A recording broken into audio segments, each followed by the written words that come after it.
she revealed that she spent 20 years trying to start a family and said that her medical issues were not anybody's business. She pushed back against the narrative that she chose career over motherhood, saying that it was painful to hear claims that she was selfish or workaholic. She says, it does affect me. I'm just a human being. We're all human beings. She previously shared with Allure that she had undergone IVF and tried everything to get pregnant, but the ship has sailed. Despite the disappointment, she said that she is now at peace, explaining, there's no more can I, maybe. Ultimately, she said that she's grateful for the experience, which helped her become what she says, who I was meant to be. So yeah, I mean, the way that it is. I don't know how the stories were coming out about her attempting different ways of having a family, and they were just not working. But I guess some people didn't get the news. Yep. I mean, listen, it's none of anybody's business. Whether it was a choice of hers or not her choice, it's none of our business. But I also get it's sort of like that standard. I think a lot of times those questions are innocent in nature. Yes. In this regard, I think it's too invasive. Like the very benign, are you fat or pregnant? Yeah. That's innocent. Yeah. I mean, that's just coming from a good place. Just curious. Yeah. It's obvious you're one or the other. I saw you across the room, and you are in line for a burger, but... But I could be mistaken. But if there's a little one on the way, I wanted to say congratulations. And then, Steve, you politely ask if you can touch. Touch the belly. Yeah. Women can I touch it from behind? Don't even can ask. I reach around? Don't even ask. Don't even ask. Jump right in. Yeah. They love it. And then if you take out a felt pen and kind of drawer where you believe the baby's sitting in her belly. Yeah. God. So Angel Reese is making history as the first professional athlete to walk in the upcoming Victoria's Secret fashion show. The WNBA star for the Chicago Sky announced the news on social media, writing, from angel to a Victoria's Secret angel, it feels like destiny. I think this might be a little bit of an error here, Preston, because I think Terry Bradshaw was the first. Well, this is my source. So this is all I have to go on. So it's such a surreal and full circle moment. She said, just last year, I was in the audience manifesting being on that runway, completely inspired and in awe of the powerful women walking down the runway. And now I get to return as an angel. This will be an unforgettable night, and I will forever be grateful. Victoria's Secret praised her unparalleled athleticism and influence among the sport and fashion communities in a press release. And the runway show will air live from New York City on Wednesday on Prime Video, 7 p.m. Eastern, if you want to see that. And there's already, you can find photos of her in the in bikinis and whatnot. She looks pretty. Locked up as an angel. Yeah, she looks great. Absolutely. No joy for Wendy Williams' ex-husband, Kevin Hunter. According to new legal documents, a judge just denied his motion to proceed with a lawsuit that he filed as a friend of Wendy's back in June to release her from her guardian, Sabrina Morrissey, a lawsuit Wendy insisted to TMZ she had nothing to do with. The judge says Hunter can file an amended complaint with allegations and claims on his own behalf, but he has to leave Wendy out of it. They divorced in 2020 after 21 years of marriage, and the split was anything but amicable. You remember he was having an affair with somebody in this area. Oh, was he? Yeah, he was. Okay. Yeah. All right. Matlock star David Del Rio has been dismissed from the hit television series after an investigation into allegations of sexual assault. Del Rio exited the show after allegedly being involved in an incident on September 26 with co-star Leah Lewis. According to Deadline, CBS was alerted to the incident on October 2nd. They began an internal investigation immediately. After the investigation, Del Rio was fired and escorted off the lot the same day the alleged assault was reported. Yeah. That's bringing the curtain down on that. Yeah, season 2 of the series is currently being filmed, and Del Rio's character will reportedly be written out of it. By the way, new Matlock with Kathy Bates is pretty good. Is it pretty good? Yeah. It's. Right. I mean, I not that I watched the old Matlock with any consistency. I saw 1 or 2 episodes, but they took it with a slightly different tone, and she's a powerhouse, obviously. The season 2 premiere on CBS will be Monday at 8:30 p.m. A nod from the future queen, Kate Middleton, showed support for Victoria Beckham in a subtle but fashionable way yesterday. Gold Squad. On the day Beckham's documentary premiered on Netflix, the Princess of Wales sported an olive green power suit designed by Posh Spice herself. While it's not the first time that Kate wore the suit, the fact that she wore it for the first time in months on that specific day was not missed by observers. So I wonder if they are. Are they rumored to be close I don't or know. friends? Maybe. Possibly. And I'm curious about this documentary. I don't know if it'll be worth checking out or not. Victoria Beckham? Maybe? I mean, they kind of already did one. Did they? Yeah. Which I thought was clever and fun. That's where they got the clip of her talking about her going to school as a kid, and David Beckham leans in and goes, your father drove a Rolls Royce. Right. That's right. Yeah. That's right.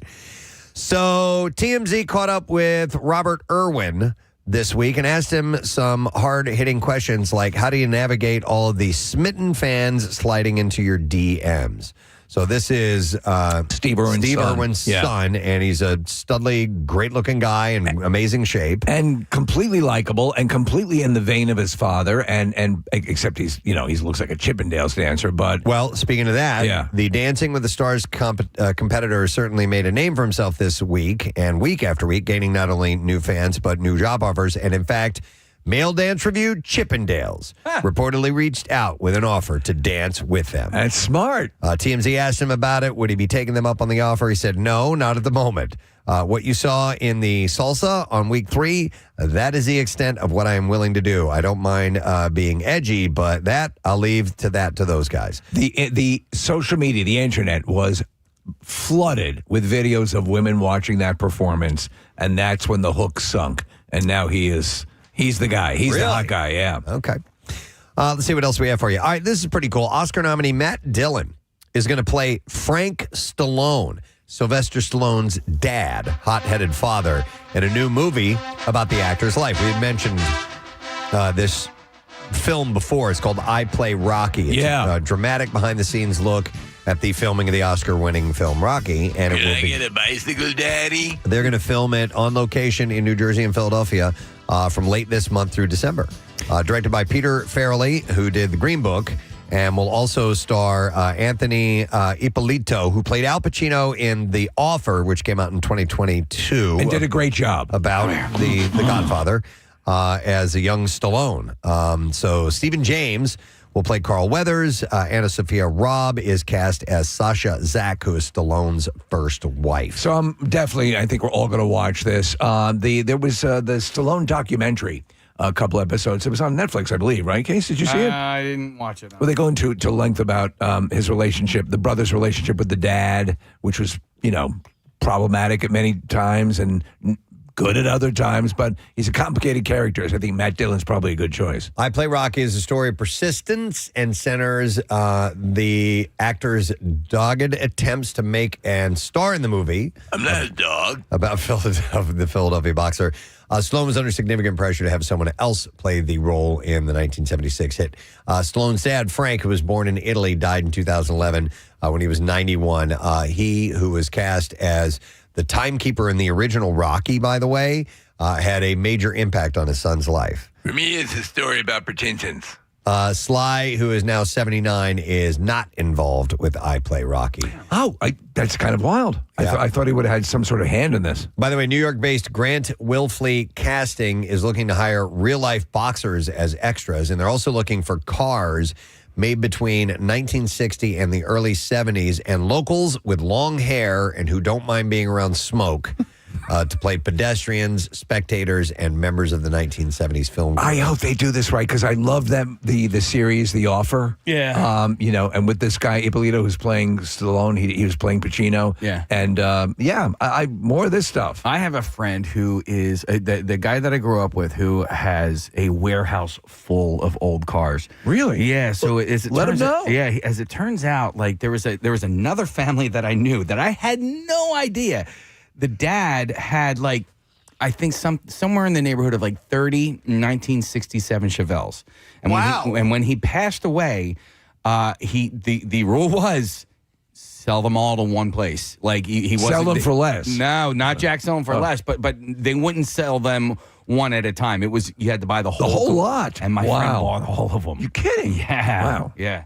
I'm looking up 1963. Did you say 63? 67, because I know that because I think the body changed in 68. I like the Chevelle. Yeah, it's a cool looking car. Wow, and he had like 30 of those? Dude, he's got, Were they all in good condition, or some of them rusted out? You know, I don't know. I don't know the condition. I rusted out S-Box. I would venture to say that a lot of them were in really, really good condition. Yeah. Okay. All right, that's interesting. All right, so Disney's trend of making live-action versions of their big animated hits moving forward yet again. The live-action adaptation of 2010's Tangled, which had been put on pause back in April, is back in motion with some pretty big names attached. So Michael Gracie, the director of The Greatest Showman, is set to direct it. Oh, good choice. And Scarlett Johansson is reportedly going to be close to signing on as the character Mother Gothel, which is Rapunzel's kidnapper. The original animated Tangled was a huge hit, made over $200 million in the States, nearly $600 million globally. It's Casey's favorite Disney movie. It's a really good one. Animated movie? No. It's not. Musical. I know. No. I just liked it better than Frozen. Oh, that's what it is. Yeah. Okay. It's a great movie. It is so much fun. So if they can do it right, that could be awesome. So we'll see. In a film that could take place any day in the near future, Chris Pratt faces off against AI with his life on the line. Pratt plays Detective Raven, the designer of a system whereby accused felons have 90 minutes to prove their innocence. It's an AI that judges you. It's judge, jury, and execution. I watched the trailer of it this morning. It looks pretty interesting. He ends up on trial and faces off against an AI judge played by the lovely Rebecca Ferguson. I love her. For the murder of his wife, with no idea how it occurred. So the film hits theaters on January 23rd. It has a bit of a Minority Report feel to it. Kind of, yeah. So get ready to head back to Westeros because HBO just dropped the first trailer for A Night of the Seven Kingdoms, the next Game of Thrones prequel that's hitting screens on January 18th. George R.R. Martin told the fans, I set the writers a challenge. Let's do the best jousting sequences that were ever done on film. And the story follows Sir Duncan the Tall, played by Peter Claffey, and his young squire Egg, who's played by Dexter Sol Ansel, as they navigate Westeros a century before Game of Thrones takes place. There are no dragons this time, but what we're left with is a grounded medieval drama with knights, tournaments, and plenty of glory to be won. And I told you guys the other day, I like this approach of pared down a bit. Yeah, definitely. And I watched the trailer. It looks excellent. I'm on board for this one. I think it's going to be really good. So we'll see how it pans out. And here's another semi-connected story to something I had the other day. I told you guys that there was going to be a reality game show competition based on the Clue game, the classic board game Clue. Well, which we're intrigued by. Now, a scripted TV series based on the game is in development. The hour-long show is still in the early days of production and is reportedly being shopped around, but is getting some solid interest. The news comes just after Netflix had greenlit the unscripted Clue show, but it's believed that the scripted series would have a comedic tone similar to the movie. No, the Knives Out franchise. Okay, all right. So along those lines, still a whodunit, but there's some tongue-in-cheek fun play along the way. I gotcha. Yeah. It was previously adapted into the original movie in 1985 with Tim Curry and Christopher Lloyd and others.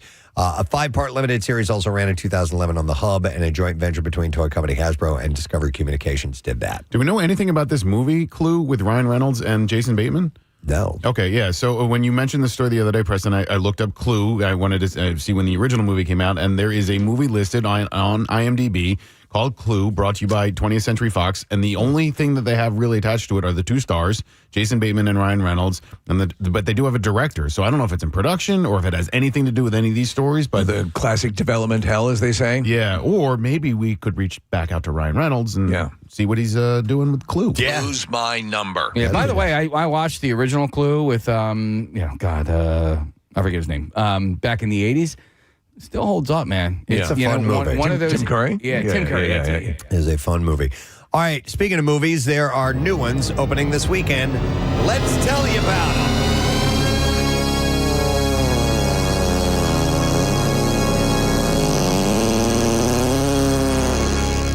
All right, opening this weekend, Tron, Ares, sci-fi adventure. Stars Jared Leto, Jodie Turner-Smith, Gillian Anderson, and others. It follows a highly sophisticated program, Ares, who is sent from the digital world into the real world on a dangerous mission, marking humankind's first encounter with AI beings. Hour and 59 minutes long, rated PG-13. It's a wide theater release, and Rotten Tomatoes score gives it kind of a disappointing 54%, but we'll form our own opinion. Also opening this weekend is Roofman. Comedy, crime drama, stars Channing Tatum, Kirsten Dunst, Peter Dinklage, and it's about this. Jeffrey Manchester, an Army veteran and struggling father, turns to robbing McDonald's restaurants by cutting holes in their roofs, earning him the nickname Roofman. After escaping prison, he secretly lives inside a Toys R Us for 6 months, surviving undetected while planning his next move. But when he falls for Lee, a divorced mom drawn to his undeniable charm, his double life begins to unravel, setting off a compelling and suspenseful game of cat and mouse as his past closes in. It's 2 hours and 6 minutes long, rated R. It's a wide theater release, and Rotten Tomatoes scores at 84%. That's pretty good. And then finally, we have Kiss of the Spider-Woman. It is a musical fantasy starring Diego Luna, Tanatu. I don't know who that is. Yeah, he's a newbie. The name is Tatanka. No, well, it's kind of like that. Okay. Tonatiuh. So I'm not familiar.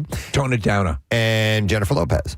Valentine, a political prisoner, shares a cell with Molina, a window dresser convicted of public indecency. The two form an unlikely bond as Molina recounts the plot of a Hollywood musical starring his favorite silver screen diva, Ingrid Luna. 2 hours, 8 minutes long, rated R, wide theater release, and the Rotten Tomatoes score clocks in at 76%. All right, we're ready to play some clips, too.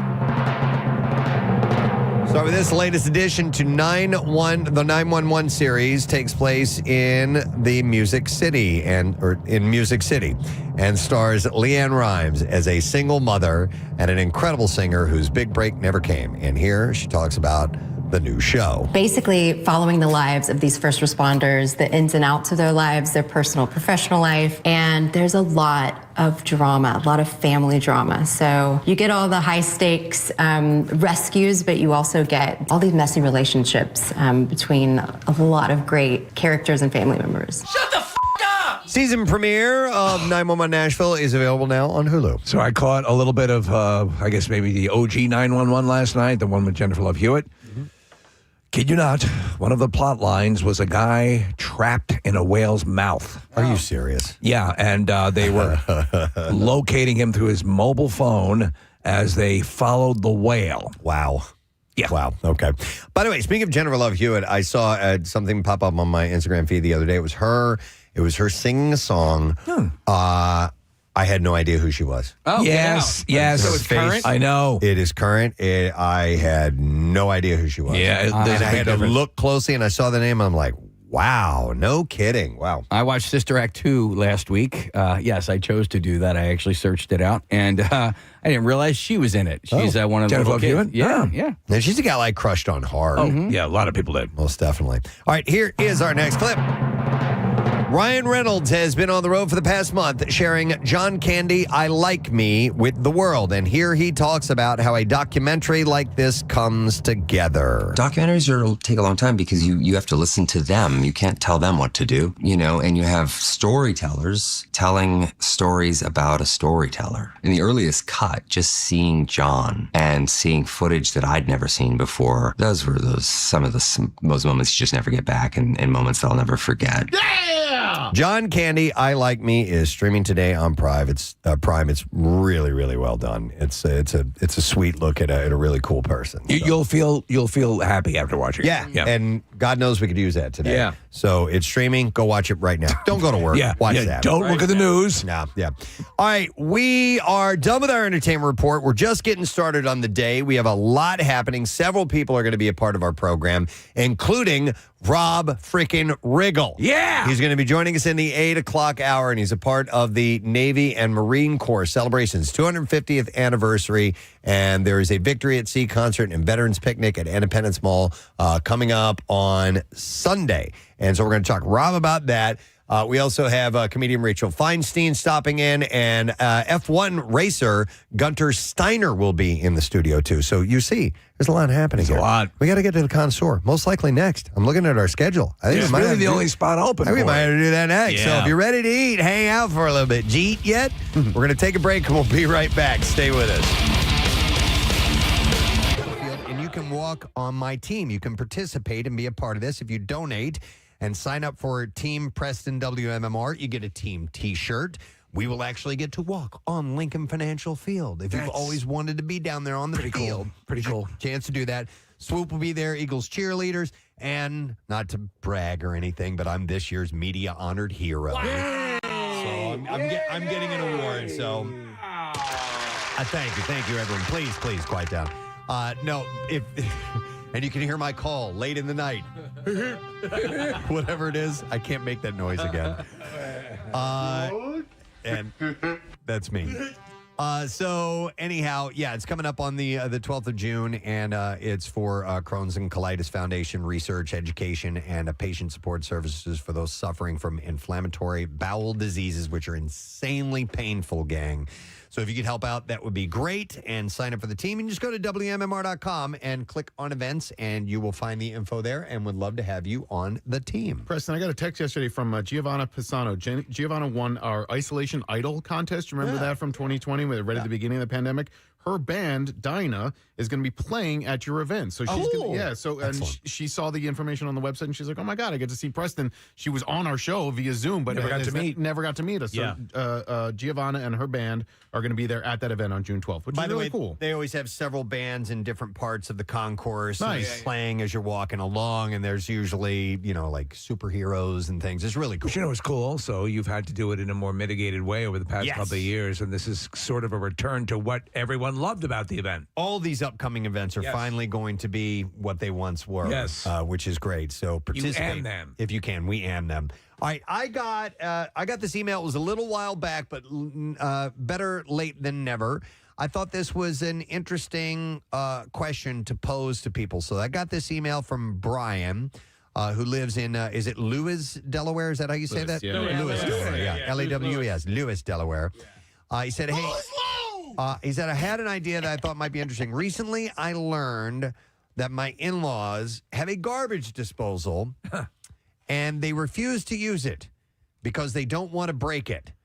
They keep a trash bag in the sink for food scraps instead of allowing them to go into the garbage disposal. So they have a device that they never use for fear of breaking it. Yes. And he said, this is pure insanity to me. And it got me to thinking, if there are other things of convenience that some people refuse to use for fear of breaking them.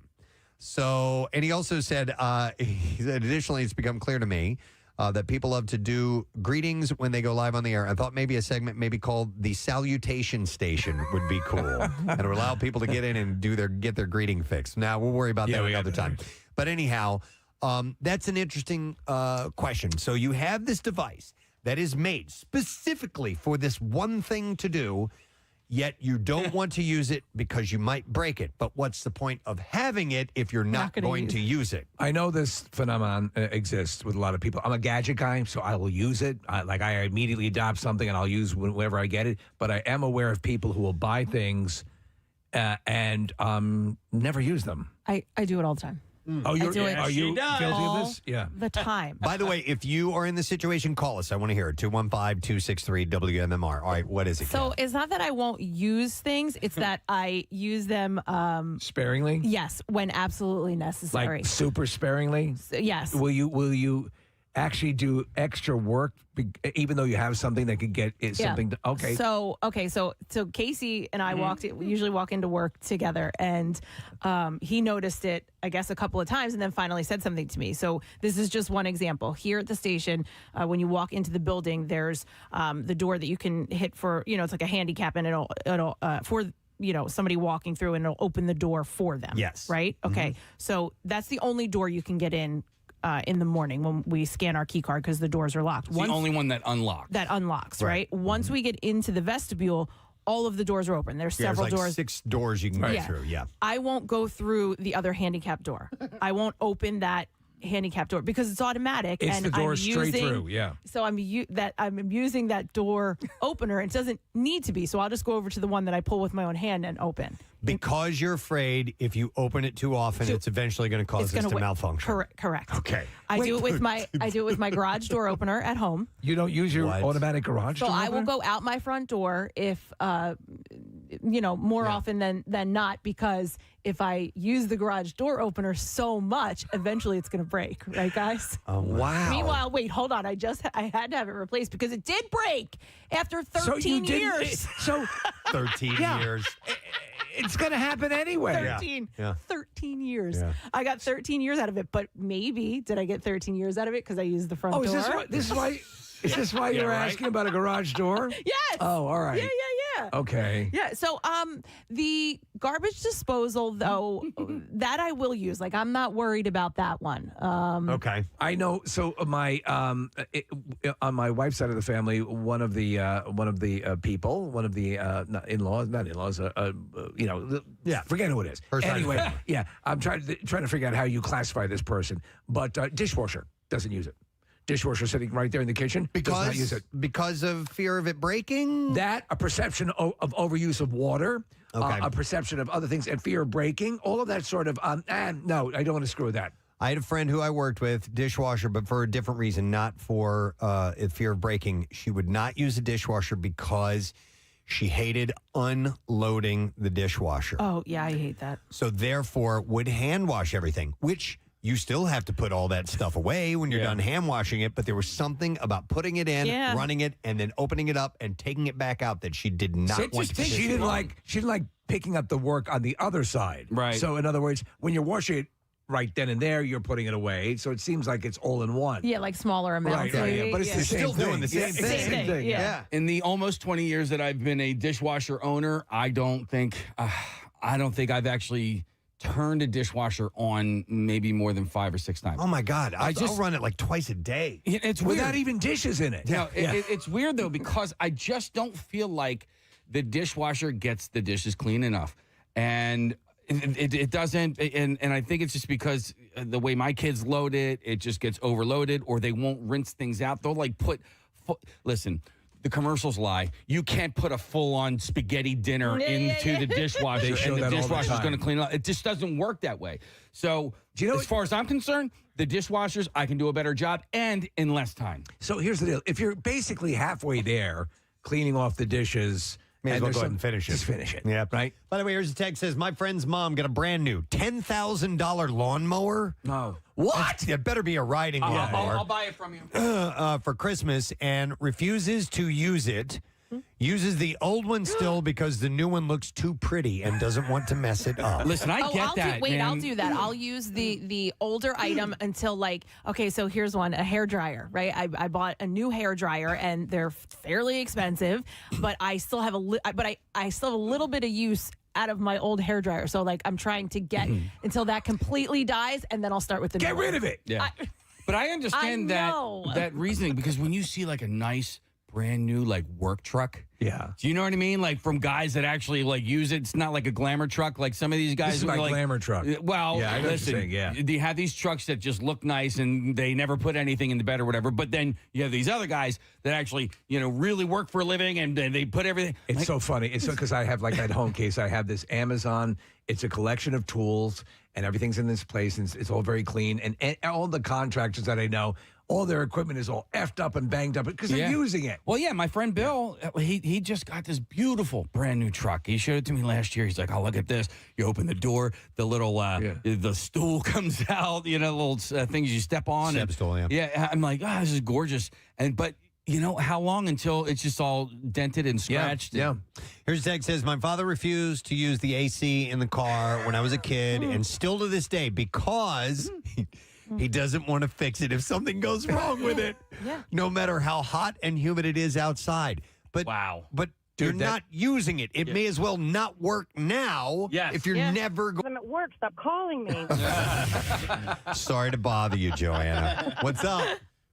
So my mother, they've been going on 15 years maybe, refuses to use our fireplace in the house. Refuses. Is it a gas-operated fireplace? It is not. It's regular, but Okay. she's afraid that it's not going to work. That It's not somehow, gonna- even fireworks. though they've had it cleaned, like, they've had it cleaned when they bought the house. They've had it cleaned since. There's nothing wrong. It's a regular fireplace. Refuses. She's afraid that a catastrophe is going to happen. Wow. It's going to break. I'm like, Joanna. it's a fireplace. How do you right. break a fireplace? Yeah, exactly. Yeah, exactly. But let me ask you: Does she? If you get her, away from the fireplace and she can talk freely, will she admit to liking a fireplace? Oh, yeah. She loves it. Sometimes It doesn't make any sense. We never used a fireplace in our old home. Yeah. Thanks, Joanna. it's peaceful. Yep. Have a good one. You too. We lived there for 10 years and never. And it was the first fireplace that I ever owned in my entire life. Did you not use it because you thought it was going to break? I didn't use it because my wife said we can't use it. Did you ever ask her why? What's that in your mouth? Spit it out. Spit it out. Spit it out. Fine. What did I tell you about baby birds? The Connoisseur. And by the way, I need my bell. Hang on. Oh, yeah. I got a couple of plugs, and I got lots of butt plugs and lots of short outs.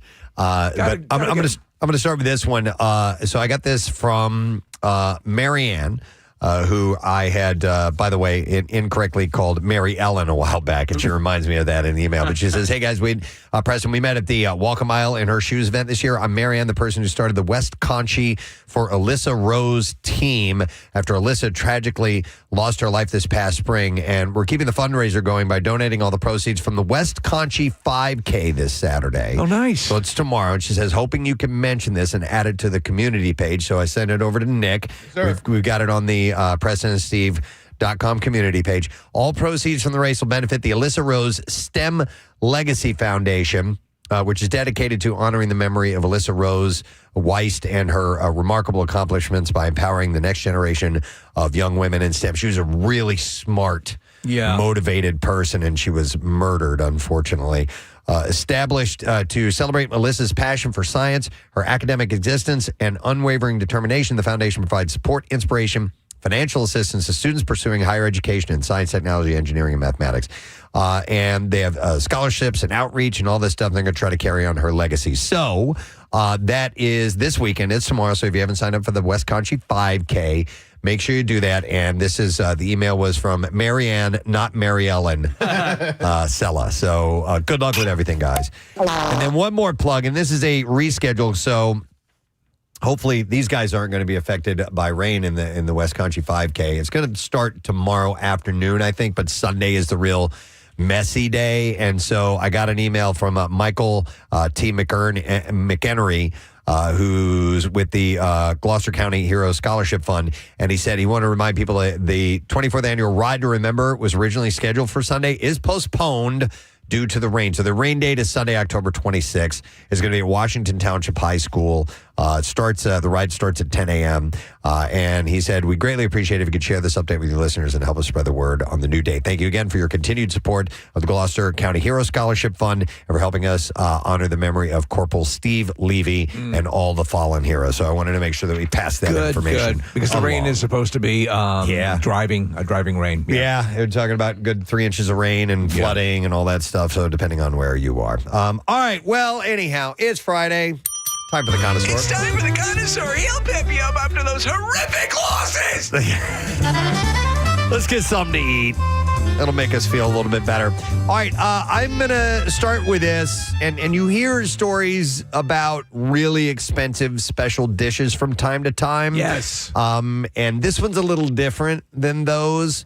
If you have tons of money, there's a deal for you on a burger, maybe. The world's most expensive burger costs $11,000. Okay, and it's not one that comes with a diamond ring or anything like that. That's usually how they do it, a gold flex or something. None of that.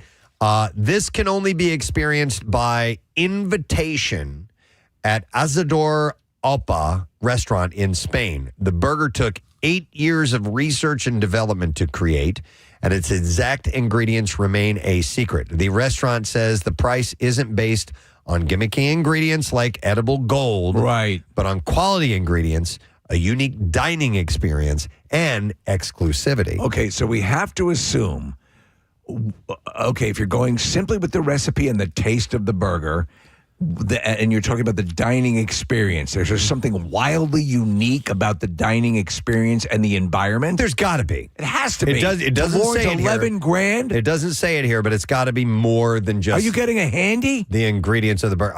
I hope you're getting a year's worth. Yeah, of handies. A double hander. The burger was created by chef Bosco Jimenez. That's a great name, by the way. Bosco Jimenez. Who is that from? Better Off Dead? One Crazy Summer. Yeah. Who wanted luxury to be unobtainable rather than noisy. Even having the money isn't enough to try it. You have to be invited by the restaurant. You know, this kind of puts me in mind of the menu. Yes. Oh, yeah. The website says reservations aren't possible and only those selected can experience it, though no one knows what the requirements are. So they built up this thing. Hey, lucky you. Right. You've been chosen. You get to spend $11,000. Oh, my God. If selected, guests are invited to a private room and served a burger made with the 3 best meats in the world, the most exclusive cheese in Europe, and a special sauce it's prepared with a luxury spirit. A little bit of Chef Bosco in that burger. Yeah. What's this? What are you doing, chef? Nothing. Shut the door. Is there icing on this burger? I mean, listen, cheeseburgers are probably my favorite food. I have a hard time spending $20 on a cheeseburger. Yeah. Well, this will become the thing that people of the uber wealthy status can say, I got invited to the $11,000 burger. In the movie, The Menu, when Ray Fiennes makes that particular burger. It looks fantastic. Oh, my God. I know. Yeah. I know. They did a great job of filming that. Yeah. And it just your mouth waters. You just start to salivate. Case on a menu when I'm at a nicer restaurant, not just a standard in and out fast casual thing. Sometimes I'll look 10 and I'll be like, yeah, I can do a burger, and then I'll see $32 or something like that. Oh no! And I have a hard time when I'm at and I don't want a giant burger either. And so like that, the money and the size doesn't satisfy me. I want a regular size burger for a regular size price. Ooh, that's a great slogan. That's my chain. Yeah. Welcome to Preston's. Yeah. Welcome to Preston's. Yeah. When I'm at Five Guys, I never look at the $11,000 part of the menu. No. Yeah. Listen, and I went twice this week because I think the best burger in fast casual history. Smash Burger? Yeah, Smash Burger. Okay. I went there on Tuesday and then I went again yesterday. And so on Tuesday I just got a plain old double smash burger, plain, right? Just cheese and burger. And I think that's how I'm going to do burgers for forever now because if the burger and the cheese is good enough, you got to understand, you don't need all the other stuff on it. You've given up sports and you've determined how you're going to eat your burger from here on in. Yeah. Those are 2 big life-changing moments. Damn straight. Yeah. For those who missed it earlier this morning in the 6 o'clock hour, Casey has given up sports. Yeah.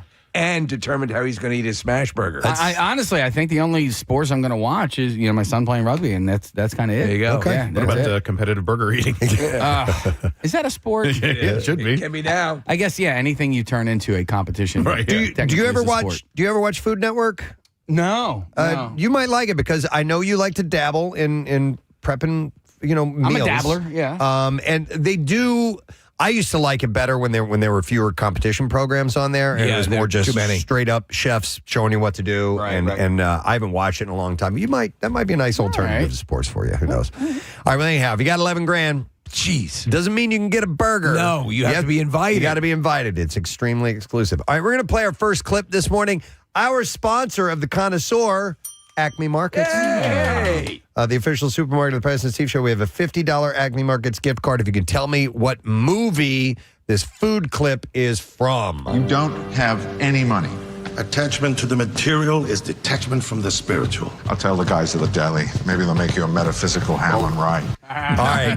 610-660-9333. You may know the what's the word I'm looking for? Never mind. Call if you know the answer. All right. I was going to try to help. I couldn't come up with anything. The series of films, but you need to know the exact one to get that right. All right. New story. How about this one? Let's do something local. Manioc Fall Fest. And Mac and Cheese Crawl is taking over historic downtown Manayunk Saturday, October 18th from 11 a.m. to 4 p.m. with a full day of events. The Fall Fest is always great. This mac and cheese thing, in your food hierarchy, is mac and cheese in there? No. Well, it's not mine. Kind of. So there was a dish living in the South for a while as a kid, and I grew up with a Southern family, and so we did Southern cooking. And we lived in South Carolina for a little while, and I used to devour a dish called macaroni pie.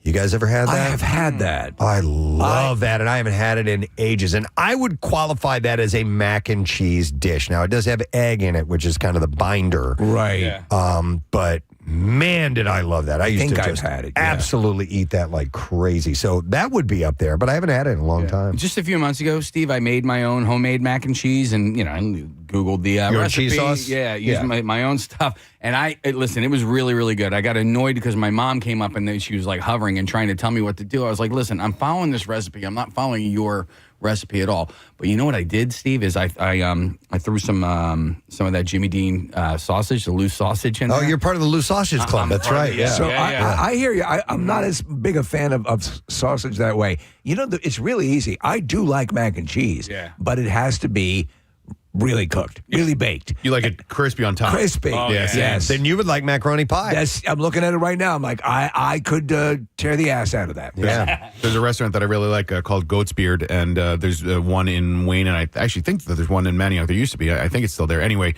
they have a really great mac and cheese, and but they add steak to it. So it's like a medium rare steak right in the middle of the mac and cheese, and it's one of my favorite dishes. It's fantastic. Stephen asked if it was part of my hierarchy. But only if it's dressed up a little bit. I don't care for just now. There was a time when I would when Kraft macaroni and cheese, the whole box, that's for me. I'd make the box, I'd put a little maybe some salsa in it, bang, and I would just eat it right out of the pot. I wouldn't even put it in a bowl. Why dirty another dish? Exactly. Yeah. Precisely. Yep. And I still do that from time to time with other dishes. But it's got to be dressed up, but not overly. Just a little bit, some kind of little bit of spice, some kind of a little bit of extra sharp multiple cheeses, or a little bit of heat to it. Multiple cheeses for sure. You know what I love? It's the inclusion of hamburger meat. Okay, yeah, it's kind of like hamburger helper. Yeah. But when you go too over the top, when it's got like lump crab meat and too much, the breadcrumbs and you overdo it, it's a bit much for me. I agree, 100%. It's like overdressing ramen. It's like this is a real just down and dirty meal and celebrate it as such. So the Fall Fest will include 3 stages, live music all day, 60 plus makers, artists, and vendors, 10 plus food trucks, face painting, pumpkin decorating, a Halloween themed mini golf, and more. Now for the mac and cheese crawl, look for Manayunk's most famous names competing for best mac and cheese and bragging rights with more than 10 stops on the foodie crawl. So some of the names that will be participating in the mac and cheese crawl, and basically you taste your way through Manayunk, and there's going to be a variety of interesting versions of mac and cheese. I think I would fill up on mac and cheese pretty quickly. Tickets are $20 for that, and they include samples from each stop, an event map, and exclusive crawl day offers. So some of the restaurants that are participating are Bar John, Bayou Bar and Grill, Cactus Cantina, J.D. McGillicuddy's, Manayunk Brewery and Restaurant, Ryan's Pub, Taqueria Amor, the Couch Tomatoes, Steve, I know you love them. The Goat's Beard, Winnie's Manayunk, so a whole bunch of them. I wonder if they do the steak and the mac and cheese for the Goat's Beard. Maybe. Hey, Nick, is the steak cut up or is it just a full? Okay. Yeah, so, and usually it's like 2 bites, a little bit of a cut in action, and you're good to go. All right. It's like a little bonus. So this is going to be Saturday, and it runs from 11 a.m. to 4 p.m. And, it looks like the rain isn't going to start till Saturday evening from what I've seen. It's this weekend or the following weekend? I'm sorry. It's October 18th. You're right. Not this weekend. So October 18th. Put that into your calendar. All right. We will see if somebody knows what movie this is from. Here we go. You don't have any money. Attachment to the material is detachment from the spiritual. I'll tell the guys at the deli. Maybe they'll make you a metaphysical ham and rye. All right. Let's go to Kelly. See if we can get an answer. Yo, Kelly, good morning. Hey, man, how's it going? Good, brother. All right, what movie is that from? Infinity War. Yes. Yeah! Avengers Infinity War. Hold on a second. You just got yourself A $50 Acme Markets gift card. If you're hungry and in a hurry, you got to try Acme's Flash Grocery Delivery or Pickup. Get your fresh groceries in 30 minutes or less. All right, we're going to tee up another clip, and we'll see if you know what this is from. I want to get to the bottom of this. ASAFP. Oh, so do I. First, I'd like to butter your muffin. Why do you have to be such a wanker? So good. Butter your muffin. All right, order up. I saw this article, and I thought this would be worth passing along because when you bring home leftovers, we pretty much know how to handle most things as far as storing them and reheating them. And, like pizza, we've learned like an air fryer is great, or you put it in a skillet and it comes up great. That's the way I do it, on a skillet. But how about French fries? How do you store them and then reheat them? So I saw this article. I thought it was kind of interesting. According to the United States Department of Agriculture leftovers and food safety page, perishable foods, including French fries, need to be refrigerated after 2 hours. 1 hour if the room temperature is more than 90 degrees. Who keeps their room temperature above 90 degrees? And I don't know why that would make a difference. Heat miser? It says, or else bacteria will begin to grow. I like bacteria. So to keep leftover French fries fresh for longer, because I don't even like bringing leftover fries. If I have the burger and fries and you only eat like half of it, just put the burger in a container. The fries aren't going to make it for my leftovers. I will listen to this grab advice. the fries every time. Yeah. You grab the fries? I grab the fries. Well, you every like time. soggy fries. Yeah. Yes, I'm fine with them. Yeah, I'm fine with them. I I like cold fries. So they said to keep leftover French fries fresh for longer, the goal is to avoid making them soggy. Once the fries are cooled completely, that is not piping hot out of the fryer, you put them in an airtight container or resealable bag with a paper towel. You know what?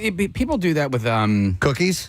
Cookies. Really, they'll do it. My sister would do. I'm sorry, but not paper towels. But a piece of bread that would suck up all the. I've heard of that. Yeah. I've heard of that. The bread thing I've heard a lot. This recommends a paper towel, and it says if you're using a bag, like a Ziploc bag, remove the excess air from the bag first, and then seal it as tightly as possible. Whichever method you use, the fries will keep in the fridge for 2 or 3 days, and they'll stay fresh longer. That way. Yes, yeah. So I subscribe to the notion that the air fryer is the best way to reheat fries. Yep. That's what this article says. So if you want to keep your fries, but you aren't sure if you'll use them within 72 hours, you can freeze them as well. Prepare them like you would for the fridge. To prevent them from sticking together, first freeze the fries on a parchment-lined baking sheet, and then put them either in a Ziploc bag with a paper towel or airtight container. And in this way, they'll last up to 6 months or so. Speaking of parchment paper, a couple of years ago, I discovered using that, and I use it right? every single time I bake anything. So I roast anything. I was using parchment paper the other day, and I turned it over, and there was some nonsense about independence. Oh. I'm like, where did Not you supposed to put that in the oven. Oh man. Where'd you get this, hon? And then when it comes to reheating your leftover fries, an air fryer is a game changer. Removes any sogginess that may have developed in the fridge and makes them less greasy. You could also use a toaster oven, but they do not recommend using a microwave, and that makes them more soggy and greasy. Do you know it takes a lot of time, but it's worth it if you use a rotisserie. Yeah. Put each fry on the rotisserie. Let it spin. Yeah. Okay. It takes a while, It takes though. a while, but it's worth it. It's worth it. All right, so there you go. Safest way for, or not safest and freshest fries. Hey Nick, can you put the blinds down? Oh yeah, Casey's being blinded here. There are 2 weeks a year, and this is one of them, where the sun reflects off of what used to be called the GSB building across the street from our studios. And Casey, I try to remember to do it every morning, and I just forgot today. But it's brutal for you guys. All right, here we go with the clip. Let's see if we know what this is from. I want to get to the bottom of this. ASAFP. Oh, so do I. First, I'd like to butter your muffin. Why do you have to be such a wanker? All right, we're going to go to Brian to try and get an answer. Hey, Brian, morning, bud. Going, guys. How you doing? Good. All right, what's that movie, man? Weird Science. Of course. Yep, that is correct. The late, great Bill Paxton in that clip. And we are going to give you a $50 gift card to Acme Markets, and you got to check out Their flash grocery delivery or pickup, it gets you fresh groceries in 30 minutes or less. All right, we will tee up another clip. This has to do with food or drink. Let's see if you know what movie it is from. Don't let them lick. Oh, boys, don't just play with your haggis. Oh, now, how do you know you don't like it if you won't try it? That's just a wee sheep stomach. It's delicious. All right, 610-660-9333 is the number. Call now. Oh, yeah. All right, order up. I will, time to time, I'm going to try to throw a little bit of a history lesson into the Connoisseur. And at first glance, I saw this headline, and I'm like, well, there's probably nothing interesting there. But then I read it, and I'm like, okay, this is worth passing along. It's the history of chocolate milk. Oh. Now, you would think it's pretty basic, and that, it has more to it than you may realize. Does it have anything to do with the Manhattan Project? No, it goes back further than that. In the late 1680s. 1680s? An Irish-born physician by the name of Sir Hans Sloane invented the chocolatey beverage that became known as chocolate milk. Sloane was offered the position of, come along, darling, offered the position of personal physician to an English duke in Jamaica. Sloane jumped at the opportunity because Jamaica interested the naturalist in him. While in Jamaica, Sloane encountered a local beverage. The locals mixed cocoa and water together. However, when Sloane tasted it, he reported that the flavor was nauseating. Does it taste like Yoo-hoo? Sloane would experiment with the beverage and found a way to combine cocoa with milk. Now, also, cocoa on its own is not the awesome sweetness chocolate that you know. No. Yeah, there's got to be. It's like cooking vanilla. It's the same. You think you're going to get something sweet, you're not. Yeah, there's got to be sugar and other things added to that. So I found a way to combine it, the cocoa with milk. The creamy combination made it more pleasant tasting drink. He later returned to England with the chocolate recipe in hand. Initially, apothecaries introduced the concoction as a medicine. It's a lot of that stuff. A lot of popular drinks end up being, something sold out of a wagon that was going to cure your rheumatism. Yep.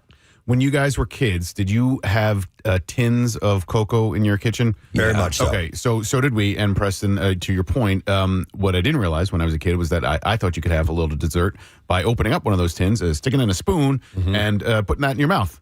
It's disgusting. Yeah. And I had no idea that I thought it was going to get a nice little treat. No. However, I used to do that exact thing with Ovaltine. You could eat Ovaltine. Sure. Yeah. Ovaltine and the quick mix and stuff like that. all Yes. that stuff. But cocoa, cocoa. on its own is different. So that's to make, hot cocoa, you got to add sugar and the right kind of milk and stuff like that. Yeah. There was something cool about those tins, though. I like the way that they opened up. And, I love them. Yeah, you turn them into money jars after That's that. right. Yeah, you had to pry that little top open. There are a couple things that came that way that were really cool that I associate with good flavors. I'm forgetting the others, but fond attachments to those tins. I haven't had any chocolate milk in a long time, but back in the day, man, I used to love that. And then strawberry milk, like the strawberry quick, was so good. So Parker, my oldest, is it's pretty much what he lives on is chocolate milk. And so we ended up last time we were at Chocolate World. We brought back, they sell gallon containers of the chocolate syrup. Mixed and good to go. Chocolate syrup. All right, I'm sorry. Not to pre-made chocolate milk, the chocolate syrup. So they make gallon jugs. So for Christmas, we got them one. We thought it was kind of fun. And then we ordered the plunger top that goes on it. Oh, there you go. So now, every now and then, we'll get an Amazon package. I'll go out in the front porch and I'll pick it. And I'm like, Jesus, what's in this? It's like 3 gallons and he's ordered. And we are stocked up constantly on that stuff. I love chocolate milk. I love the one issue is if you get into the groove, like I used to drink every morning, my breakfast was chocolate carnation instant breakfast. Yeah. So, oh my God, we're looking at the container. Yeah, that's insane. Yeah. But yeah, that's he lives on it.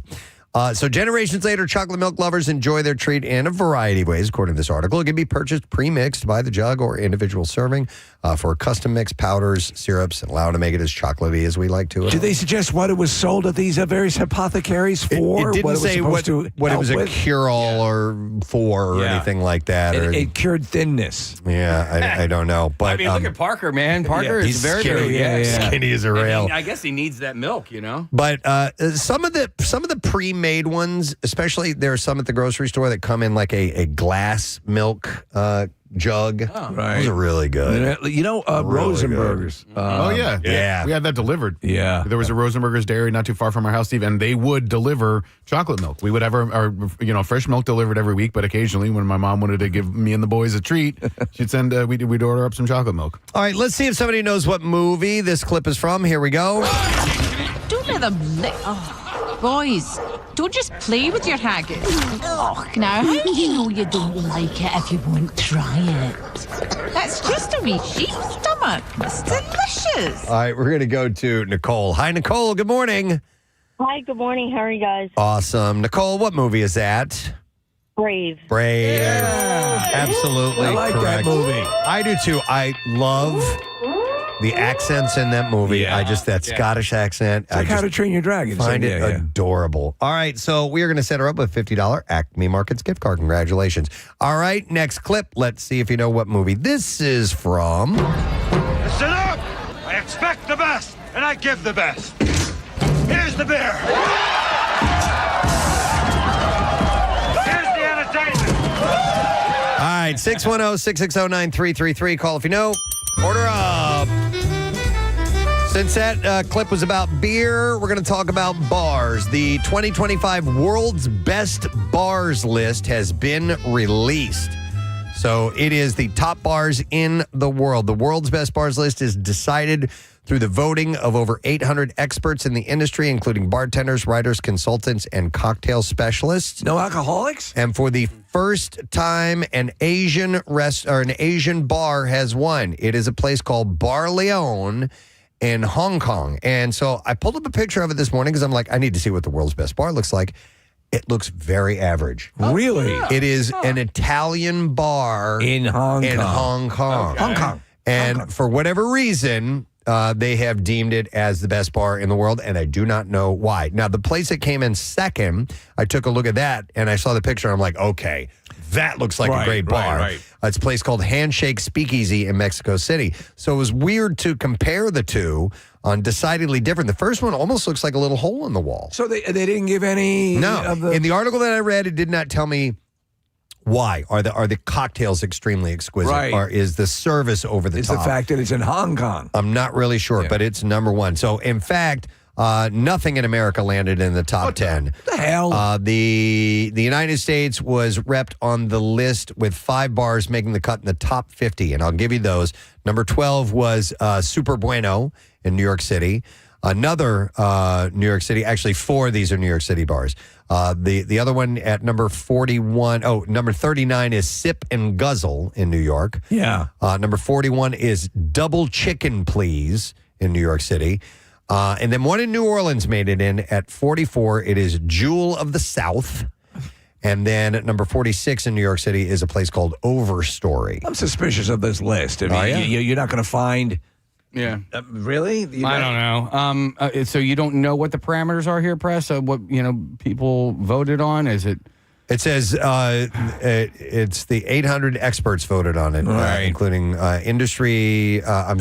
bartenders, writers, consultants, cocktail specialists. Here's a little blurb if you want, Preston, about the number one in Hong Kong. It's like you said, an Italian bar, and the guy that started it is from Rome, Italy. Yeah, and he worked, his name is Lorenzo Antinori. Hey! And he worked at the finest bars in London, Seoul, and Hong Kong, passionate about cocktail history, Italy, and football. All roads eventually led him to open Bar Leone, a bar designed to pay tribute to cocktail popolare, Italian pop culture, and the art of classic bartending. So it's got to be great cocktails. That's probably it. Yeah, that would have to be it. You're a cocktail guy now, right? Very much so. Yeah. And I like mixing cocktails too at home and playing around with that. I don't have the creativity or the patience to retain all that information, how to just whip out great cocktails at any given time. I'm not a mixologist, but I appreciate well-made cocktails. Have you seen the machines that are basically the Keurigs of cocktails?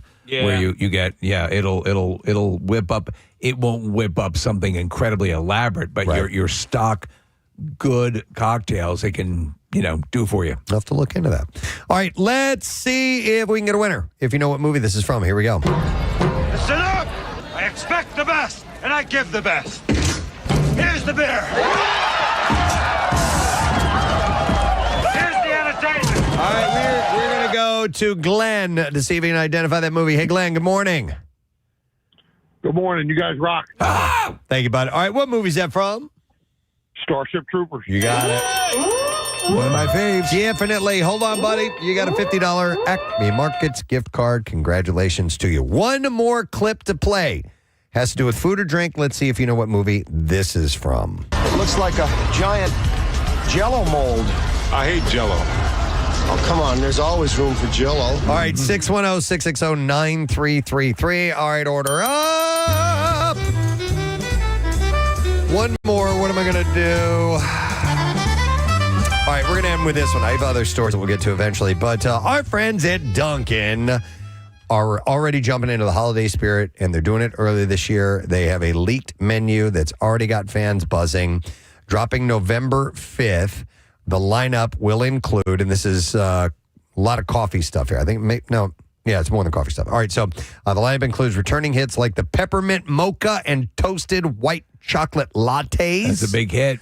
Plus 2 newbies, the cookie butter cloud latte and berry sangria refresher. Sangria? I don't think it's got alcohol. Yeah. Foodies can look forward to the new bacon jam grilled cheese. Okay. Raspberry striped croissant, and even a Wicked-themed menu featuring pink and green drinks from matching munchkins. And the festivities don't stop there because December brings salted dark chocolate and holiday munchkins on board as well. I saw in our pantry yesterday, speaking of holiday-themed, special foods and concoctions that come out, Rochelle had picked up... pretzel crisps? Yes, yeah. Oh. The peppermint? Yeah, the bark one? Oh, my God.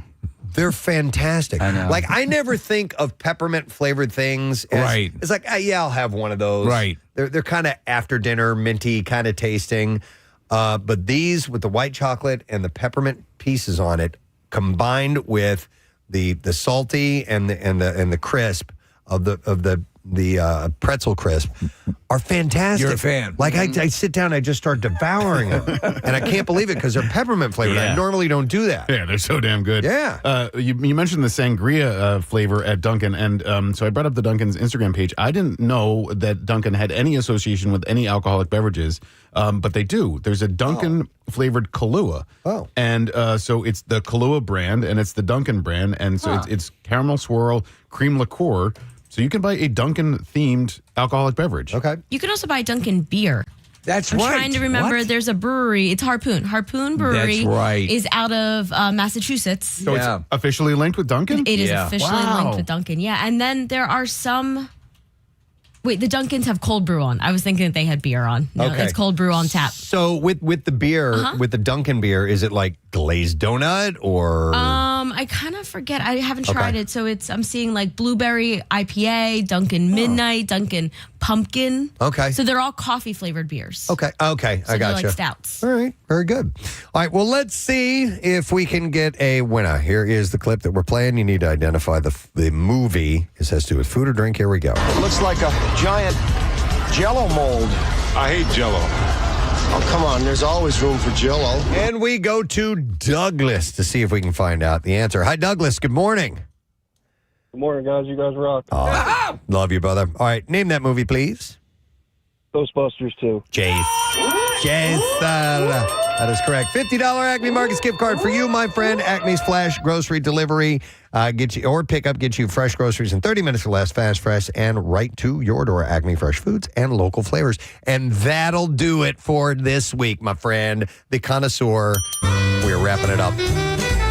But hopefully you got something out of that. I have more great food stories, but we'll get to them eventually. We have a lot of guests on our program today, so I want to go ahead and take a break right now. Rob Riggle will be joining us in the 8 o'clock hour. We'll come back with the bizarre file, so make sure you stay there. We'll be right back. I think she was worried about burning the house down. And a lot of people are. Yeah. A lot of people are of fireplaces and just in general. It's what it's made for. Yeah. This is made to put a fire. House can set on fire for a multitude of other reasons. Well, we own fireplaces now that we've put fires in. Okay. Yeah. All right. So they're just outside. Let me.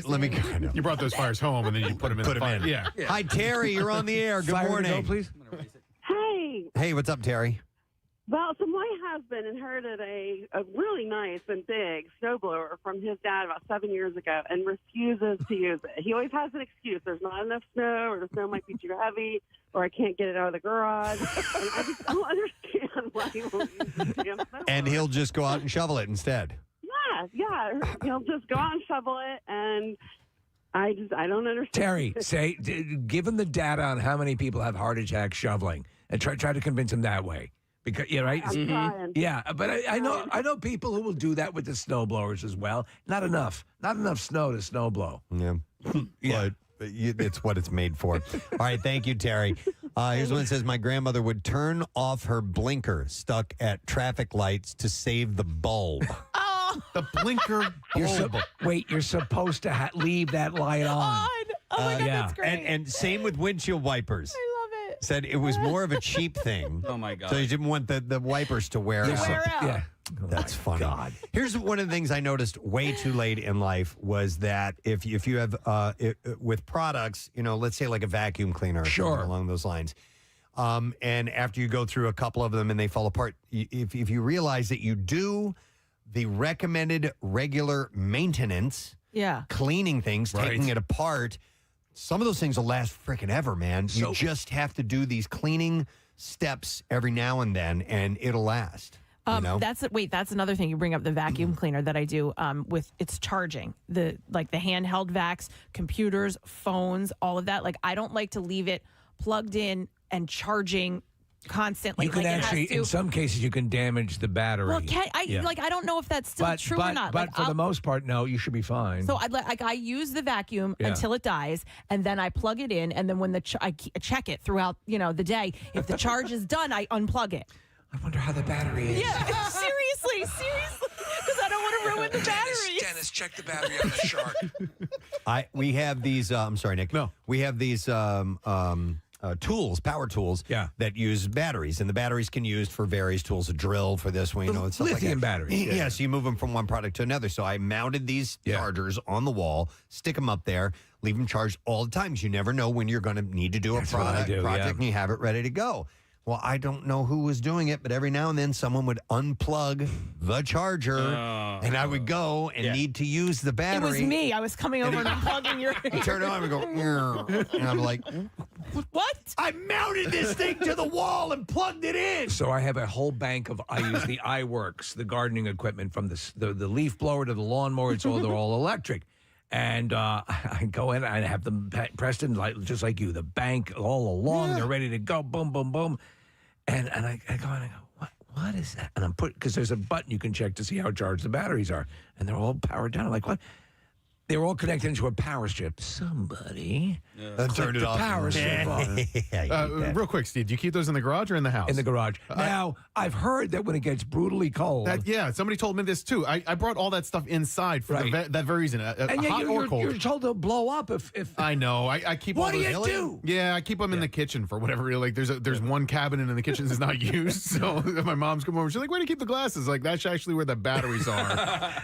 The glasses are in the garage. Yeah. But Preston, real quick, I know you're not a big kitchen gadget guy, but when I get a new knife, I hold on. I don't use it right away, and I think it's because I want to keep it pristine. You want to keep it super sharp. Yeah, and really clean and just perfect.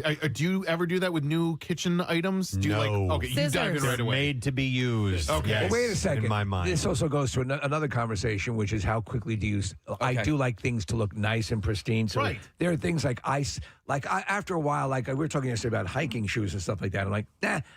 if they get too scuffed up, Yes. that'll be an extravagance. There's a crossing point. Sorry, Yeah. it's not up to my standard. It doesn't look right. Nick, I have 19 pairs of scissors because I use the old scissors to cut things like opening boxes or something that's thicker, and then the newer, sharper scissors are for the things that need like a nice, I get it. A clean finer cut. Yeah. It's like And you need 19 of them? Oh, you can find scissors all over my house in every room. Hey, this is the crafts queen, right? Steve, I have 3 pairs of these sneakers that I'm wearing right now, and they have I have used them in stages. In fact, I drew like a letter on the tongue of the shoe, so I didn't use them for what they weren't intended for. So the oldest version of those. I do the sneaker phase. I'm with you. Okay, I'm so following you. the oldest version were my cycling shoes, and then the newest version I only wore them to jog, and then Are they identical? identical. And that's why you have to mark them. I had to mark them. So I had jogging, cycling, Right. and then everyday shoes. So I go left to right. So, Yeah. so the pair of shoe that's the furthest left, it's like in people jumping out of an airplane, skydiving.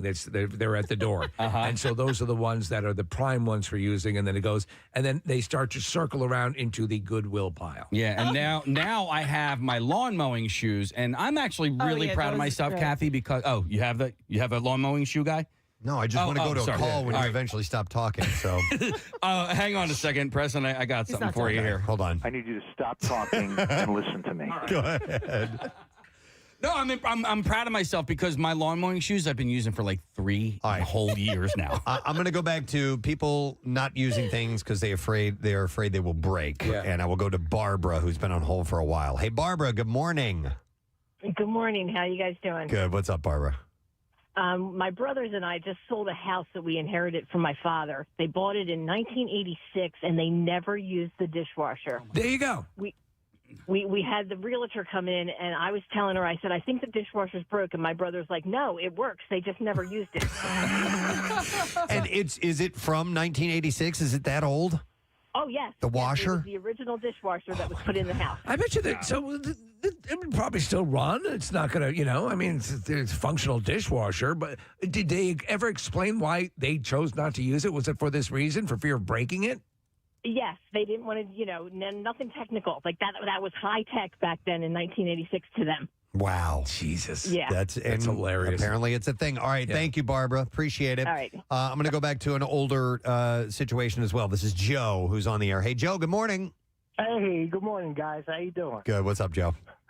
You guys remember back in like the 70s when you get in a car, the seatbelts were kind of tucked up and folded above the window? Yes. And little brackets? Yeah. Oh, yeah. Well, I'd get in the car, and my dad, he was kind of a perfectionist, and he wouldn't let me take the seatbelt out of the little thing above the window because he thought it'll never go back neatly. So he never let us use the seatbelt. He would rather have you not use the seatbelt to maintain the aesthetic. Oh, yeah. I used to try to get it out. And he'd be like, don't touch that. You'll never get that. Get away from that. Stop playing with that. And I'm like, Dad, it's a seatbelt. He's like, you feel that dashboard? Push on it. Now, and, would he make you ride on the hood of the car so that you wouldn't screw up the seats?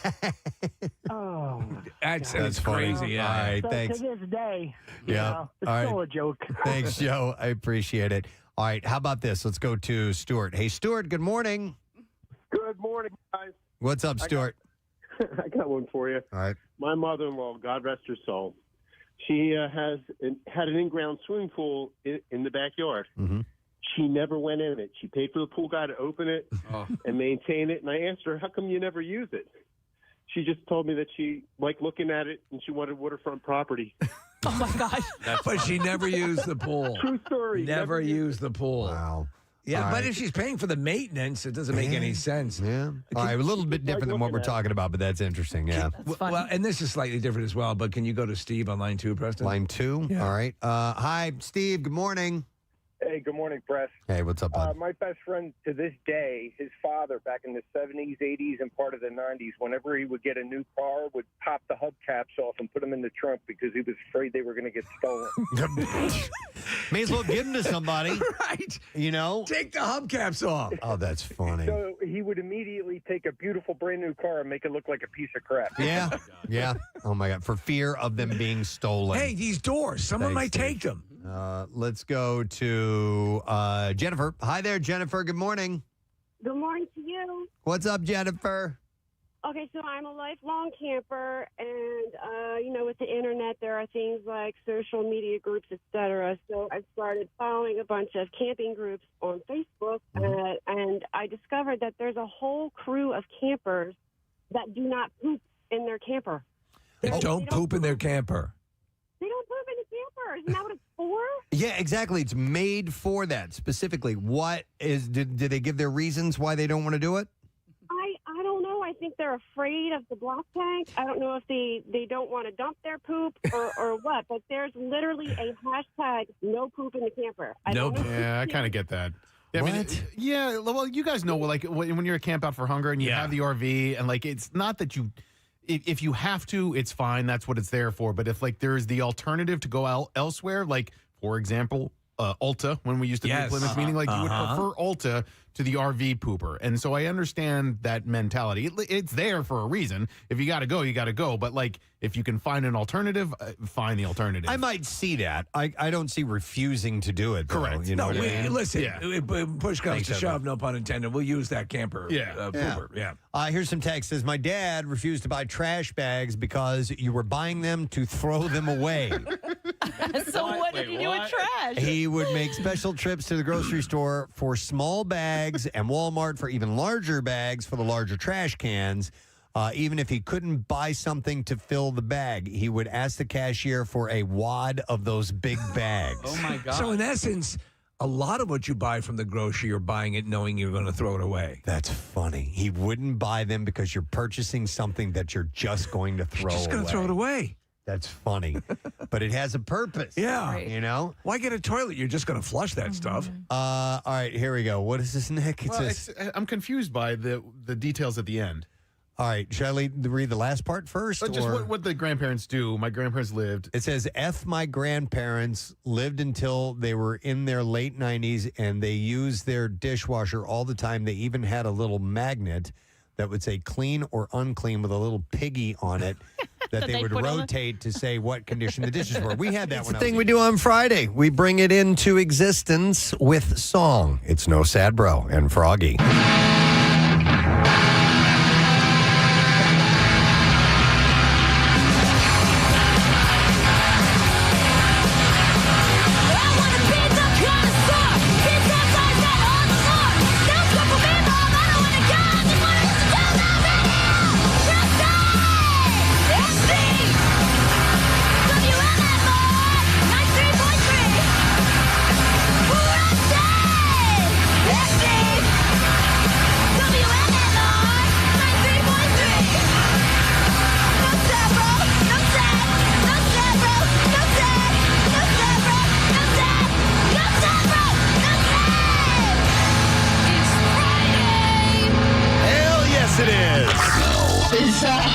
WMMR presents Preston and Steve's Bizarre File. All right, we'll get right into this. We're going to start with this story of an elderly Chinese woman ended up in the hospital after she swallowed 8 live frogs. Well, there you go. That's perfect. Well, it's to try to cure her back pain from a herniated disc. So, you understand. Take 8 frogs and call me in the morning. Yeah. After hearing a rumor that this folk remedy would help, she asked relatives to catch some frogs without telling them why.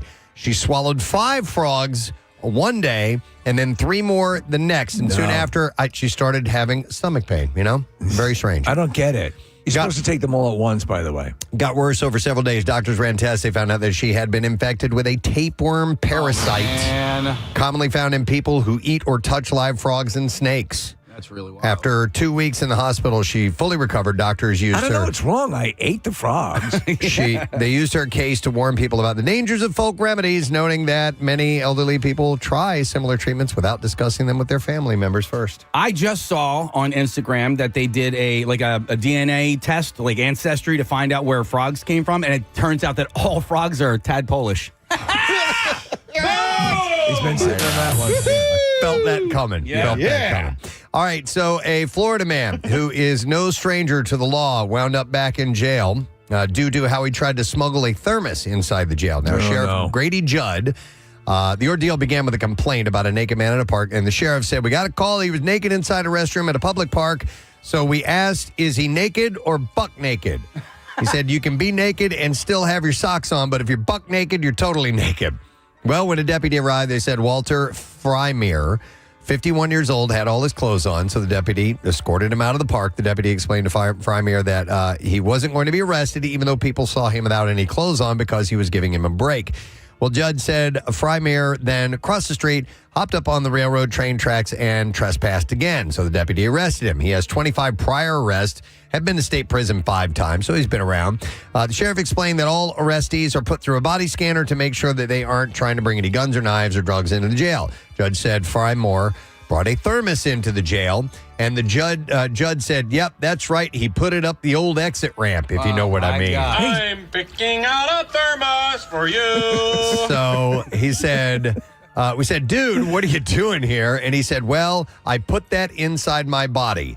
He didn't swallow it 24 hours earlier. Jesus. Judge said thermos. The deputy likely saved his life, though. Freimeier had threatened to kill the deputy for arresting him. Yeah. And judge said, we had to take him to the hospital. They had to find a specialist. It was quite the ordeal. But I see the problem right here. You have a thermos in your ass. But he's thermos-less in the county jail today. Wow.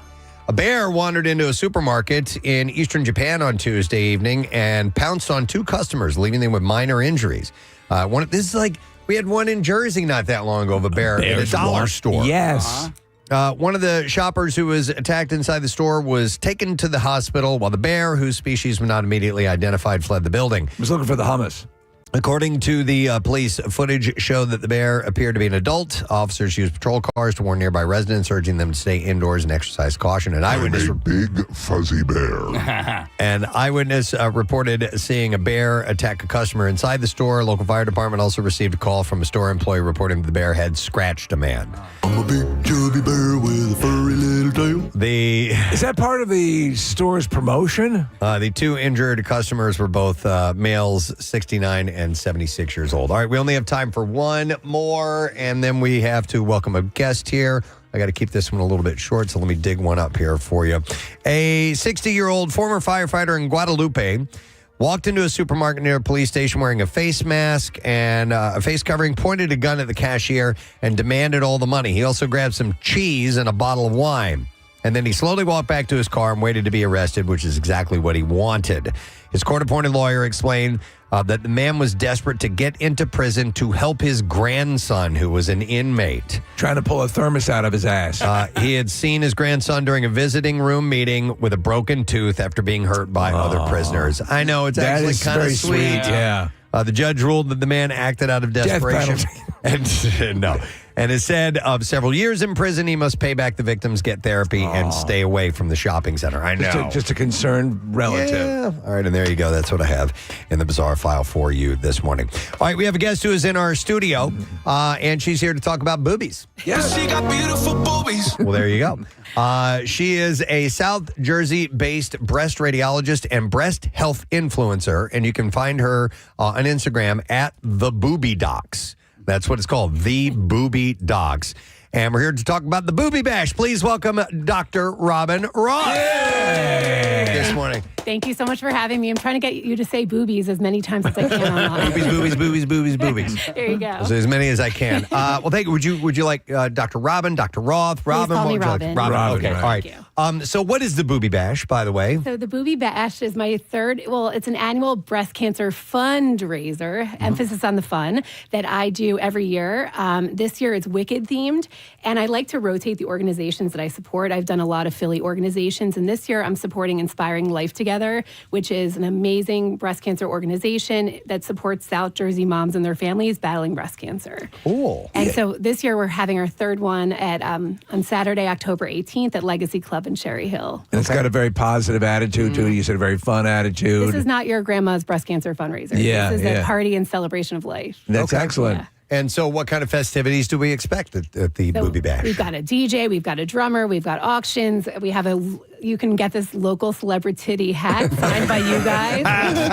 It's definitely going to be a hot item at the auction. I'd say this, and correct me if I'm wrong. It seems like, listen, we all know a number of people who have experienced this, and it's part of the deal. So I think it's probably a good news thing in that we're hearing more cases of it because people are being more proactive about getting it detected. And when we're hearing about cases of it, we're getting people who have gotten in early. Exactly. And so the outcome can be that much better. That's really key, right? That's right. I always like to say early detection is the breast protection. Yeah. I'm a radiologist. I'm the one who's reading your mammograms, MRIs, ultrasounds. And when we catch your breast cancer early, when it's localized to the breast, we have greater than 95% survival rate at 10 years. So, yeah. That's tremendous. Is there still a is it still tough to get ladies to get in to get tested? Yeah, only 50% of people that are eligible for their screening mammograms come in. And there's a lot of reasons for that. I mean, misinformation about mammograms and breast cancer is kind of rampant on social media. That's a big part of my platform on the Booby Doc. So wait a minute. So there are some people that think that the mammogram, the test itself, has negative medical effects. Unfortunately, there's lots of people that are really they are fear mongering, and mammograms have a very small dose of radiation, but that allows us to find microcalcifications, the earliest signs of breast cancer. So for lots of people, the benefits outweigh the risk. So there are people that are trying to sell other types of breast imaging that is not approved, that doesn't have radiation, but it can't detect the early kind of. So you have competing companies floating out. So let me ask you this: there are, for example, I know. There are a couple of tests. One for a particularly dense breast matter that is now recommended as well. Do you subscribe to that? Yeah, so dense breast tissue is common. About 50% of women have it. And if you have dense breast tissue, it makes it harder to find small breast cancers on a mammogram. And it increases your risk because breast cancers are white on a mammogram, so is dense breast tissue. So think of it like finding a snowflake in a snowstorm. Oh, geez. So if you have dense breast tissue, I always recommend consider adding an ultrasound or an MRI to your annual mammogram, depending on your risk factors. And so again, to that, I think people, they get scared and it's understandable. And we all have things that scare us. Yeah. And I think the notion of knowing that if you have no symptoms or everything's good, go at that. Go. Absolutely. Because again, the odds are very much in favor of you. If you have something, you're catching it early, and that's the good news. Absolutely. And when we get around the holidays, when I had the prostate cancer years ago, you think the notion of an empty seat around the table, all your loved ones. But you're there. You caught it early, and everything's good, and that it's all positive. So a lot of times, in commercials, they would hit oh my God, don't do the panic. You're fine, but just get in and get it done. Listen, the earlier we can find your breast cancer, the better. That's my take-home message. Steve, you mentioned people being scared, and I understand that. But I mean, and I can only speak from my perspective. I'm more scared of missing something, of something being there, not knowing about it. Not to a hypochondriacal level, but you have these things that are available. You should use them as your resource. What about people who have financial issues in getting mammogram testing? There are so many ways to get a free mammogram, free breast imaging. There's lots of programs. I mean, there's mobile mammo units all the time. I know there's going to be one in Rittenhouse Square. So really, and insurance covers and should cover an annual mammogram as well. So if there's any financial barriers, reach out to me. There's lots of programs I can direct you to. I can't think of any off the top of my head, of course, but I know the Chrysalis Initiative is one. And all online you can find it. There are all sorts of resources. And as an addition to what I said earlier, is that all of the stories that I'm getting predominantly are the people who've done just this, who caught it early and are doing great now. Absolutely. Breast cancer is very treatable when we catch it early. We are seeing a rise in young breast cancer. So I just really want everyone out there to take their breast health seriously and be proactive and speak up when something feels off. So at the Booby Bash, it's a week from this Saturday, the Legacy Club in Cherry Hill. Obviously, it's a party. It's going to be a really good time. What specifically do the funds go to? So this is all the funds are going to Inspiring Life Together, which really supports South Jersey moms and their families that are going through breast cancer. And every year I change the organization that I support because there's so much to go around. Well, and there's honestly with the organizations, when you are diagnosed, God forbid that happens, but you are surrounded by so many resources, and I'm sure you could reel off a whole bunch, but they're out there ready to help you. Absolutely. And even on social media, there are so many amazing support systems. I always call it worst club, best members. Yeah. And it's a sisterhood no one wants to be a part of, but it's really strong, and there are so many people out there that are willing to help, share their experiences, and make it easier for someone else. That's great. Yeah. All right, so you recommend for people to get information and tickets to do what? To go where? To go to the Booby Bash on Instagram. Instagram, the Boobie Bash, BOOBIE, All Boobie right. Bash. Not BOBBY. Yep, no, that's not how we spell it. All right, Boobie Bash Or at Boobie Bash. And I'll have everything at the Boobie Docs as well. Okay. You go to PrestonandSteve.com. We have all the information there. Absolutely. So all the information and ticket sales can be found at PrestonandSteve.com. Thank you so much. So third year that you're doing this. Third year that I'm doing this. And you just want to keep growing this? I want to keep growing it and Okay. expanding it, getting more people to come. We still have a few tickets left. I would love if you guys are free next Saturday to come on down. I also want to mention while I'm here, I just announced my new children's book called Everyone Has Boobies. Right. That is coming in January. So Very I'll nice. have to come back when it. Yeah, definely. Excellent. Well, it's wonderful to meet you, Robyn. Thanks for coming by. We wish you success with this. You're doing great work. Thank you. Let's hear for Dr.Robyn Roth. Thank you. The Boobie Bash. I'm sorry. She got beautiful boobies. All right, we are going to take a break. We'll come back in a second. Mr. Rob Riggle will be joining us. Stay right there.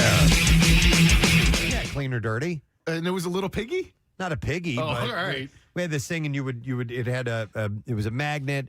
It had it said dishes are, and then it had a little chain to another piece underneath it that you could flip over that would say clean or dirty. That's I cool. like that. And that way you wouldn't have to guess when you're standing at the I sink. could have used that yesterday because I loaded dirty dishes into a clean dishwasher. Yeah, that sucks. Hey, how often do you change your bath towel? Like, do you use the same bath towel over and over again? Yeah, I do. Yeah. Like a week. Yeah. Maybe. Oh, dear God. Something January like that. 1st is what Yeah, I do. I do the same thing only because it's clean. I'm drying myself with clean water on a clean body, and so I don't feel like it's as dirty, and I don't feel like loading the hamper with laundry that is I'm that way. unnecessary. Okay. You're not a barbarian. No, Yeah, you're not I am alone. not. You're not alone. Kathy thinks it's disgusting, Yeah. but Not just sometimes you have to be careful of the smell and mildew growing. oh, sure, yeah. Yeah. I mean, well, I hang it up to dry, Yeah. to air dry, so like line dry. Over the after that. TV. Yeah. Are you once a week? Kat? How often you wash Once? them? No, like probably every other day. Man, that's a lot. Yeah. Let's Sorry. see. Let me go to. I use the washer. I have no problem using that. I have Frank on the line. Hey, Frank. Good morning.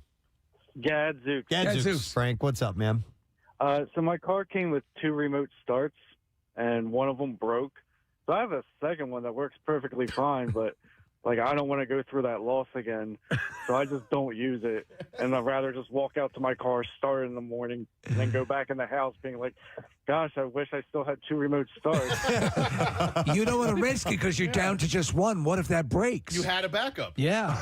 Exactly. But yeah, I don't know how to replace the remote start, so we're just not going to go. Like, what would someone do if they wanted to get a new one? You'd have to, I guess, go buy one. Yeah. Oh, my God. I'm not doing that. That right? All right. Thank you for Can't blame me for a sucker. I appreciate that. Yeah, this all got started because of this email that we got who said that the guy's in-laws' garbage disposal, they refuse to use it because they don't want to break it, so they actually keep a trash bag in the sink next to it. It's funny, yeah. To just throw the scraps in. Which, by the way, I did. We had a clog, a drain issue, and we had I called Horizon out, and the tech came and fixed, and he was telling me some stuff about the garbage disposal that I didn't know. As far as using, he's like, yeah, I mean, it's there for the purpose of breaking that stuff up and it going down the tube, but not everything breaks up that well and can eventually cause a clog. And he was telling me some of the things I didn't realize. He said what you shouldn't put in the garbage disposal, eggshells. Yeah. He said they eventually, he described them as a net. There's a membrane on the inside of the shell, and it goes down in there, and it won't fully dissolve, and it will. I have thrown thousands of eggs down the into the disposal over years, and he's like, "Yeah, that's one you need to avoid." I was like, I had no idea. I think potatoes can turn into like a glue. Like, okay, so like there are a whole bunch of foods that you can't put down there because what's the purpose? Then, I know, but you got to be selective in what you can and can't put Here down you there. go. Nick pulled up this list real quick. I know we have to take a break, Case, but let's see. Oh. Clam and oyster shells, really? Yeah, don't do that. I didn't rocks, know that. Don't put rocks in there. What about wrenches? No, grease, oil, a large amount of vegetable peels, large number of eggshells, it says here, artichokes in particular, and corn husks are things you should stay away from. Wow. Okay. Anyway, listen, thank you guys for your calls. We appreciate it. And thank you to Brian from Lewis, Delaware, for sending in that suggestion. We have to take a break because we're going to go live on Fox Good Day when we return. We have the bizarre file to get to. We have MMR's concert cash and your first chance at winning $500 and MMR bikini that she had pasted. However, we didn't do the Connoisseur last week. We'll have to at some point pull that out. But I saw this really interesting article from BuzzFeed, and I know that some people can relate and probably have their own stories to share. But the title of this article was people are sharing the questionable ways their families cook specific foods. I love when we talk about stuff like this. And it says, and some are quite frankly crimes. So I'll read a few examples. Well, one man's crime could be another man's favorite. That's true. Right.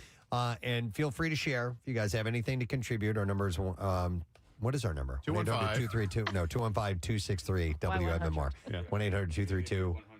You can call that one if you want. Yeah. I'm not going to get you anywhere. Yeah. All right, Who is this? Yeah. All right, so I'll start with this one. It says, my stepdad's mom took a stick of butter and used it like a crayon to smear butter all over a raw turkey, and then she put the rest of the stick on the table for rolls. Oh, yeah, no, So I've That'll actually kill seen. ya. No. I've actually seen a device that is like a I don't know, like a clamp for butter. It doesn't have to require a lot of pressure, but the basic gist is you put the stick of butter in it and you slide it around on waffles and pancakes. Yeah, we have one. It's called a ButterBot. Oh, okay. And and it looks like a little robot. Yeah. And you stick it inside there, and you take off his little R2D2 head. Yeah. And the butter sticks out the end there, and it's actually curved a bit so it fits on corn on the cob. This is not the butter you're looking for. And it's really great for corn on the cob. Casey, this would be perfect for your problem of getting butter in each square of a waffle. No, it wouldn't. Why? Because I think it would. Right? Especially if you heat it up a little bit. This is not what we're looking at. No, If I you're know looking that. at a video, that's These not are what it not is. your butter dispensers. Yeah. So anyhow, but using that on raw poultry No. and Then serving putting it out? to No. family, No. You could get deathly ill. you get very, very sick. All right, here's another one. This says, my mom once had a meltdown in her kitchen when she saw me cooking an egg in a skillet. She likes to cook her eggs in the microwave until they're rubbery and tinged with gray, and she insists that this is the only way to do it. She's a lunatic. I actually didn't even know you could cook an egg in Oh the yeah, microwave. you can do it, but it turns out It's gross, right? Yeah, you don't get a soft center on the yolk. You get a kind of hard, almost a boiled type of thing. I mean, even I can do an egg in a skillet. Come on. Hang on a second here. This one says, not exactly cooking. This is a text. It says, not exactly cooking, but my mom cuts pizza with scissors. Oh, I've heard no, of I've that. heard I that have too. heard of that. Yes. I've seen it too. I worked for a family who owned a pizza shop. They owned a very successful, still successful pizza shop down the shore. And when their kids were little, they would bring the pizza home for dinner and they would cut it up into like little pieces for a baby, but they would do it with the scissors. Okay. Do you do the same thing we do? So with our deli meat, we'll use hole punches and put them into a binder. A 3-ring binder? I haven't tried that, but that's awfully efficient. Saves some Where's the liverwurst book? Marissa? I feel like the scissor things comes from Italy. Like when you're in Rome, they have these long pizzas and they cut them with scissors. Okay. Do you So think that's maybe where that comes I from. don't know. on that note, do you think that pizza tastes slightly different if you eat it with a knife and a fork than Yeah, it's not as Taste good. different? No. yeah. I mean, it's a different eating experience, but I don't think it tastes different. I think don't- psychologically- but like the bite and the. Do you know what I'm saying? I do. I don't. Preston's probably right. No, it's not No, going to taste different. there can't be any change to the taste, but yet I perceive one. It kind of feels like it is. Yeah. All right, so a few more examples. We'll go to some phone calls if you guys have them. How about this one? I love this. One of my relatives deep fries things and then puts them in the air fryer to make them, quote, less oily. Wait. That is absolutely ridiculous. Then they go on and say, then there's my aunt who buys takeaway fried chicken, fries it again at home just before serving it to her guests. She says the outside is too dry and not oily enough. Oh, my God. Okay. So she refries fried chicken. Did everyone have a heart attack? Is everybody good? Oh, that is the best. This one says, once we watched my wife's grandma dice an onion by slicing rounds with the peel still on, like you do for burgers. She would peel each slice one by one and then finally chop it all with a steak knife. Huh. So that's way off. I watch people dicing onions. I need help. And I sip. Oh, Casey, I'll give you the full tutorial. It is so easy to do. I do not know how to cut an onion. Really? Not properly. There's a process. Well, can you give us a quick verbal tutorial? I would. Okay, so you cut off the base, the bulb end, and then you cut off the top. You turn it sideways, lie it on one of the flat ends. You cut it in half. You take the peel, the outside layer off. Then you flip it back over on the flat edge like this. Where it's like round and... No, on the flat side. On the flat edge where it lies now. And then, Casey, so here's the onion. It's like an arc this way, okay? Correct. Then you slice it 3 times this way. Okay. And you slice it 3 times this way. And then you go boom, boom, boom, boom, boom, and it's all chopped up. Are you a fan of chopping devices? No. A lot of chefs say no to those, right? No, you don't need... It takes up room in the kitchen, and all you need is a knife. But what you do need to know are the proper techniques. And all you have to do is learn them once, and you got them. So at some point, I'd seen a YouTube video that described how to cut a pineapple, Preston, and we had a fresh pineapple in the house. I think I misremembered how to cut that pineapple. Oh, really? Because it's that main part in the middle, the stem, the core of it. And I cut that off. Yeah. And I cut the outer layer, the prickly part off. And I was cutting what impressive things on his resume. For sure. Of course, he has been in so many great shows and movies throughout the years. Modern Family, The Hangover, Step Brothers, Talladega Nights, The Daily Show. In fact, let me play something from Step Brothers. All right. Just to lead him in. Here we go. It's the Catalina wine mixer, okay? Why does he keep doing that? I have to sell or lease at least 80 choppers to make my nut. And you mess with my nut, Brennan? Randy here is going to eat your like Kobayashi. I've seen him do it. You've actually seen him eat a man's penis? It was in international waters, so they couldn't prosecute him. I think he was nominated for that, for that scene there. But listen, 23-year career in the United States Marine Corps, in the birthplace of that very Corps here in Philadelphia. There's a big celebration also about the U.S. Navy that's taking place this weekend, Sunday, on Independence Mall, Victory at Sea concert. We are very, very happy to have joining us once again this morning, Mr. Rob Riggle. Hey, Rob. Hey, guys. Thanks for having me. Of course, man. Nice to see you again. You came by here years ago in our studio. We still talk about that that visit because you're just such a fun guy to sit down with. But listen, 23 years in the Marine Corps, Lieutenant Colonel, how when you're in the Marines, how versed are each member to the origin and Philadelphia being the city of the birthplace of the Marine Corps? Were you aware of that when you were coming up in the ranks? Aware. Yeah. Very aware. Matter of fact, the first time I came to visit Philadelphia, I think maybe I was doing stand-up or something, but the first thing I did was to go to try to find Tun Tavern. Yeah. That was the first thing I did. And all I could find was a historical marker. Yeah. Obviously, a lot of it's changed since 1775. But every Marine is very well versed in our history. So love it. You get a strong sense of it in here. Obviously, when you're in Philadelphia, the odds are whatever you're in front of, if it's the first, as far as that goes. And then that is a particular point of pride, and we always acknowledge that day. And you're a perfect fit for this. You're a big advocate for that. I'm familiar with the Victory at Sea stuff. We used to have a collection of albums. My dad was a World War II veteran, and there were the newsreel footages that were associated with this. It's a big thing. The concerts are amazing. I remember all of the music being amazing as well. So what can we expect? What is going to take place, and what are you overseeing? Well, I'm going to oversee a concert. Actually, I'm hosting. I'm hosting. But it's 250 years. It's the Navy Marine Corps team, so to speak. But we're celebrating sea service. So that's the Victory at Sea newsreels, I think, is a great play on that. But it's going to be a great concert. They're going to do it right there at Independence Mall. So talk about a beautiful setting. Couldn't be much better than that for a concert like this. Mr. Pan of the Bell is going to be there. Yes, local. Navy Marine Corps bands. There's other acts, obviously, that are going to be filling out the night. But it's going to be a great night to celebrate 250 years of the greatest sea service the world's ever known.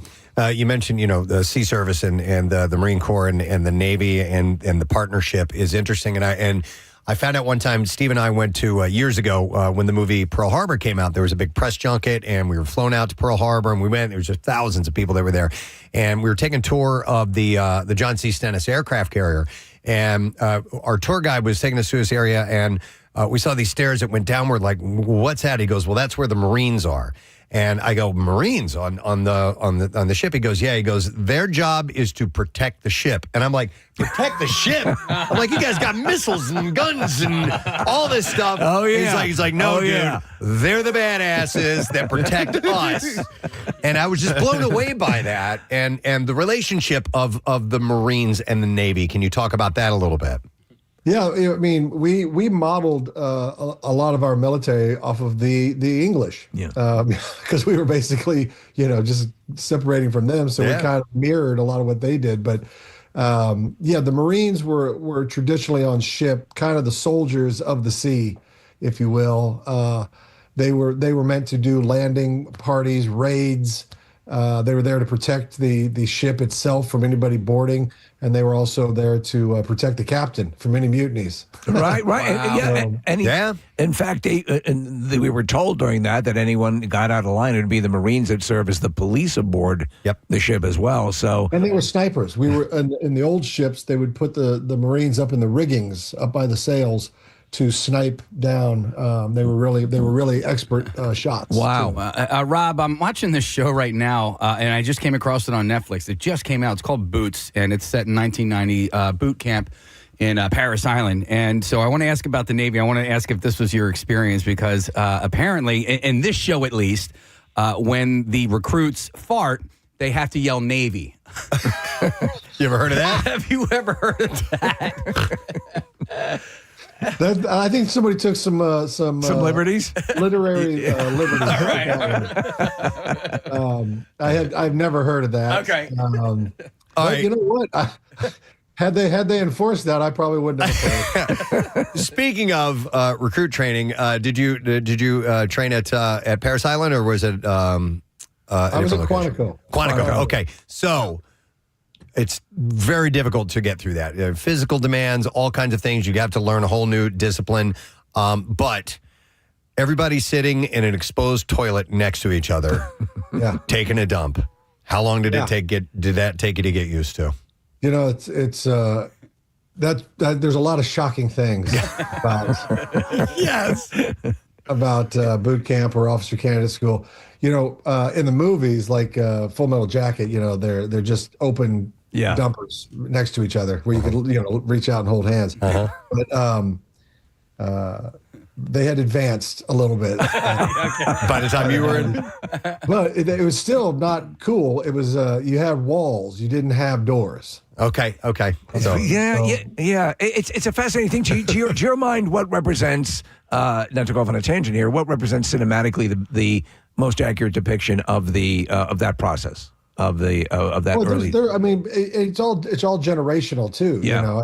I think Full Metal Jacket probably did a really good job of representing what boot camp was like in the late 60s. During the Vietnam era. We tend to think of it as frozen in time, and you're right, things evolve, and we just remember. They still have ways of making recruit training incredibly tough, incredibly harsh, and brutal. The Marine Corps, we actually, when other branches of service during our latest, Afghanistan, Iraq thing, a lot of services were reducing their boot camp by a week as to try to get more people out there or to entice people. We actually added a week to our boot camp. So it's a head scratcher, but so there's as long as they maintain the standards, there's all kinds of ways to train Marines and anybody in the service, but you do have to train them for reality. You can't play sweet and nice all the time. You're training these young folks and our fellow Americans. You're training them for a very difficult job, which is anything from peacekeeping to war fighting. Yeah. An easier job is hosting a podcast, and I really have enjoyed Riggle's picks. And a few weeks ago, you had our friend Kate Flannery on, and you guys were talking about being in Ireland and how the possibility that Cork might be the lost city of Atlantis. And I didn't know about the podcast until Kate was on, because I follow her on Instagram, and now I follow you guys on Instagram, which is really cool. Tell a little bit about the podcast, because it's fun, it's fascinating, it's cool conversations. Oh, well, thank you. I appreciate it. I do it with my golfing buddy, Darren Leader, who's also an incredible heavy metal drummer, just happens to be. But I enjoy his company and conversation, and that's what we try to do. We try to talk to our friends and meet interesting people and have weird, ridiculous conversations with them. But yeah, I was actually just filming last week in Cork, Ireland. Oh, wow. And myself. And I don't know if it's true, if that's Atlantis. There's a lot of really good theories out there. But it was a special place, I'll tell you that. And the Guinness, I don't know why, but it goes down so smooth. Yes, it does. Oh my God. Yeah. I don't know. I honestly, I don't drink a whole lot of it here, but when I'm over there, I could have 2 pints. I wasn't even thinking about it. It was amazing. I don't drink really at all. And we went to the Guinness factory. We went to the tap, the one that the Guinness beer taster tastes out of. Yeah. And it was like a milkshake. It was crazy, the difference. But to the point of that and Atlantis, you've always been fascinated with this sort of stuff. You did a show for a while. Was it Rob Riggle Global Investigation? Yeah. Is that always been? All it was I had done Shark Week for the Discovery Channel like for 2 years. I hosted it with Shaq, and then I did my own version. And they basically said, well, do you want to do anything else? Maybe we could do another show. And I was like, yeah, I want to be the funny Indiana Jones. Yeah. And they said, okay. And I said, yeah, I want to go around the world solving mysteries. And here's the catch. I'll actually solve them. Yeah. So every little mystery I went out to solve, I claimed to have solved it. Like when I went out to get the Holy Grail, to find the Holy Grail, I found some cup. I drank out of it, and then I just said it's a waiting game. It's just a waiting game. I've recently, Rob, given up on sports. I don't care follow sports anymore. How recently, Casey? As of last night. As of last night. But one of the things I used to I've been there, guys. I've been there. Last Monday night was. One of the things I used to love to do when I loved sports was watch Fox Good Day, and I really did love your contribution on Fox Good Day. What was that experience like? Oh, that was great. I was so lucky. I had just hosted the ESPYs, and Fox. Timing was perfect. That's how I got the gig, because they had an opening. Basically, I think Frank was done, and so I got the gig, and it was a blast because I am a football fan. I'm very passionate about sports. I love it, and we know where your loyalty's like. Yeah, well, listen, I don't hide it, my friends. I don't hide it. No, and should you? Nor should you. Yeah. I did it for 8 seasons, and I wouldn't trade a single minute of it. So very happy to do it. Did they encourage you to make fun of Terry Bradshaw? No, that just came naturally. How can you not? Terry's actually the sweetest guy in the world. He wears his heart on his sleeve. He's exactly as advertised. He is who you think he is. He's really funny, gregarious, and he's really, really kind. Like, he'll send a text if something happened to me outside of the show. If I had a movie come out or something, he would always fire off a nice message, and really great guys. I wanted to ask you, because there's a little blurb that popped up. It was a little chopped down meme, but it was John Oliver describing working with you on The Daily Show and this little ritual that you had. Can you explain this ritual? Well, John and I don't know if it's the same one. Yeah. I don't know if it's the same one. It involved phone about. calls. Oh, yeah. Well, so John and I shared a very small office, and John was always working, and it annoyed me because I wanted to play. And so I would call him. We had these phones, so I would call him in the office, and I would just start doing bits. I would act like the pizza delivery guy who couldn't get in the building. I would act like a viewer who was frustrated with his last segment. Whatever the bit was, I would just start crank calling him. And God bless him, he's a comedian to his core, so he had to play the bit. You're sitting in the room, and he described, and like he's trying to meet his deadline, and he can hear you breathing. He knows it's you, and it's just. But you were very impressed by the fact that he would follow it through every time. Yeah, guy, because a lot of people would just all they had to do was turn to his left and say, "Hey, not right now." But he didn't. He picked up the phone, he answered it, and he played it out. He played it all the way through. That's awesome. Beautiful. I also wanted to bring up the Big Slick, this charity thing that you do, which is pretty amazing, and the genesis of it. Are we now? Is it 3 years running? How long has it been? Oh, we're going into our 17th year. 17 years. 17 I didn't years, realize it was that long. Explain what it is, because it's pretty cool. We basically, I got some of my fellow Kansas Cityans that have had some success in show business. Paul Rudd, Jason Sudeikis, Dave Keckner, Eric Stonestreet, Heidi Gardner, and myself. And we decided to put together a little charity event for Children's Mercy Hospital where it's evolved over the time. The reason it's called Big Slick is because it started as a poker tournament. Mm-hmm. And then, we morphed it into other things. So now it's a softball game and a variety show. And, but we started, I think the first year we did it, I think we had maybe a total of 6 celebrities counting the hosts.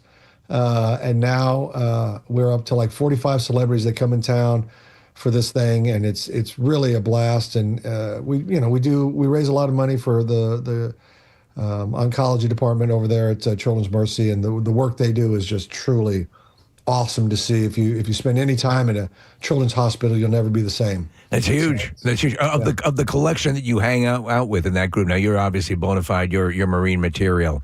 Who do you think might have a shot at passing having the muster to be a Marine from that collective? Oh, Paul Rudd?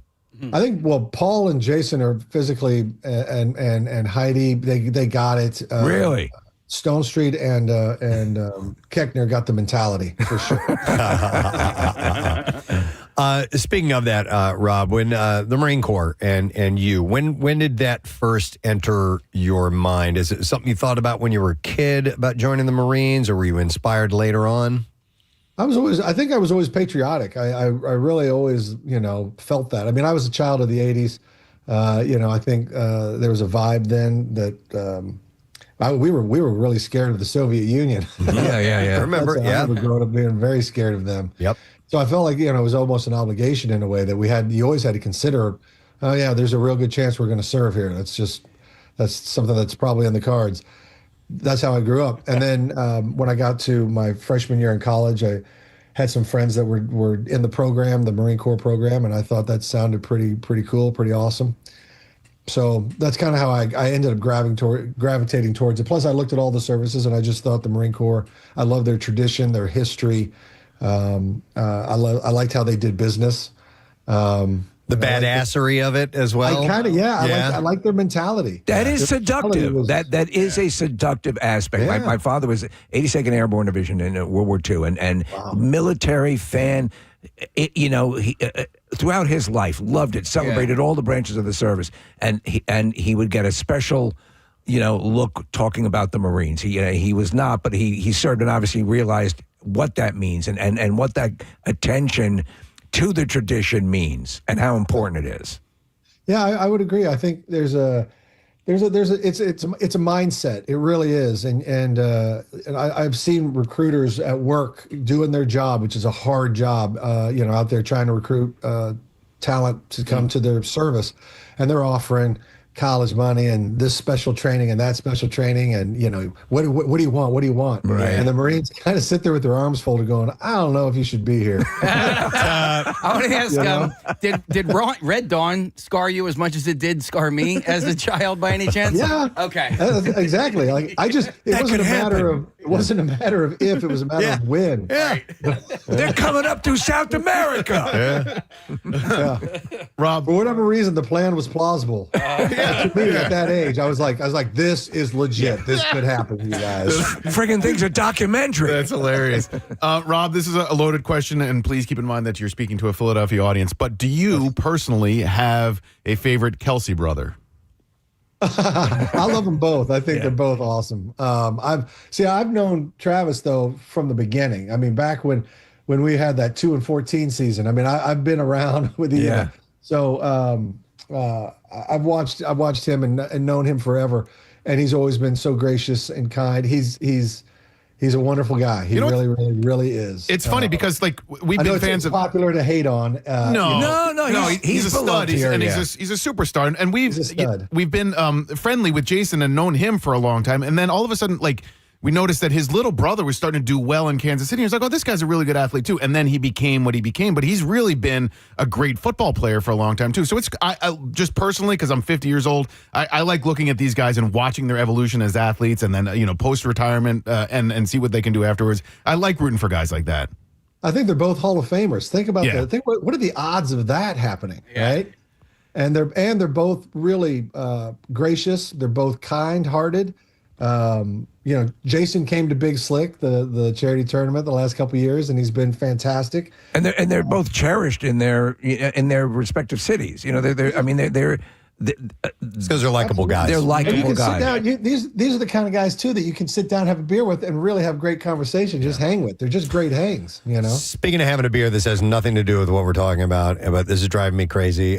You're wearing a baseball hat. Underneath that, in the brim of your hat, is that a sticker or is that a bottle opener underneath there? It should be a bottle opener. It is. Okay. All right. Yeah. Okay. Just checking. I'm like, yeah. That's a got the man. American flag on the front. What are we talking about? Yeah, come on, man. It's a man who knows how to party. That's absolutely right. It's 5:20 in the morning here, so like I had to put on a hat. I rolled out of bed with my hair going every direction. I was like, shit, I need that. Oh, sorry. That's all right. I got it.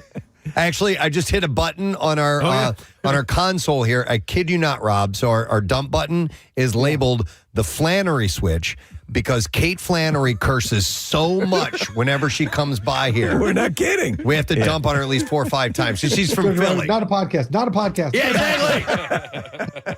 Exactly. Well, I apologize for that one. But no, that's fine. Don't worry. Yeah, my hair was going everywhere, so I had to throw on a hat. Okay, all good.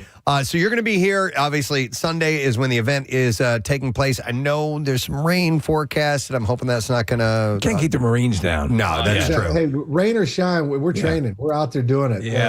And it never stops the Marines. Have you ever seen Patti LaBelle sing live, by the way? I have not, and I'm really excited to because I think that's going to be a special treat for sure. She's amazing. Well, listen, and they've got the parade of ships that happened yesterday, so there's a lot of really cool things that are taking place in honor of the birthday of the Marine Corps, the U.S. Navy, 250 years ago, Tun Tavern. We've got all the history right here. So awesome. Well, just so you know, I do have a book coming out on Veterans Day, November 11th. Got a book coming out called Grit, Spit, and Never Quit, Marines Guide to Life and Comedy. Oh, really? Okay, that's terrific. So, is this your story? Is this a memoir? Yeah, it's kind of a I'm classifying it, I guess, as a motivational memoir. So, it'll run through the Marine Corps, a lot of deployments, SNL, Daily Show, movies. Just kind of this is how I banged my head against the wall. Hope you enjoy it. Well, hope it helps you on your journey. Before we let you go, there was an anecdote, and tell me if this is true or not. When you left, when you left the service, and you decided within a year your goal was to be on SNL, and like almost to the day you hit that goal, correct? Well, it was. There's truth to that story, but it was. So when I left flight school, I stayed in, but when I left flight school, I made the decision that I was going to try, if I quit flight school, I had to count. And what was I going to accomplish? And I wrote in the back of this book, I said, the first thing I wrote was, I'm going to get on Saturday Night Live. 10 years later, almost to the day, 10 years. I got on Saturday Night Live. That's pretty freaking amazing, yeah. But if you stick with it, keep your eye on the prize, those things happen. Yeah, you can will it to happen if you work hard enough. Nice. All right, Rob, great to talk to you, and hope you have a great time at the event and enjoy being back in Philadelphia. We're big fans. I'm looking forward to being in Philly. Philly's the best town. Love it, man. Yeah. All right, we love you. Thank you, Rob Riggle. Yeah. Take care, my man. We'll see you soon. He's great. He's hilarious and a badass. Yeah, do we have the in the face clip? I was going to play it on the way up, but I didn't even think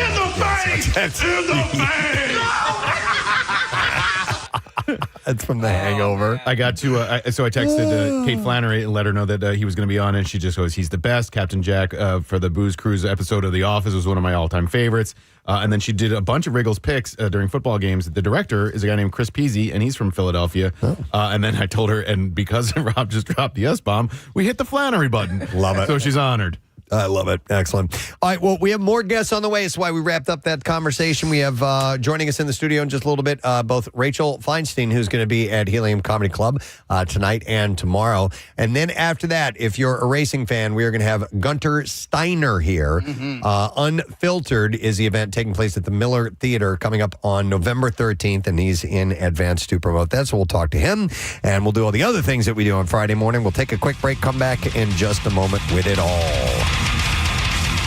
That part of the core. Do you do still core? solid? Yeah, hard? still solid. Or was that just me not cut? Was that me cutting I didn't it too cut soon? it all out. You know, All right. I mean, you need to cut it into quarters and then just slice the. There'll be like a wedge, and that sharp part of the wedge is the core, and then you just cut it off that. I way. effed it up. Then you're good to go. Steve, I hate to bring it back to this, but a listener texted this in, so thank you, random listener. Apparently, in the movie Cobra, starring Sylvester Stallone, We're watching the video. he uses scissors to cut pizza. He's eating cold pizza. Hey, pizza. And he cuts it with scissors. You're the pizza, I'm the scissors. That's where that whole thing with that cult. They were scissor. They were pizza. They cut their pizza with scissors. No, they cut theirs with axes. If you remember. Clang, clang. But Casey, I'll you know what? I could bring in an onion. Maybe you know what? Maybe we'll do a demo day for the Connoisseur sometime. Thank you for calling Cobra's Pizza. We'll show you a couple things. He's got a pizza shop now. Slices. Would that be like a version of show and tell? All of the drivers wear mirror shades Absolutely. and have a matchstick in their mouth. Yeah.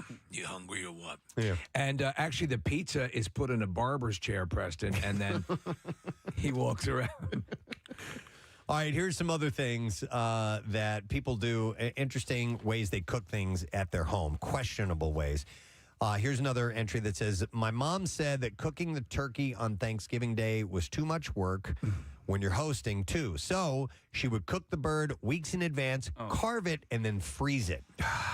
You might as well. No. May as well just go to the deli and buy turkey that way. It's not part of the, Thanksgiving experience that way. I'm getting the borderline criminal aspect of this whole thing. But 'cause also- that's just the whole purpose is to have that fresh turkey. Listen, I cooked a turkey for the first time in my life. Like, I did it on This Thanksgiving just passed, right? And I did a great job.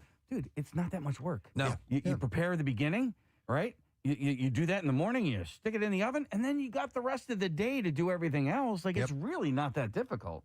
Agreed. I like this one a lot. It says, my family calls every small grain-like food in large quantities rice. Wait, what? Quinoa, that's rice. Couscous, that's rice too. Couscous. So I love couscous. They just call it rice. By the way, couscous is like 1,000% superior than quinoa. I am I'm a quinoa fan. I'm not saying I don't Totally like different. quinoa. It's It's just completely different. it's better.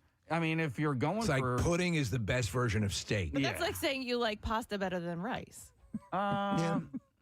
Yeah. No. Yeah. I think it's more like saying you like risotto better than rice. And milk duds. No, so, couscous is a pasta, right? Yeah. That's right. Quinoa is a grain, I believe. I believe you're correct. So they're two different things. So, Okay. so rice and risotto are both grains. Your quinoa's in my couscous. Your couscous is in my quinoa. I kind of liken them to be almost the same thing, even though they're not. Right. I guess. Okay, so you're like these guys. Yeah. All right, so here's another one that says, my mother-in-law proudly makes this one very specific chunky salsa, and it has raw diced carrots in it. I have no idea where she got that recipe from, but it's bland, it's watery, and way too crunchy. I had carrots in a salsa one time, and Were they raw? Yeah, chopped. Okay. Raw carrots, and when I saw it, I was like, "No, this is going to be terrible." It wasn't bad, and I don't know why it was done. Like maybe for nutrition reasons or whatever. I was not completely turned off by it. Do you know what? I pretty much hate carrots.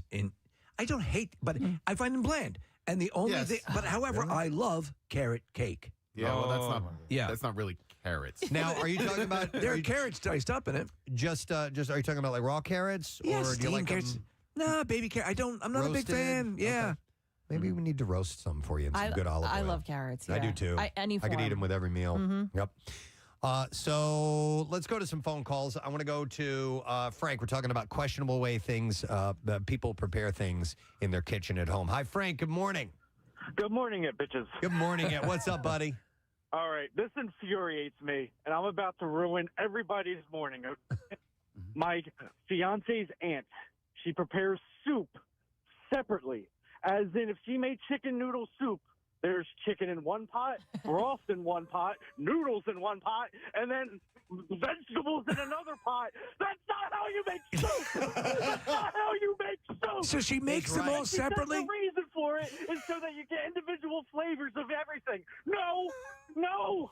Frank, I feel your passion. Absolutely, because the big thing about soup is all those ingredients together blend, and they spend time together. Yeah. The longer you let soup sit like that, the better it tastes. That's insane. That's crazy, Frank. Have you ever confronted her on this? Yes. And then she's big and mean and Italian. I don't know. Frank, that's insane. Does she do, like, when she makes a cake, does she prepare the separate ingredients separately? Right, it's like taco night, but with soup. So you just walk up and then you just put everything into your bowl. And that's kind of funny. Yum, yum. I'm really happy to be married into this family. I can't take it. All right, Frank, good luck to you, sir. Thank you for the call. We appreciate it. Oh, my God. That's crazy, man. That's too funny. So here's another one that says, once we watched my wife's grandma dice an onion by... Oh, wait, I already said that one. Never mind. There was another onion one coming up a little bit later on. This one says, I... brought my mom and a niece to a nice restaurant in Boston and interpreted the menu for them. It was in Spanish, and I could make out most of it, and we played it safe considering their plates, but also ordered a few things for them to try. Adventure in food and culture is important for my kids. My mom screamed, "Ooh, gross," like a child in the middle of the crowded dining room, all because I said that there were anchovies in the Caesar salad as they brought it out to the table. Isn't that a standard part of Caesar salad? Yeah, anchovies. The dressing is made right. with anchovies, but she probably didn't know that. She got a little freaked out by that whole thing. Ooh, there's carrots in this carrot cake. Right. All right, let me go to Adam. Hey, Adam, good morning. Morning, guys. What's up, Adam? My fiance's mother will put whole chicken breast into the oven with like an inch worth of olive oil and no seasoning and just let it cook in there for like an hour. Wow. My fiance suggested that I learn this recipe. What's to learn? Wait, let me take notes. Yeah. So, Preston, would there be any reason to prepare chicken that way? If you maybe were going to add it to something else, but they just eat it like that, Adam? It's the weirdest thing that I've ever seen. They pull it out of the oven, they cut it up, and they're like, "Oh yeah, it looks great." I'm looking at them like, did she forget to put like salt, pepper, like any kind of seasoning on this thing? I came home from work one night and it was just sitting there on the counter. I'm like, yes. Are they treating it like Preston, like focaccia bread, where you're dipping it in? Everybody just takes a piece and then they dips it in the olive oil. Oh man, that's super duper bland. Thanks, Adam. I appreciate it. Yeah, you would do that if you're going to add it to something else, maybe. But even then, you at least want to give it a little bit of salt and pepper, you know? Something in there. Let's see here. This one says, my mother-in-law. These are all mother-in-laws. Questionable ways that they prepare things in their kitchen. My mother-in-law cuts every single vegetable up with a paring knife. Now, a paring knife is really small. Yes. She said it's horrible watching her struggle to cut large items like potatoes and onions. But she just sits there and insists that a small knife makes it go faster. Yes. But then again, he says she also boils chicken in water in the microwave and eats it too. Boy, that's about as bland as you can get too. So smaller tools will make the job go quicker. So like a really tiny lawnmower. Right. Yeah. Exactly. Try that. Yeah. It'll speed things up. I'm gonna cut my time in half. No. You need a nice big knife. No, I'm going to dig out this pool with a spoon for some things. And by the way, always sharpen your knives. I think the rule is a dull knife cuts people. A sharp knife doesn't, because a dull knife won't. You can move. Jump. It'll skip around and not cut cleanly, and you can cut yourself. What are your kitchen knives of choice? Are you using the Guy Fieri? Yeah. We have the Guy Fieri. They're pretty amazing. Yeah, we got what's called the Battle Station from Guy, and we've had it for, I don't know, 8 or 9 years or something like that. Yeah, they're really good knives. We just got those colored ceramic knives. How are they? I love them. Because I see them advertised on QVC occasionally, and the guy who appears to be a chef seems to really love them. Yep. Very sharp? Yeah. Okay. One last quick question. Do you have to sharpen those ever? I don't think so, right? I don't know. You're asking this guy over here. I don't, I've never dabbled in ceramic knives, so I'm not really sure if they need to be sharpened or not.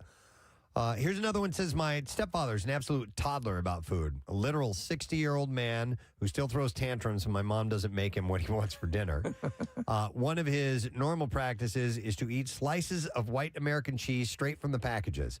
Sometimes he just takes slices out of the package and stuffs them in his mouth. And I think these are the individually wrapped ones. Yes. Because he goes on to say he spent all of last summer insisting that every pack of cheese that my mom got was bad, but they were all totally fine. Our conclusion, we think that for the first time in his life, he actually smelled the cheese before inhaling it. So if it wasn't wrapped tightly in that package, because those, like the Kraft ones, like they barely have any scent to them at all. And you get a real cheese, it's going to have a really strong scent to it. All right, Tony has a crazy way of making soup. We're going to go to Tony. Good morning, Tony. Good morning. How are you? Great. What's up? All right. So someone else was talking about separate, like making soup separately. Yes. I have a texture thing. So I like the taste of the soup greens, like celery and onions and things like that, but I can't stand the texture. So I boil them in the broth, and then I strain them out, and then I kind of pulverize them into their own soup, and then I add it back into the broth, and then I boil the noodles, and then I add the chicken. Okay, so you don't like texture of vegetables, so you just kind of puree them and make them into a liquid. Yeah, yeah. Okay. Huh. You're still going to get the flavor. That's interesting. That's probably a Bill Weston way, right? Yeah, so you know what? In fact, here's this same one. It says, my dad hates the texture and taste of most vegetables. He passed this down to my brother and me. So my mom always made us this awesome salsa that was completely pureed. Yeah. I was very confused by chunky salsa when I was old enough to notice it at other people's homes. Huh. I didn't know people didn't like the texture. Well, I guess, yeah, like Rochelle. Texture's a big thing. The reason she doesn't like mushrooms is the texture of them. Me too. She can handle the flavor. She can get mushroom flavored stuff, but if she gets the pieces, it's like I've been on that roller coaster with avocados. So I like avocados. I initially liked, and then I did not like them. I did not the texture, and now I kind of like the taste. So I can handle. I think I'm coming back as the pendulum swings. But man, yeah, there was a period like I couldn't stand the feel of it in my mouth. What about, Kathy, mushrooms, no dice for you? No, I can't do mushrooms. But I'm okay with the avocado. Like, I don't. I know. That's kind of slimy too. It's a little different. It's a little different. Yeah, the mushroom is so. Yeah, I don't know. Avocado's so almost slimy. creamy in nature. Yes. And I'm okay with creamy. I'm okay stuff. with Say it clearly and into the I'm microphone. okay with creaming. What about mushroom flavor in general? You don't like it either, or? I don't know that I would hate it. I don't. What would be mushroom flavored? Do you like sauteed mushrooms on like a hamburger? Oh yeah, I do. That's awesome. Absolutely. So like a cream of mushroom soup. You know, I mean, there are little but there pieces. are chunks in there. Yeah, no, I can't. But they're do very, it. very. What about split pea soup? Something like that. Oh, I'm okay with that. I'm fine with that. Casey's not good on. My wife despises it, and I love it. Yeah, the only one I've ever had is like a canned split pea soup. Oh, yeah, if I had it homemade, you got to have free range. Speaking of canned, hang on a second. Here was a one that said, my mother has entire cookbooks dedicated to cooking in the microwave, and she thinks that there are only two ways to cook vegetables. One, place frozen vegetables onto a dish, add water and margarine, microwave until mush. 2, dump canned vegetables and liquid from a can into a pot, add margarine, heat, microwave until slightly warm. I only realized that I actually liked vegetables for the first time I tasted fresh green beans that had been lightly sauteed with olive oil, garlic, and salt. So some people, if you grow up on the canned or frozen stuff, you don't know the majesty, the wonderfulness. That would have held true with a couple of like pineapples. Again, I only had canned pineapples when I had fresh. Like, well, a whole new world. Right. But Casey, we'll have to get you some split pea soup. I hated peas when I was a kid. Couldn't stand them. They were disgusting to me. I love them now. It's the way it goes. We were talking over the weekend about Brussels sprouts and how they're a revelation these days. But when I was growing up, Brussels sprouts were prepared boiled. And so that was like terrible it to would me. Blow out your O-ring like nobody's business. I wouldn't even give it that chance. I hated them so much they never made it into my body. I love them baked. Like now? Yeah. Yeah. All right. How about this one? When I eat at my in-laws, here's the in-laws again. It's always stressful. They're wild about portion control. My mother-in-law always cooks 1 potato per person, and they're baby potatoes, like the size of a golf ball. So, like, you can't have extras. She said during Thanksgiving, she'll hover around and snatch your plate away the second you're finished. Don't even think about seconds. Remember, 1 potato per person. What's that about? I guess they don't describe whether or not they're very thin. That's weird. How about I made Christmas dinner once, and my sister deemed the ham trash because I didn't take the bone out. Apparently, Gordon Ramsay wouldn't have done that. And I was deemed unfit for next Christmas dinner, so she took care of it. She cooked a tube of deli ham instead. Really? A tube of it? How's everyone's tube? How's your tube of ham? God, that sounds awful. It's very good. This is good tube. Let's see. Let's go to Bob. Hey, Bob. Good morning. Hey, good morning, guys. Hey, what's up, buddy? When I first got with my girlfriend when we were kids, about 18, 19 years old, come home from work, and her mother, she's like, oh, we're going to have spaghetti the poor way. Guest is performing Helium Comedy Club at a show last night. Has a couple tonight, has a couple tomorrow. You may have seen her Netflix special titled Big Guy, came out last May.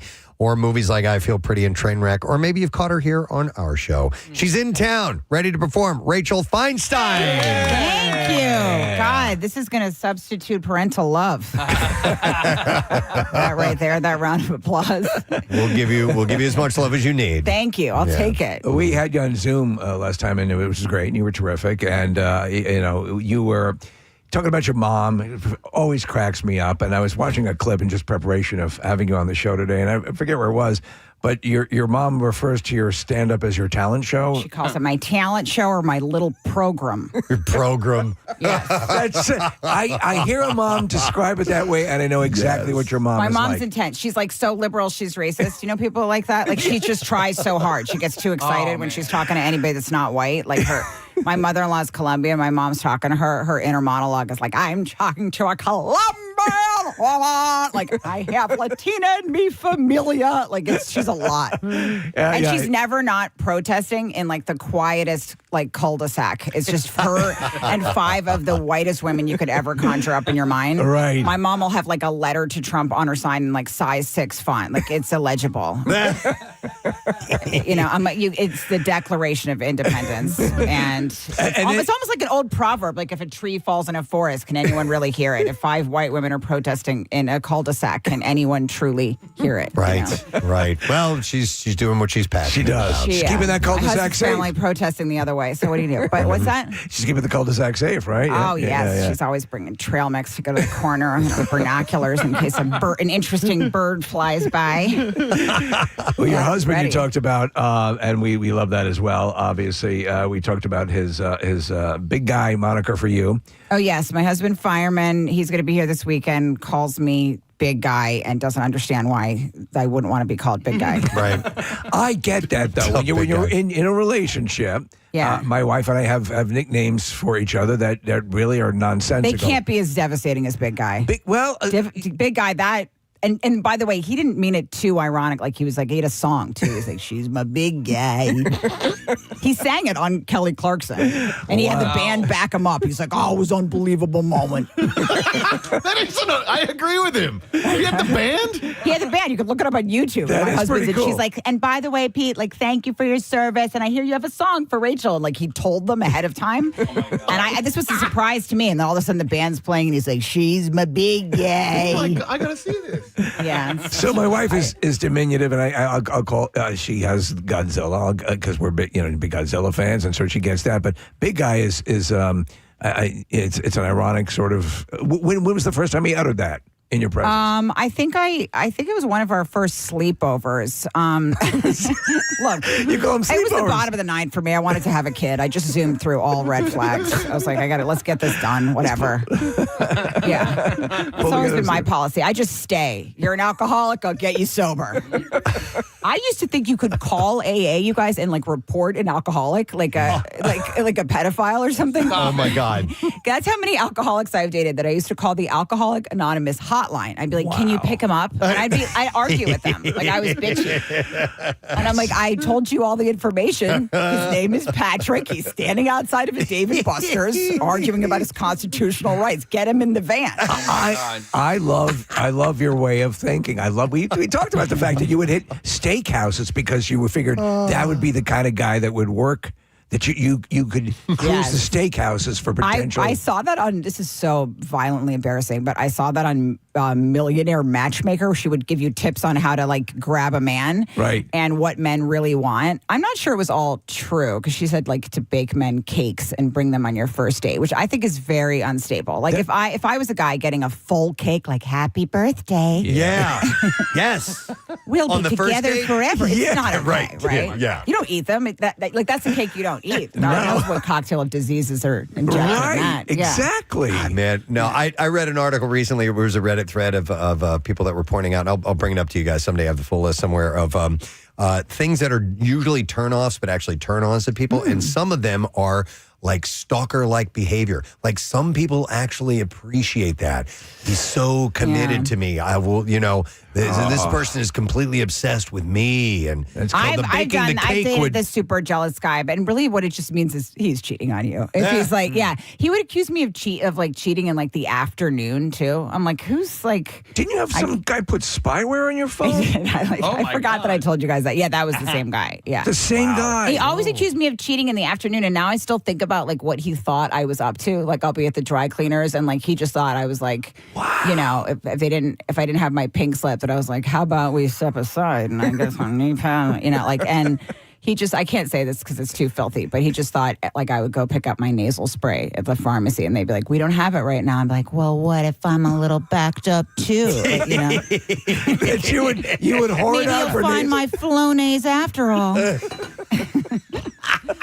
But yes, he did. And I was slightly flattered in the beginning. Oh, you were slightly flattered in the I beginning. was just like, I didn't get it. Like he said, I just love you so much. I had to say it in 3 days. And that's when he's going to make a suit out of your skin. Yes, exactly. But there's that brief period, I think, where a lot of people would flirt with the notion of, wow, this person's really into me. And if you're saying that should last for about 4 seconds before you're going, oh no, this isn't good. Really? And my husband's the opposite now. So, I overcorrected the other way, but I'd have to go missing for weeks before he'd look for me, like a solid 3 weeks. And he's like, his whole he's very like libertarian, like you do you, like hands off, and I'm like, but you have to see if I landed someplace. Check for a landing. Come on, Pete.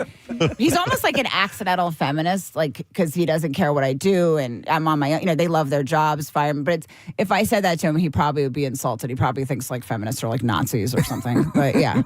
So from where you were, like really kind of, you weren't clombing on to people, but you were, from where you were, your mindset about dating and being in a relationship, having a guy who's a little bit more you do you, was that a bit of a transition you had to get used to, or are you loving this scenario?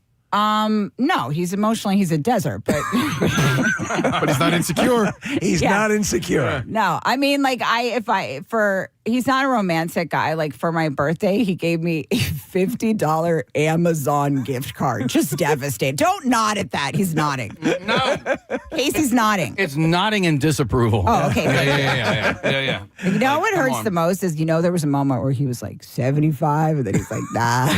Because they give you the option. They give you the options, yeah. 50 feels right. That'll do it right there for big guy. I mean, it's not a bad gift in addition to other gifts. Right. What he's really saying to me is I love you is like no thought went into it. Like I'd rather he hand me like a manila folder. Like that more thought would have gone into that. What he's really saying is I love you as much as I love like a portable charger and like a 3-pack of ankle socks. Yeah. It's just, but no, he's not a romantic guy. So yeah, I would appreciate a little bit more. A little bit more? That's probably why I wrote an entire special to get him to make eye contact with me about his world, like firemen and all that. Because then it was like at the special, at the taping, it was like all the FDNY was there and all like the top brass of the fire department. And then I was slowly realizing like I did this so that he would look at me in the eyes. I got his boss in the room. Yeah. When you were describing that and in the special, it puts me in mind of like Lorraine Bracco in Goodfellas when she goes to the mob wives hang out? Yes, that is what is it that feels the same like. kind of vibe? Yes, I'm always like in a church called like Our Lady of Perpetual Suffering or something. You know, like I live deep in Queens, so it's all like cops and foidas, like. And then I have to go find him when he's upset. I mean, he has no idea what's actually happened to him in his life. Like, who knows? You know, he just walks around being OCD about like chargers and stuff. But when he's upset, he goes and sits in like Our Lady of whatever it is, and I have to go find him. And it's usually because like Bitcoin dipped or something. I feel he's talking to the Lord over like Bitcoin. I'm in a mafia movie or something. Do you like hanging out with cops and firefighters? Yeah, they're great. Yeah, Right? they're fun. Yeah. Yeah. No, my crowd is like mostly first responder families because they don't care what you say and they're just very loose and they've seen worse. Yeah, and mostly it's mostly the wives. You know, most of it's obviously more guys are cops and firefighters. So they teach me a lot about like this whole life and they understand certain things. Like I was complaining on stage about how OCD he is and how I'm always in trouble. Because he'll send me like pictures of like infractions throughout the week, like the AC charger out in the bed again. That happened again, second time this week, you know. So that's something right there. I'm like, who hurt you? Like who betrayed your trust when you were 11 that you have to label every charger like a psychopath?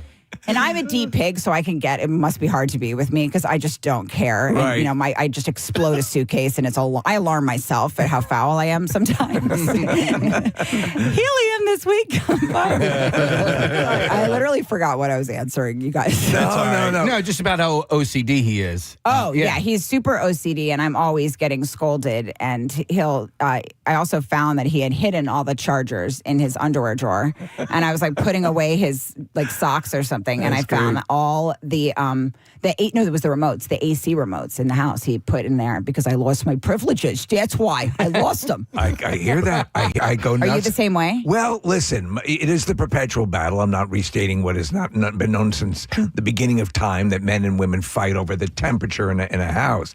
My wife and I have hit a happy spot, but for a while there, I would secrete this remote somewhere where it could not. Secrete is a great word. And so that was part of the deal. But I think what's going to keep you guys together forever is that there has to be one of each. I've heard that if there's two people that are, you know, really like uptight about that stuff, that they have their systems. Like Pete said to me once, he goes, there's a right and a wrong way to empty a dishwasher. I'm like, can you say that during sex? Because it's really hot. He's always like watching my process and asking me what my plan was. I'm like, I didn't have one. Beat it. I met a woman who, and so she felt the same way about dishwashers. And, you know, like, you know, where the silverware goes. Right. And I always just threw the silverware in. And she would always put it, like, all the knives go in one compartment. And I never organized it, but I did put it in, like, the silverware tier. That's Wild West. You just hurl a knife in the back, like, with a plate. Dear God. Yeah, Casey, you're that's even more. Yeah. Your husband's right about the dishwasher. I'm just Well, letting you my know. wife taught me, by the way, to not put the knife's blade up in the. I did learn that later in life, but I mean, you might fall but on yeah, it. but Casey's wilder than all of us. Just to hurl a knife in the back. No. It goes in the thing, but each, you know, there's compartments. Oh, and yeah. all No, the I'm not forks sitting there go- yeah. sorting the small fork. No, again, you're going to make a suit out of my skin if you're doing that. That's scary to me when he does that kind of stuff. If you're just tuning in, it's Rachel Feinstein who's here. Helium Comedy Club. There's 2 shows tonight, 2 tomorrow. HeliumComedy.com. You're here with Children in Tow as well this Yes, weekend? I thought you were like talking about a charity, and I was like, oh, I didn't realize I was supposed to promote that. No. And you're here for the children, Rachel. Let's talk about that. She was You've been asking foul for 5 minutes Is this straight. the dystrophy Let's talk about the In children. the Acme Lounge, she was asking Oh, yes, about. my child. Yes. I'm here with 3 5-year-olds. My friend has a 5-year-old, and so we came together, and she's bringing her girls. So we're just like trying to find things to do that aren't like a full museum. If anybody has any suggestions, I don't like museums. Well, I mean, they fatigue me. Please touch museum. I know. I was Yeah. thinking about it, but I was like, is there anything less like an art space or a pottery thing? Well, wait a minute. Why do you not like museums? What's Well, as an adult, I don't like museums because I'm not like smart enough for them. I failed out of school. I never went to college. I don't want to stand in front of a painting and have a look that like I'm analyzing it. I can't figure out what that cocktail of expressions is supposed to be when I'm walking through an art museum. And I don't care. Right. And I feel sorry for the things in museums because I'm like, you know, like they should be in a better space. Why would we put beautiful things in some sort of, you know, archaic, stale Antiseptic. You're putting art in like a weird place that people pass away in. This is really strange monologue, but anyway. No, you're right. Listen, They should be free to run about. You mentioned feeling sorry for things, and we had a long discussion one day about how I feel I have emotions for inanimate objects sometimes. Like if I'm looking in a drawer and I find like a quarter that has clearly been in there for like 3 or 4 years, I'm like, oh, you poor little thing. We got to get you back into circulation. Or Preston, come on, the coffee stirrer. I had a revelation. I was at Wawa and I went in to make a coffee, and I pull out the plastic straw, the mixer, and I mix it up and I throw it in the trash can. I'm like, that's all you lived for. Yeah. Wow, that was that it. little 3-second thrill I gave you by mixing up my coffee, and now you're gone. For Used, good. passed around. Yeah. Just an old boozy lady. By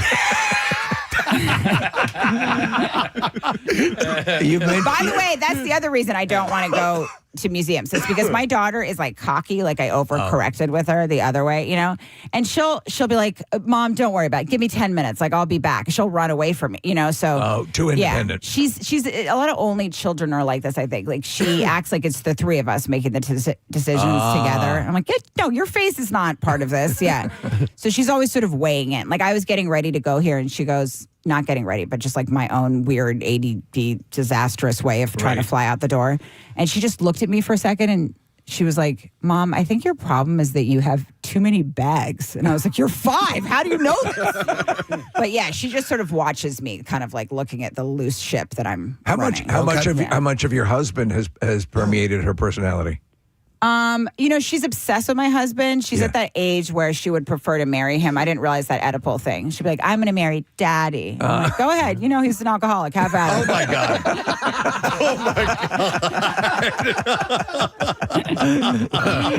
God. We're going on a honeymoon. If you go to Vegas, he's not making eye contact with you. And you better keep track of the Chargers, right? Rachel, how old are the kids, did you say? They're all 5 years old. Okay, I'm going to be here. I'm here all weekend with 3 5-year-olds. Have you been to Sesame Place before? We did take her to Sesame Place, yes, a few weeks ago, actually. That's not far from here, and it's probably more entertaining to you than a museum. It was, we did it for the day, and I disassociated at one point. It was crazy. I was just always in a really long line, and it was incredible, but I think I did it. I mean, for her. Yeah. For me, I was unwell, but yeah. But if there's something smaller, like less of a big thing, there's like an art space they can make pottery. I like to sit down, and I just want to sit down and caffeinate. How about Legoland?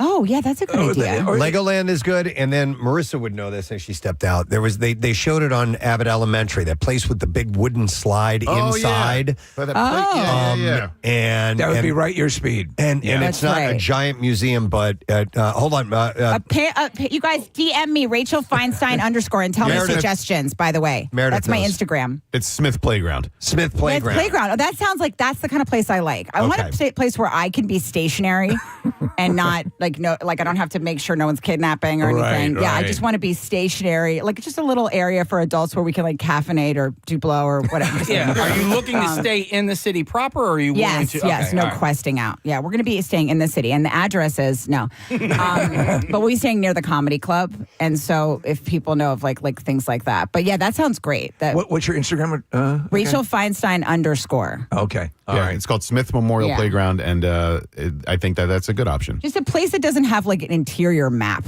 I can't read maps. Whenever I'm looking at a floor plan of something, I'm like, or I'll just softly pass away. Oh, this does look lovely. Yeah. So there you go. Show her the inside the wooden slide if you could. There's a video and they featured on Abbott Elementary, and there was a lot of great response to it. So I've personally never been there. No, it looks cool. By the time my kids grew up, I'm like, why the hell didn't I know about this? You guys, I've been getting her also. If anybody has any, this is so weird. I'm just using this as a way for people to rearrange my life for me. But I got her fish this week because she really wants a dog so bad. Yeah. And my husband accidentally killed 2 sets of fish. So if anybody has fish tips, let me know. And I tried to switch them out. What a horrible mother. I know. I tried to switch them out. Because I'm like, she could learn the lesson about death, but not within 24 hours.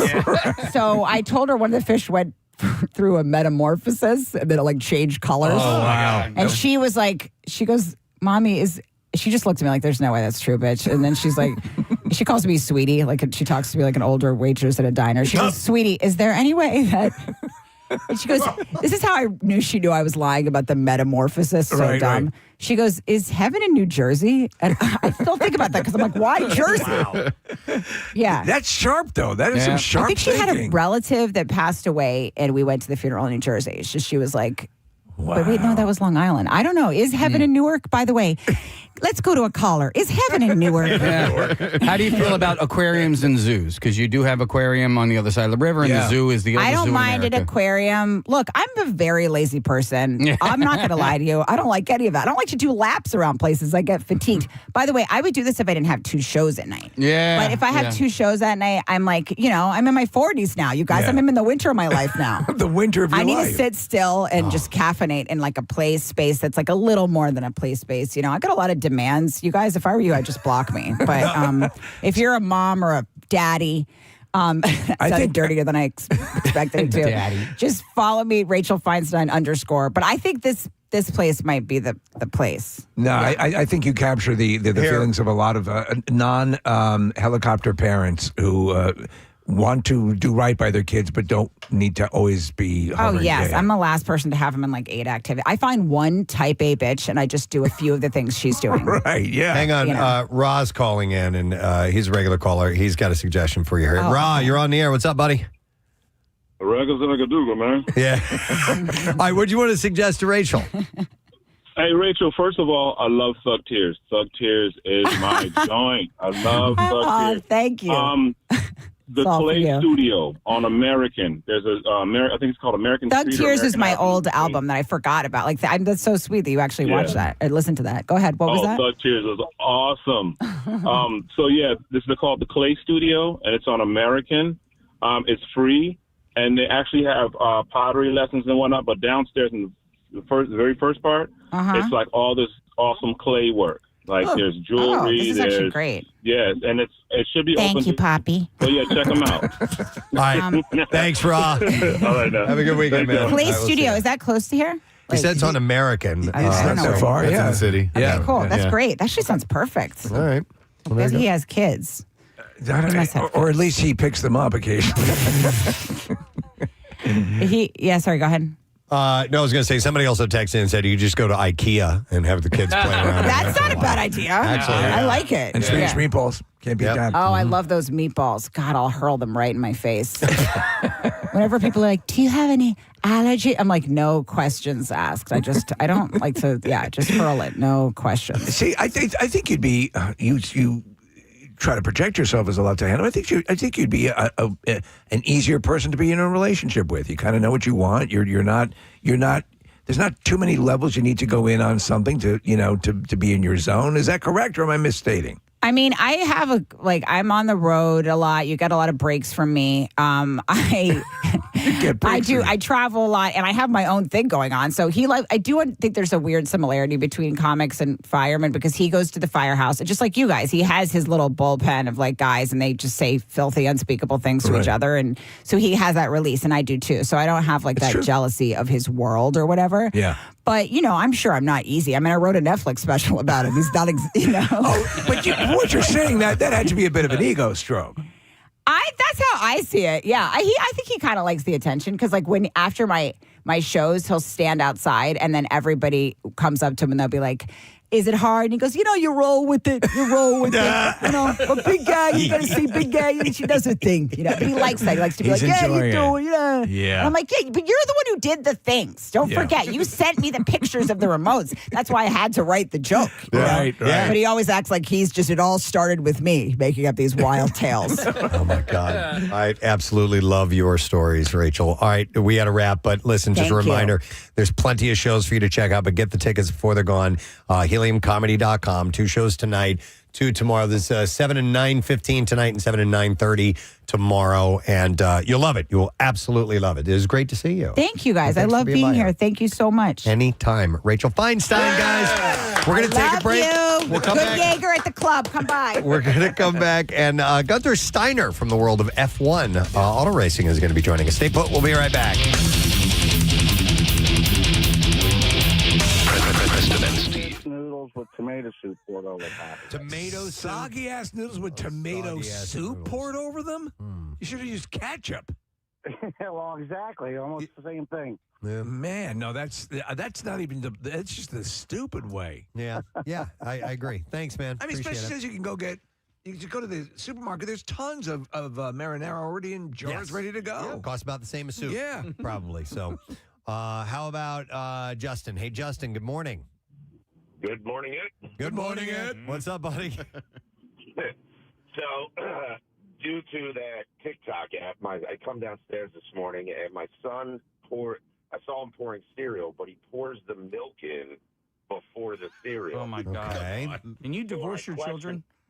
Yeah, he said all the kids in his class do it, and I questioned him. I said that is un-American. We do not do that here. Well, it's just stupid too because you can't fill up the bowl with cereal. You're just getting a surface layer.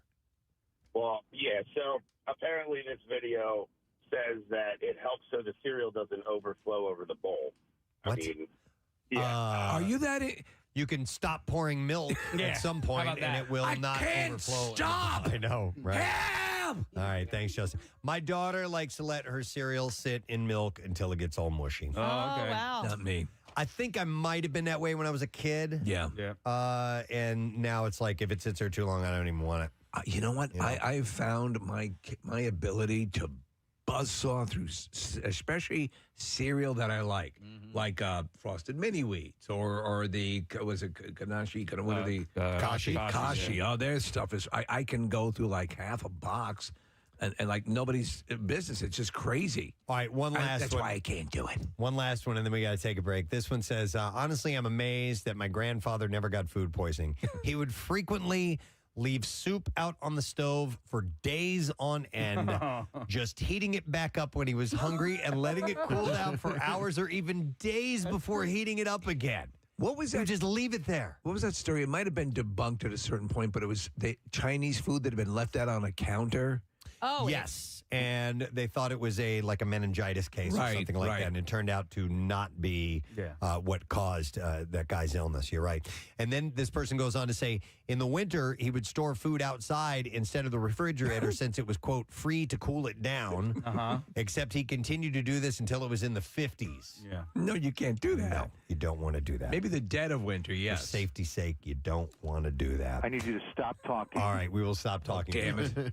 Do I need to do this one, Nick? It's just impressive. This one says, my mother-in-law makes mac and cheese without milk, just cheese on top in a sheet pan and melts it in the oven. Never, is that it? Yeah, that's it. Yeah. She puts it on like a Macintosh computer? No.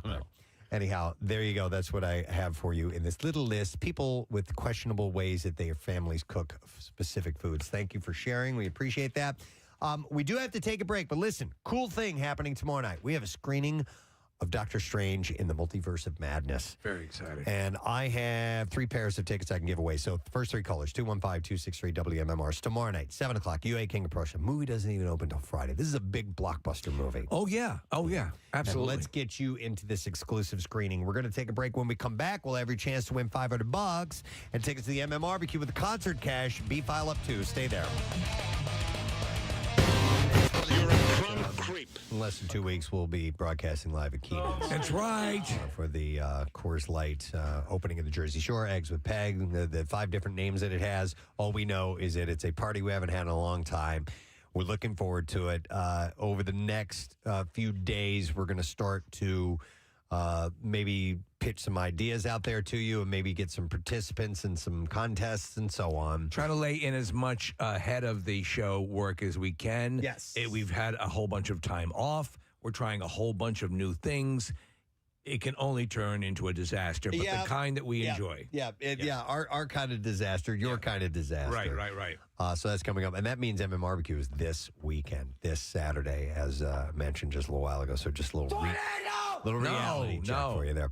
All right. One of our favorite things is when we, as a show, are trying to figure out exactly what might be a topic of conversation. One of us goes, I have a question I want to ask on the air. Oh, okay. And that usually means I'm not going to tell you guys what it is. Right. We want to hear it. I'm just going to save it, and that's what we do because we don't like to, quote unquote, ruin something ahead of time by knowing too much about it. And we just like to head into the unknown. And today's unknown comes to us from Kathy Romano.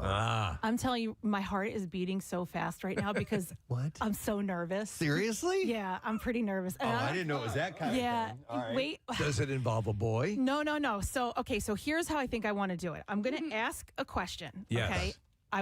We're going to go around the room. Okay. I'll call your name out. Right. All right. I want Marissa to participate too. Do we need goggles? No, I'm just going to ask you a question. All I want you to say is yes or no. All right. Okay. With no follow-up, nothing. Commentary, no follow-up. Commentary. All right. Don't Yes or even no? indicate whether you're positive or not. Just give me your answer, and then after that, we'll break out into discussion. Never heard anything really like this. intrigued Now now. I'm nervous. Excited. Yeah. All right. Oh, Because and I'm gonna go in order because there's definitely someone in this room who knows the answer, and I'm hoping that person doesn't go hard on me when they realize I didn't know the answer. Okay. Okay. All right. All right. Okay. You ready? I'm gonna start with Marissa. All right. Okay. All right. All right. So we're going in the height order. Yes, we're going height order. Yeah. Marissa, can you drive to Alaska? Yes. Casey, yes. Preston, Yes. Steve, Yes. Nick, Yes. F. Stop it. Oh, my God. Kat. You poor thing. It's adorable, Who though. knew Alaska was attached to Canada? There's an amendment to this. Did you know that you cannot drive to the capital of Alaska? The capital of Alaska is Juneau, and it's separated. Steve, you've been there, right? Been there. Separated? Yeah. So there, like, if somebody would ask the question, "Can you drive to the capital of Alaska?" Yeah, no, I just thought the whole state. All right. I was trying to help. Kathy, the crazy thing is, there is like there is a line that connects Alaska to your driveway. I mean, it's a big line. It's a gigantic Here, line. I was in a conversation with somebody, and we were talking about a film crew, and he goes, "Yeah, they're driving to Alaska, and they're going to document the whole way, and then start the filming there." And I was like, "You mean they're going to drive through Alaska?" They were like, "No, he's driving to Alaska," and I was like, "What do you? I don't understand. What do you mean?" You adorable. And then, but listen, so Adorable then thing. that same night, I was out to dinner with 8 people. And at the table, I said, okay, I did what I did with you guys. Yeah. I said, give me yes or no. There was only 2 people at the table who knew the answer, and it was my dad and my mom. And my mom said, I only said yes because I knew your father would know, and he said yes. The rest of the people, all adults, What said no. What was your perception of Alaska's attachment to the continent? Here is my issue with this. It is the map of the United States. Okay? The map of the United States doesn't include Canada. Right. Now, I know that it wasn't like Hawaii and, That you'd have to cross an ocean. but I didn't think you could drive there. Okay. All right. Yes. And It is not part of, they say, the contiguous Right, United right, yeah. States, right? So it's not directly connected to the borders of the so- mainland, as they call it in Hawaii, the Right. mainland. Yeah. Right. So I thought you had to get on a plane to get there. Wow. I mean, you would prefer to get on. Yeah, And I the think road, most drive. that's how I Right? did. I Yeah. actually. It's a long ass way. Yeah, we flew into Seattle, then flew up to Alaska. Kathy, I want to make you feel better because you admitted to peeing in the pool last week. Yeah, okay. And I love that. It was more recently than not that I saw a map and I was like, oh, that's where Hawaii is. all right. Oh, For the really? same reason. You thought it was in the Atlantic? No, because maps that we've seen growing up, it was like the continental U.S. and then there was just little corners. No, you're right. Yes. I have heard and read stories of people who thought that Alaska and Hawaii were actually down in this little corner Very right close next to each other. Very close to each other. How does one have such wonderful tropic weather and the other one so cold? Yeah. For the record, I didn't think it was like in the Atlantic Ocean or anything like that, but I just didn't actually know like how close it was to California. And I was like, oh, that's why you stop over in California if you're flying to Hawaii. Listen, there are these things in life that elude you as far as your thinking. I remember as a family member who was studying, law and thought that the Titanic sunk in the Pacific because that's where the icebergs are.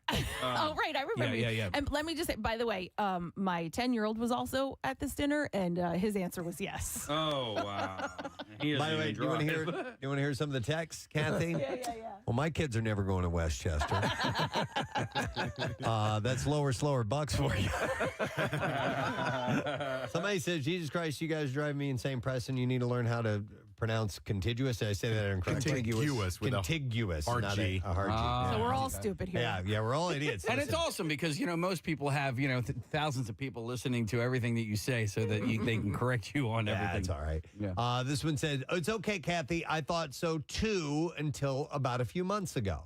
I'll bet you there are many people actually listening right now as well for one reason or another that weren't aware that, yes, you can indeed drive to Alaska if you need. By the way, you may think you don't have something like this in your intellectual arsenal. I guarantee you do. You sure do. I told you guys, man, when we were playing this game one time with some friends of mine, it was just a driving game. It was in my fellow band members. We were driving for a few hours to play a gig and play this game where you say a state, whatever that state letter it ends with, you lead the next state with the start, and then we ran out of states, so we started doing countries, and I swore. Oh no. That euthanasia was a country. That's right. It is part of Asia. It's the younger part. And I dug in, man. I did not give up. Yes, it is. I saw it on a National Geographic. It's special. where the teenagers live. It's where Asian teenagers where the youth in Asia live. Are you stupid? It's in the name. Where do you think they go? Youth in Asia. I need to apologize to my buddy Greg. Because I just really drove that home as if I had it as fact. Listen, if you were to design a part of Asia where the younger people would go, what would you call it? Youth in Asia. In Asia, of course. Hang on, let me go to Ryan. Hey, Ryan. Good morning. Hey, good morning, baby wheel. Baby wheel. Spit it, baby. What's up, Ryan? So, kind of going off of what Marissa said. My wife, for the longest time, didn't know where Hawaii was. She thought it was right next to Texas because of how it sits on the map. Yeah, sure. Yeah. Yep. So I totally understand. And I had to explain to her it's in the South Pacific and how far away it is. And that's where we went on our honeymoon. But okay. Oh, my God. So that's funny. That is pretty funny. Hey, by the way, I read something this morning and I tossed the story away because I didn't think it would be worth bringing up. I didn't know we were going to be talking about geography this morning. But apparently there was something that surfaced on TikTok that got some people in a bit of a tizzy. And it was about the fact that the state of Maine has more coastline than California. Oh. And the reason being is it's how coastline is defined. Okay. And it's like, it's general. I have to bring up the story, but the way it's reckoned. I think I saw the same story, Preston, and it's not. Makes sense. It's exactly the way they interpret it for both sides. So the reason being is because when you look at the map of California, as you trace the coastline, you can see that there's more of it than Maine. But what you have to include are the coast of all the islands that are part of the state as well. That's all considered coastline, Which they do. and intercoastal waterways and things like that. So when you add all that up, Maine ends up having more coastline than California. So there are some things that are weird like that. But then again, it's a little different than driving to Alaska because you can clearly see that there's a way to get there. If you look at a map of the world, if you look Canada. at a map of North America altogether. I'm trying to think of what the last argument that I had was where I dug in deep even though I was wrong and trying to determine just being that stubborn and not willing to give up on something. Well, it happens to everybody, and I know that I've done it. Yeah. All right, let me go to these calls. I have Courtney on the line. Hey, Courtney, good morning. Good morning. Hey.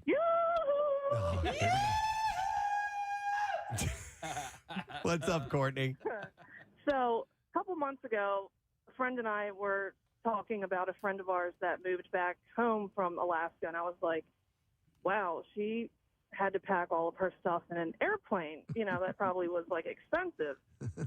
And she's like, you can drive from Alaska. And I was like, what? No, you can't. Well, it's out in the middle of Canada. Yeah, and Courtney, was it because of the maps that we've seen that have the little cutout of Alaska and Hawaii? Yes. Okay. Marissa, our next guest is in town. There is a show coming up. It's not till November 13th, but he's here to promote the event. It's going to be at the Miller Theater.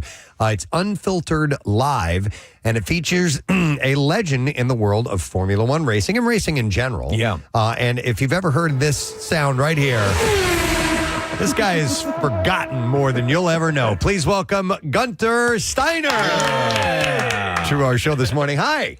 Hello, and thanks for having me. Of course, we're very happy to hear it. Listen, your reputation precedes you. I don't know squat about the world of Formula One racing, but when we had mentioned that you were going to be here today, we started getting emails immediately, and people just absolutely love you. You're bigger than life personality. How long? You've been in the game for almost 40 years? Yeah, I've been in the game of motorsport for almost 40 years, a long time. But, you know, if you got a lot of females, are they good ones or bad ones? They're good ones. You could go both ways here, you know? I should have specified. I know about that. How old were you when the motorsport bug first bit? When it first bit, I was a kid, but obviously I couldn't work in motorsport. But the strange thing with me is I come from an area, there is no history of motorsport. It's not like, you know, Indy or in England, Oxford. It's just like an area in the mountains, northern Italy. I just loved racing cars, and it bit me. I watched whatever I could, and then I started getting in to motorsport to make a career out of it. I was 21 years old in 1986, a long time ago. Okay. You went to school for engineering? I started, but I didn't finish because I got the bug, and I went on just to get a job as a mechanic. When you hear Italy and cars, you immediately think of Ferrari. Growing up in Italy, is that in the forefront as well? If you're a fan of motorsports. Absolutely. In Italy, I mean, Ferrari. I always say Formula One teams, they normally don't have nationality. The only one a connection with the nationality is Ferrari, because it's the Italian national team. You know, in Italy, if Ferrari is doing good, it's like the football team is doing good. They're all happy. If they're doing bad, it's all bad, you know. Ferrari is a very big element of Italian sports. Well, you're talking about your, your reputation preceding you. The Netflix Drive to Survive series hit at a time. People who I had no idea had any interest in Formula One were gravitating to this. It was COVID, and it was sitting right there. And it provides all the things that racing motorsports provide, which is these classic battles, these classic things. But I think F1 racing in general, and racing in general, whether it be NASCAR or rally or whatever, I think it's the ultimate team and individual sport at the same time. Would you agree with that? Absolutely. That's actually a good connection, you know, because people sometimes think there is just a driver there driving a car. Yeah. But to make that car successful, you need a team. And in an F1 team, it's, almost 1,000 people which contribute to this. And people forget that it's such a big sport. They think, the driver, obviously the driver is a very, very big element of the team. But all the other ones, if the guy which is changing the wheels in motorsport is doing a bad job, losing 10 seconds, the driver, if he's losing 10 seconds, the driver is immediately critiqued. But it's very important that all the team members are recognized. And that's why it's so expensive of a sport, I would imagine, too, right? I mean, the numbers I hear are pretty astronomical.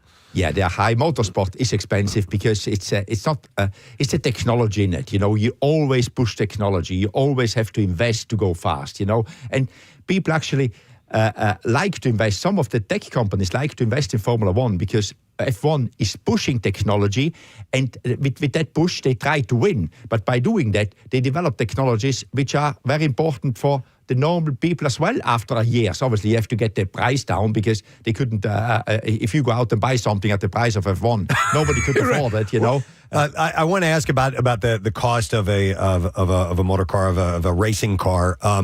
When you have your vehicle and you race, how much damage is done by the end of a race? I mean, one that doesn't crash. I mean, just the rigors that an engine and all the parts go through. Do you have to replace most of that? You replace quite a bit of it, because they are designed to be so light, and that makes them fragile. And therefore, you just wear them out quick. You don't make them for durability. You make them, if they fall off the car one lap after the race, that is perfect. You design them perfectly because they are as light as possible. You know? So it's a lot of cost there. Let me ask you, because as an innovator and an engineer, or at least having that perspective and modifying and improving the technology, and I was reading about this, and different schools of thought about, is there a percentage of people who are purists that this is the way the car should be built this way, and we shouldn't be using this carbon fiber, and this is now or like even the introduction of electric EVs or whatever.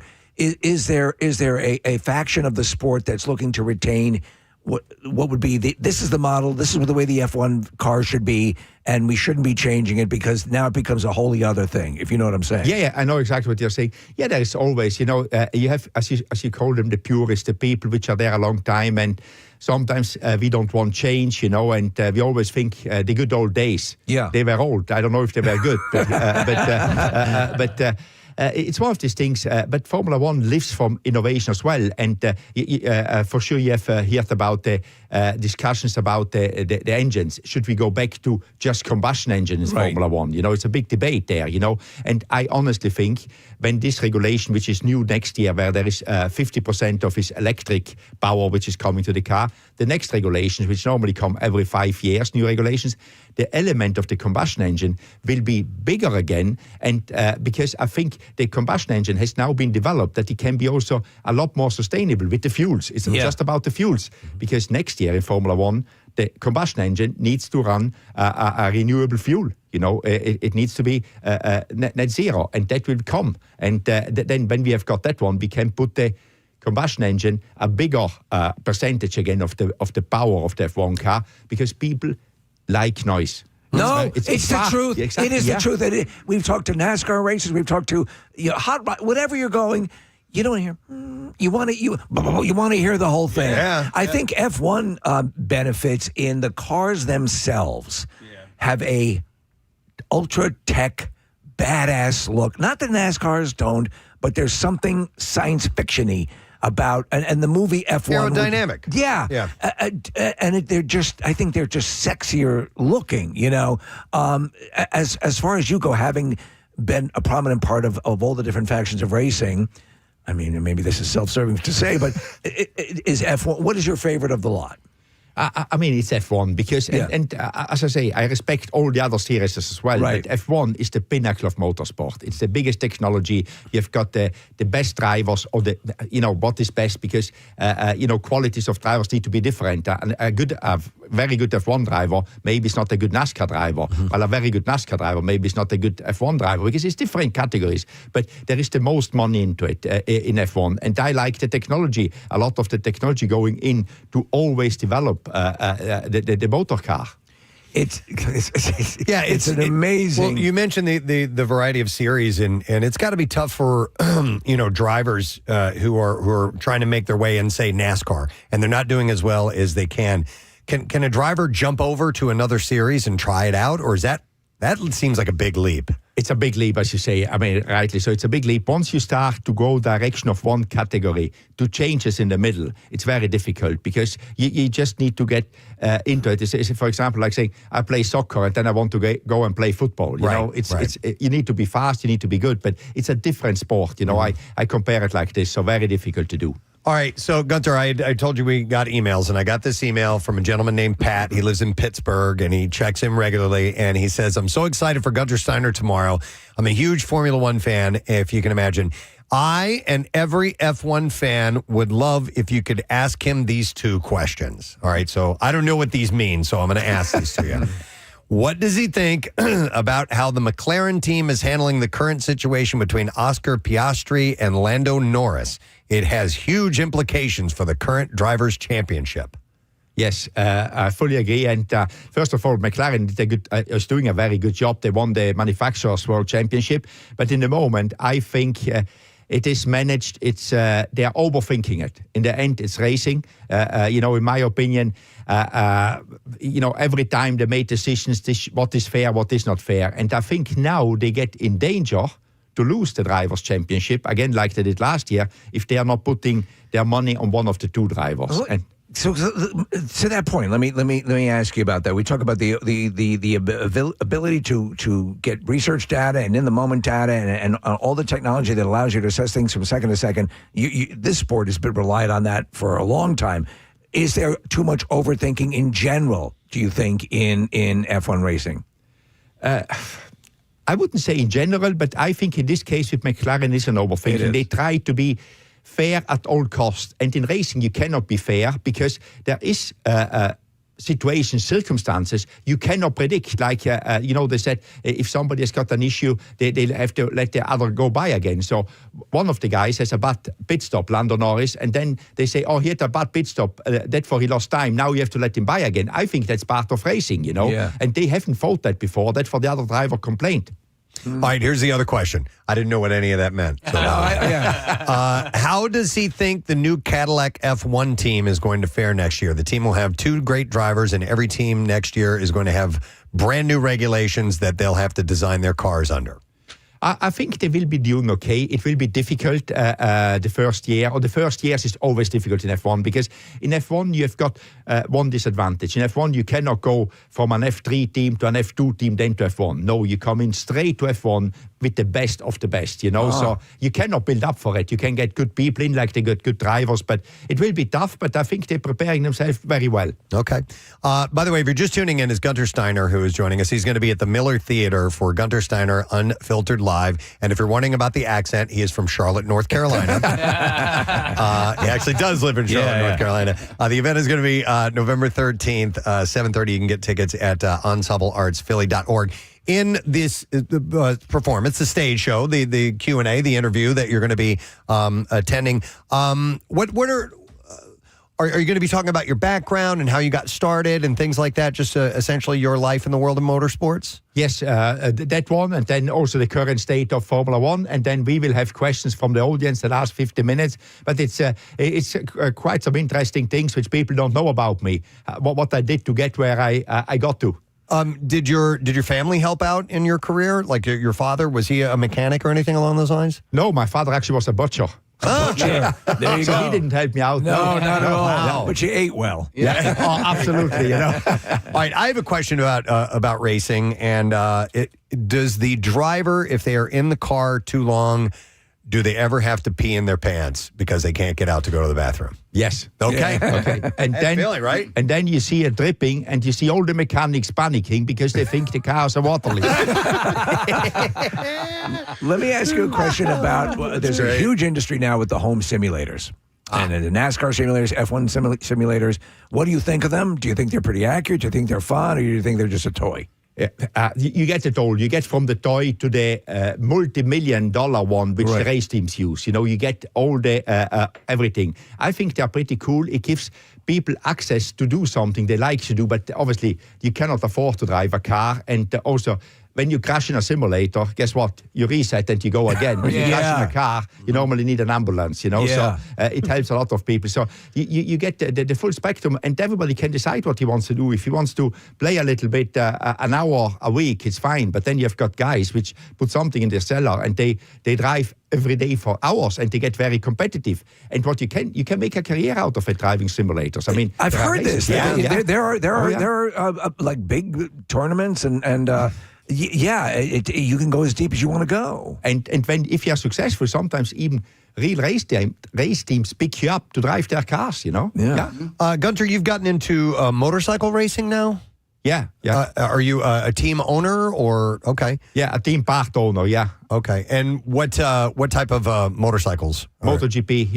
The pinnacle of motor racing, motorbike racing. It's like the Formula One of motorbikes. That looks crazy. Yeah. It is crazy. That's why I like it. That's it looks like you are constantly flirting with death.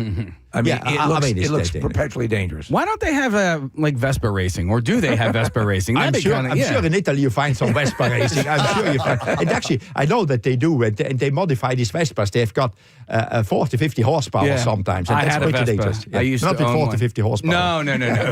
It was a S150, and I loved it. And I was just in Italy in March, and the hotel I stayed at was right next to a Vespa dealer. I love them. I love them so much.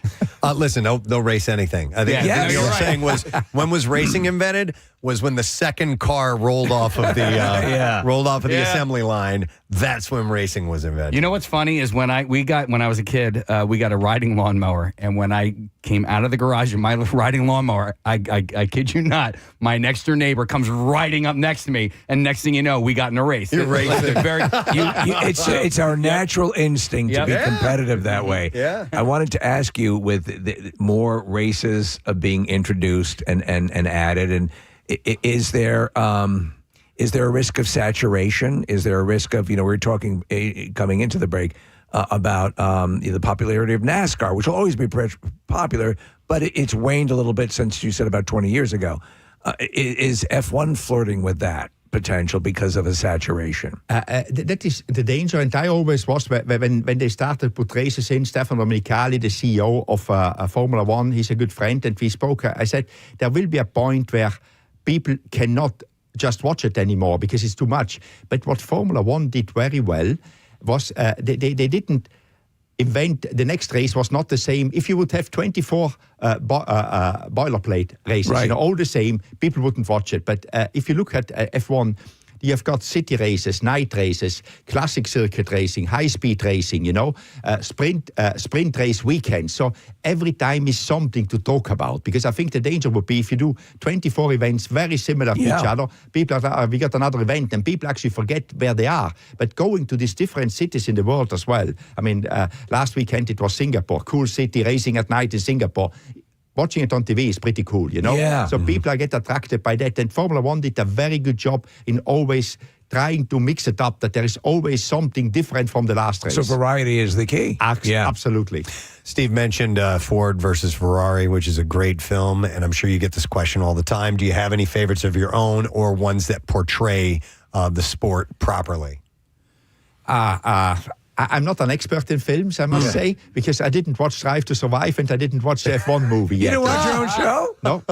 I don't like to see myself. You don't on like TV. to see yourself? No. That's not. That doesn't attract me, So, and the F1 movie, actually, I didn't have time to see it, and I'm in there very small, cameo appearance, but I didn't watch it, and I just ran into Jerry Bruckheimer at Heathrow Airport a few months ago when there was the premiere there, and I got to know him while he was there. Very nice guy, a gentleman of a guy, and he said, "Oh, did you watch the movie?" I said, "No, Jerry," and he looks at me, "You know that you're in it?" and he said, "Yeah, I know, but," I said, "You didn't invite me to come to watch it, So that was the reason I didn't watch it. You're a busy guy. That's funny. Wow. Funny. Excellent. Well, listen, you're a fascinating individual. The show's going to be great. People who are fans or aren't and just want to see a charismatic person that's very passionate about their life's work, then you need to go to the Miller Theater. It will be November 13th. It's called Unfiltered Live with Guenther Steiner. So it'll be a 7:30 show. You can get tickets at ensembleartsphilly.org. Congratulations on all your success, and thank you for coming by this morning to talk with us. We appreciate it. Thank you very much for having me. It was good entertainment. Thank you, guys. I appreciate it. Thank you, Guenther. It's here for Guenther Steiner, guys. There he goes. And he's gone. He's gone. All right, we're going to take a break, and we'll be back. We'll get to the B-file when we return. Stay with us. There you go. And that's what you thought. All right. Stop and think I'm about with you, Courtney. People who are who believe that, Courtney, think, okay, well, we're going to Hawaii, but it's got to be like, what, about a 2-hour trip? Right. Yeah. It's right there. It's right off Texas. Yeah. Hang on, completely different, but somebody who believed something for the longest time because of a name. I'm going to go to Mike. Hey, Mike, good morning. Hey, Mike. Hey, guys. How are you? I love What's up, buddy? So my cousin, she was doing a project on guerrilla warfare, and she was talking to my aunt about it, and then she asked my aunt who gave the guerrillas the guns. Oh, my God. Who gave the gorillas the guns? And she's also a Westchester grad. Oh, Westchester. Oh, my God. Wait, seriously? Yeah. I love it, Mike. Thank you. When you're a kid, I could see you thinking, okay, the gorillas are fighting each other, but guerrilla warfare. I love it. It says my adult sister didn't know that New Mexico was a state. She thought there was Old Mexico and New Mexico, and therefore that it wasn't a state. So let me go to Kenny. Hey, Kenny, good morning. Gadzooks. Gadzooks, what's up, bud? So we were driving, and it was a group of us. It was like 6 of us in a car, so it was 3 against 3. And I was team wrong that New England was a state. I was like, of course New England's a state. There's the Patriots. They have their own chowder. Chowder. New England state, yes. Yeah, and it literally came down to, okay, we're going to name all the states. And we're like, and we're at 51. Okay. My bad. Oh, that's funny. That's hilarious. But you can see that, you make assumptions and it happens. Yeah. Hang on. Somebody who actually has driven to Alaska from Philadelphia. We're going to Sierra. Hi, Sierra. Good morning. Hey, how are you? Hey, good. What's up, Sierra? So back in 2010 or 11, I guess it was, my now husband and I, we actually drove to Alaska. We were going to move there for about a year. Wow. We drove there from Philly, and everyone that we talked to, we were in college at the time at Temple, and all of our friends were like, that's funny. Like, you can't do that. Temple too, Kathy, not just Westchester. You don't feel so bad. All college-educated people had no idea. Wow. I don't remember anybody that thought we could actually do it. Sierra, how long did that take? 7 days. We drove in the wintertime, and so we had to stop at night because everything would shut down, like gas stations and everything, because the roads we took were mostly used by 18-wheelers. Yeah. Because no one's driving up there. And so because the roads would ice over, it was really dangerous. So we kind of had to, like, plan our stops every night. No, that's amazing. I mean, yeah, you're in areas that, and with it's, as you said, are only used by interstate and inter-country truckers. So, yeah, it's actually called the Alaskan Highway. Yeah, wow. That's and pretty it's wild. the only major road that runs What did you through drive? a lot of parts. Were you in a car or did you drive an RV or something?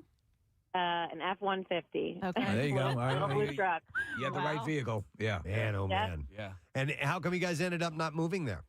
Because of us. It was just, we just decided to take like a year off of school from college, and just go up there and snowboard and hang out. And then we came back All right, to college again. You got your fill. All right. Cool. All right. Well, All right, Yeah. thank you're you. back. Appreciate it, Sierra. So somebody who's actually done it, Kathy. And Yeah. see, there were a lot of people that didn't know. A whole bunch of them at Temple, apparently. I'm going to go to Nick. Hi, Nick. You're on the air. Good morning. Yo, guys, put a bomb in a possum and feed it to a shark. Yep. Right. That's the solution. Yeah. What's up, man? All right. So I went to O'Hara, Casey's alma mater. Thank you, Go Delco. And senior year theology class, we had to do a project on different things, and this one girl picked euthanasia, which we were learning about, what you guys were just talking about, was the mass killing of people. Right. She literally did her senior theology project on youth in Asia and stood up in the middle of the class and went 10 minutes into her presentation about it. Everybody's laughing and like snickering. And the priest, it was Father Urian, finally goes over to her and goes, you can sit down now, hon. Oh, no. That's mortifying. People, like, their jaw was on the ground. She's talking about how children are not being fed in Asia and everything, and we're just all looking at her like she was not even close. You're not even in the right ballpark. Oh, no. That would have been me. Yeah. Had you seen the word, though, had you seen the word euthanasia? No, actually, it wouldn't have been me. I actually thought euthanasia was a country. Yeah, that would have been your geography. Yeah, it would have been my geography. What's the capital? Yeah. Wow. All right. Thank you, Nick. Oh, I feel horrible for people when that happens to All the you. way You into it. realize, you realize how dumb that really was. Kath, when did you feel stupid, but probably not because you were in company with other people who did. I actually laughed so hard. I mean, now, of course, now that I'm telling the entire area, I'm sure plenty of people make me feel stupid. But no, at first I laughed. I was like, oh my, and I went like this, Preston, look. I took my hands and I just went like this, like mind blown. Wow. Here's a text that says, hey guys, my wife is incredibly intelligent. But one time a few years ago, she said in response to something, frogs don't have blood. And I was like, what? He said she thought that they were, like bugs or something, just a sack of goo. And I still tease her about it because I never win arguments. So that's from Mitch. Frogs don't have blood. For whatever reason, she had believed that. Wow. I think it's very easy with the amount of information you're asked to process throughout life that something will elude you, as you were saying, Nick. Something will get by you. Here, this text also says they thought that Texas was the biggest state because in those maps, sometimes Alaska is scaled down Yes, on the that's map, true. and you don't see that compare. It would take up too much space and take away from the, the contiguous United States. Contiguous. So when, damn it, I'll never get it right. When they show it represented, and there are certain maps that will accommodate for the curve of the Earth, and they will show, they will show it in relative proper size. Yeah, you want to get the real size look at a globe because Greenland is not nearly as big as it looks like on the maps. Greenland is it's a big island, but it's not as big as it looks on a normal map. So it looks like a massive continent. Yeah, if you look at a globe, you'll get the actual size. If you look at a map, you're going to get a distorted size. Let me go to. Hang on a second. You can't drive to Greenland, Kathy. Let me. Well, I know now because I was looking at maps all weekend. We go to Joe next. Hi, Joe. You're on the air. Good morning.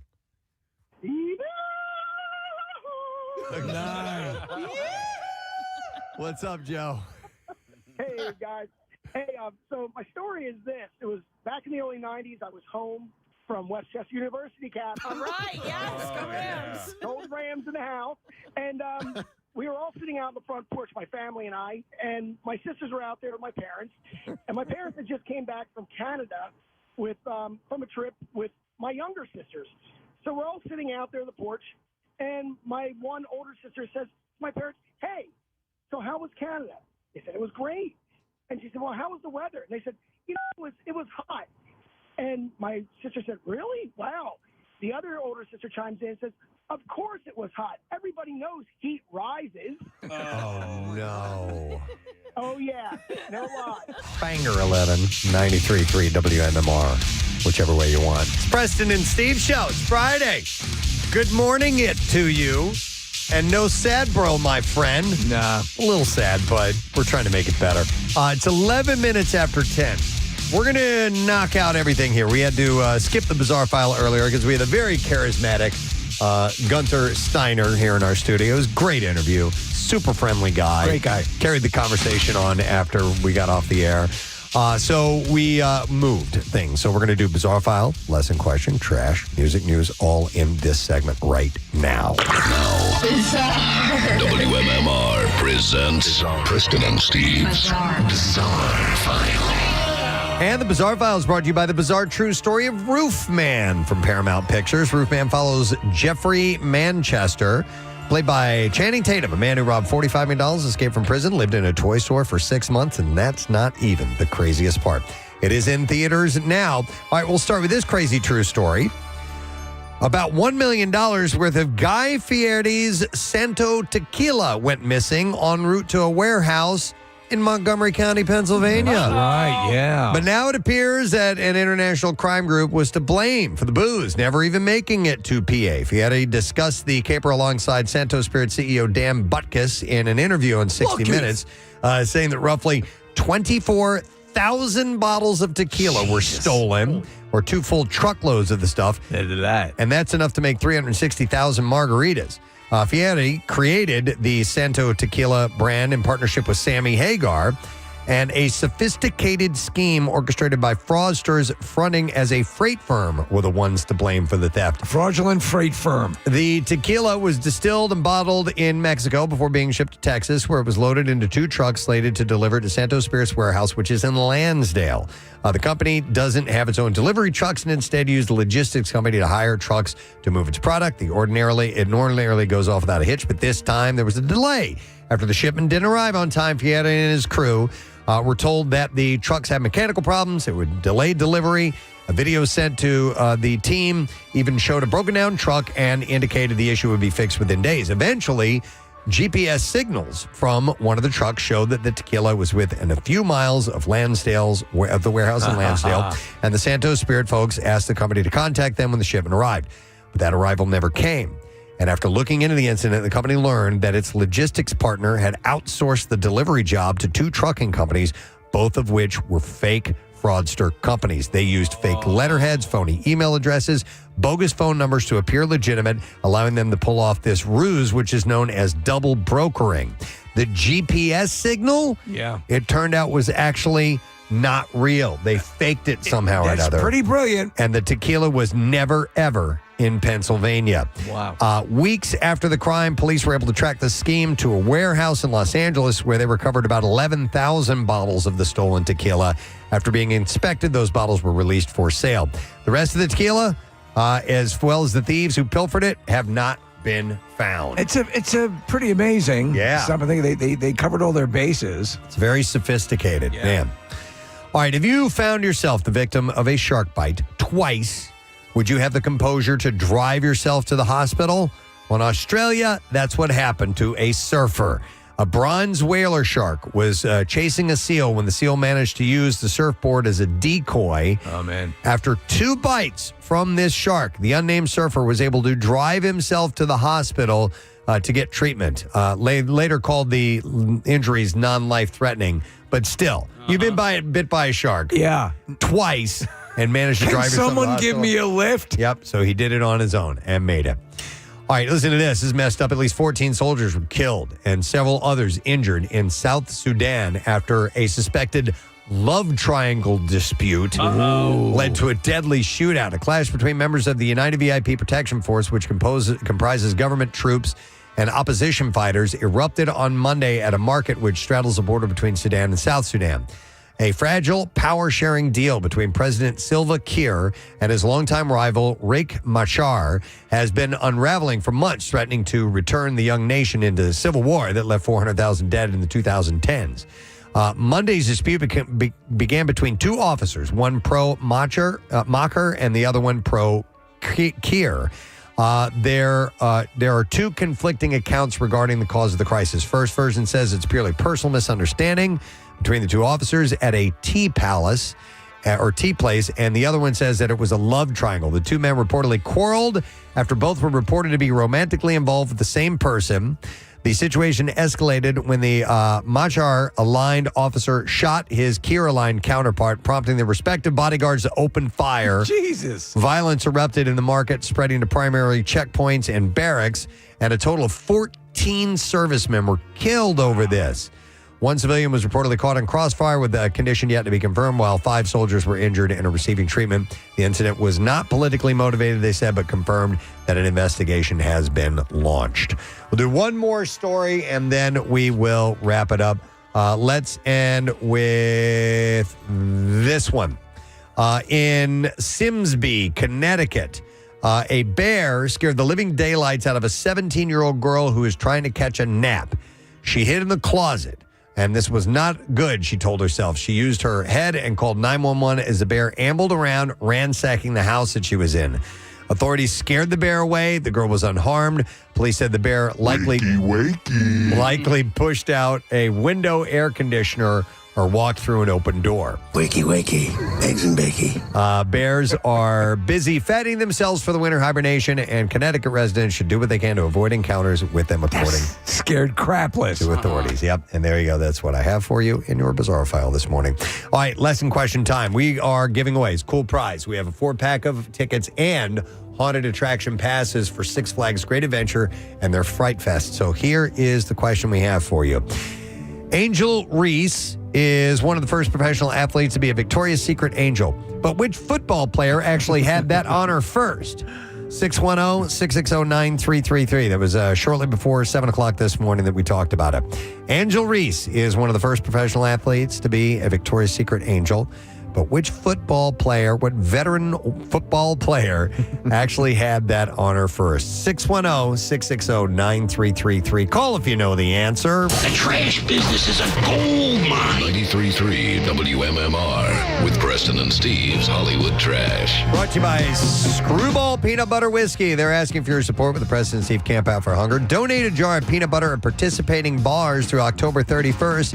And try a Screwball on special while you're there. Details at WMMR.com/campout. What's going on this morning, Steve? Well, listen to this, Preston. Juliana Hough is reportedly a disciple of the new celebrity spiritual leader du jour, David Guillaume.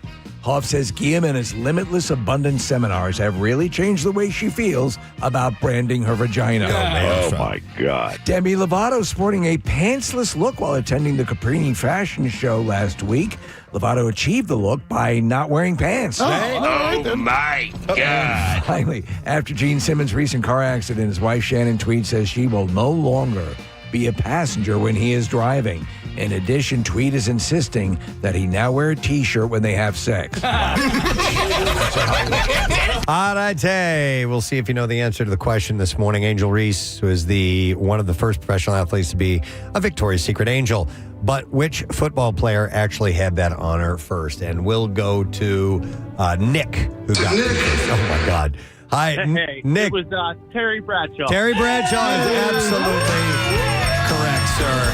Hang on just a second, and we are going to set you up. You get a 4-pack of tickets and haunted attraction passes for Six Flags Great Adventure Fright Fest, and it's open select nights through November 2nd. Six Flags Fright Fest is cursed with 9 haunted mazes, each with its own frightening theme, including the Conjuring universe based on New Line Cinema's iconic horror franchise. And you can check out our YouTube stream throughout the week and catch a glimpse of Annabelle in our studio. For more information about the Conjuring maze and Six Flags Great Adventure Fright Fest, visit sixflags.com/Great Adventure. Now, Preston and Steve's Music News on 93.3 WMMR. Yeah! All right.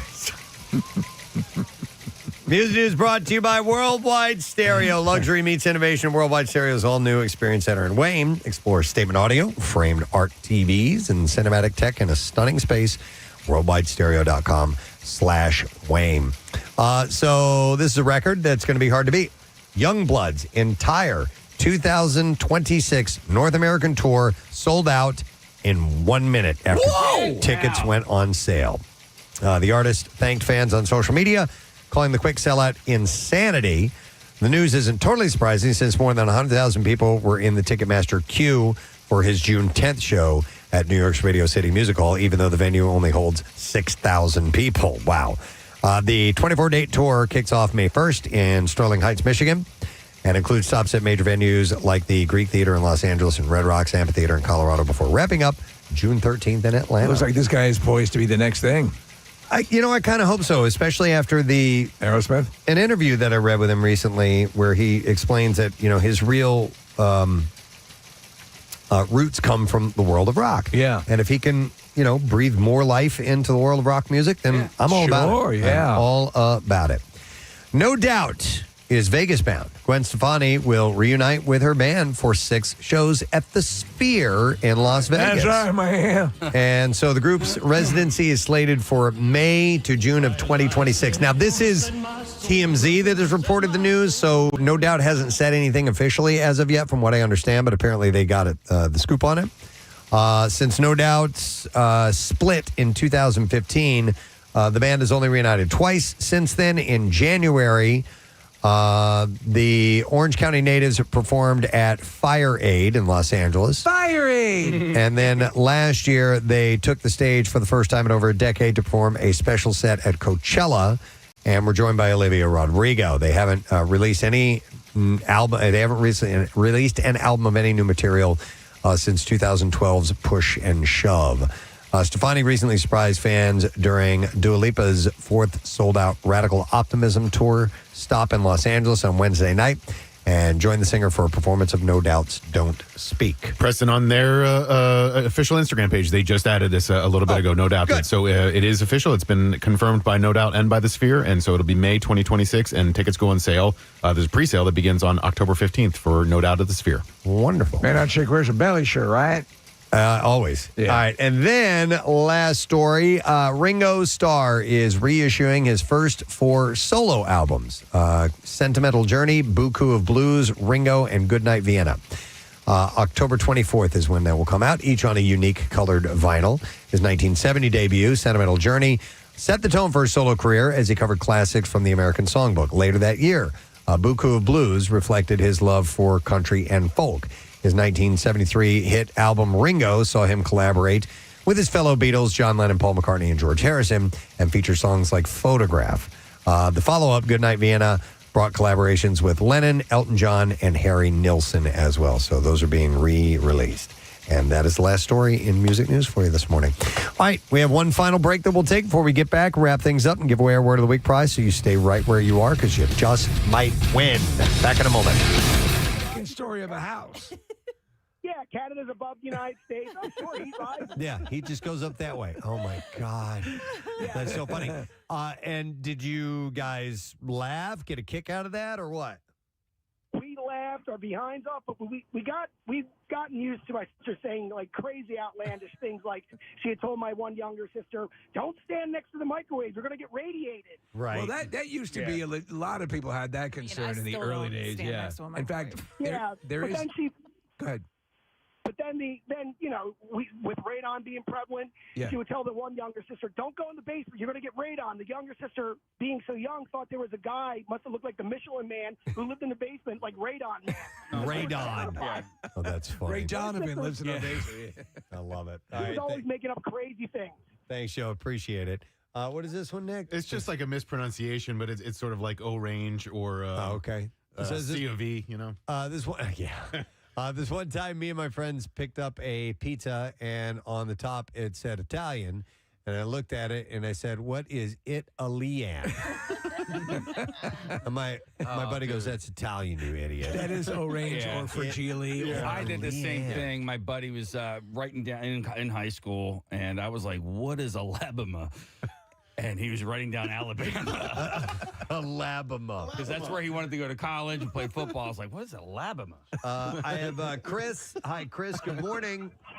Listen, a-holes, I don't always use ranch dressing. Well done. Good. One of my favorite moments. What's up, Chris? Hey, how you doing? So, if you don't mind, maybe we could play the yes or no game here on my stupidity. Mm-hmm. Okay. Do we know why pounders are called pounders, the beer? No. Yes, I do. assume. I know. Pound them. Yeah. No, because of the. It's a pound. It's a pound. It's 16 ounces of liquid. I'm 39 years old, and I just realized that last week. Why'd you think they called them pounders? Because you could pound them. Because you can pound them. There you go. Now there's 16-ounce beers. Now, I wonder love if Thanks, Chris. Is there some sort of lineage between the fact that pounding, we call it pounding a beer because of a pounder? Oh, that like the term pounding came from that. the fact that it was a pounder? I don't know. Yeah. Got to pound that down, man. I didn't know. So, I mean, there was a point in my life where I thought like all rivers ran north and south and that, you know, but there's also, speaking north and the south, I thought when you flew to China, yes, that you just kind of flew east and west. And because my buddy Vince, he goes there for business. I was quite a assuming bit. that too. Yeah, I was like, I yeah, didn't you think just about go going over the top all the way around. So Yeah. I'm thinking, like, well, is it faster to go east or is it faster to go west? And he's like, no, you go over. I was like, oh, you can go. I didn't know you could fly over. You can fly north over into. Yeah, the map can be a strange thing because when we have, and we've flown to Europe together before, and the next thing you know, you're getting close to Greenland, and we're like, are we going like way north to get there? And if you look at the map, no, that's the path you take. Right, pretty much, yeah. you know, and so things on a map versus a globe look a little bit different, and that's why you can be thrown off a little bit. By maps that you've seen. They were pointing that out. I was watching this special about the Titanic sinking and you know, the perception of where things were. And the fact was the Titanic was going along a route that was, at that time, was highly trafficked. It was basically like two opposing lanes, you know, one going one direction, the other going with maybe a 50-mile spread. So that was the way they were going through. But when you saw it depicted and where the ships were placed on the map, it seemed, that was spread out incredibly far, but it wasn't. Nick just pulled up a flat map of the world, and Greenland looks gigantic, Nick. Right, and it's called the Mercator projection. I couldn't remember the term earlier, but there was the reason why maps are stretched like that is because of like in order to draw them flat so that you can see them in a rectangle. Yep, you have to stretch them up in the north and the south. But yeah, Greenland's not nearly that big. Antarctica's not nearly that big as well. Wow. Here's a funny text that came in, Preston. I want to find it. The Mercator projection was Rick Astley's first band, right? I did not know that. Yes. Wow. Let's see here. Somebody texted in and said, I thought that it was Roman Cokes, not rum and Cokes. Roman Cokes. Get a couple Roman Cokes over here, please. Oh, that's so funny. We have some Greek Cokes. Yeah, roll out of the Roman. Sorry. Let's go to Colin. Hey, Colin, good morning. Hey, Gadzooks, guys. Gadzooks, buddy. What's up? Hey, so my sister-in-law, who just graduated from college, we were all hanging out like a year or two ago, and we were just talking about traveling, and she was going on and about how she had been to another country before, and all of us were like, oh, that's news to us. Where you been? She's like, well, we went to that wedding. Remember Steph's wedding? And we're like, yeah, that was in Colorado. She's like, yeah, the country of Denver. And No. Are you kidding? That's a lie. I swear. And so she was probably like 12 or 13 at the time of the wedding, but she thought because she got on a plane to go there. Oh, okay. So this had lived in her memory as a child, and yet, even though she goes on to graduate college, for some reason, she never really. That's hard to believe. There's some other issues at work here. But wow. Was there any head trauma involved at any point? Did she fall too? It's funny you say that, but that's a totally separate story. Okay. All right. She dissociated Denver. That's from the that's reality of tough, Denver, man. Colorado. That's funny. All right, thanks, I find Colin. it hard that somebody wouldn't set you right on that. All right, this one I like. All right, so, and they, I have to spell this. They said they thought that prog rock, P-R-O-G, rock, was prog rock, P-R-A-G-U-E, and all the bands were from Prague. It says that I'm 32 and I have 2 master's degrees. All these bands, great bands coming out of Prague. These bands out of Prague, they all like really long songs. It's like the Mersey beat. That are very, meticulous and difficult and have odd time signatures. That's so weird that just in Prague. I love this Czech music. Yeah. Thank God. Let's see. How about Joe? Good morning, Joe. You're on the air. Good morning. Hey, what's up, guys? So I'm an RN at emergency department, and one of the guys I work with, he's about ready to graduate nursing school.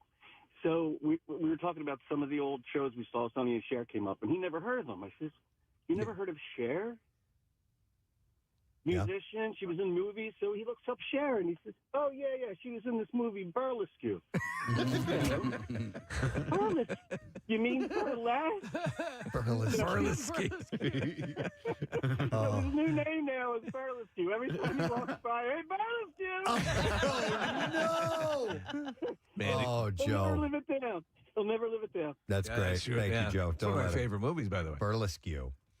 And then, when you make a statement like that and you realize you're wrong, and it's like, oh, no. And why did I say that out loud? There was, Steve, I think it was Wink Martindale, talking about getting a word wrong, and he was on, I think it was Tic Tac Toe. He was the host of that show. Right. And one of the clues, the answer was orangutan.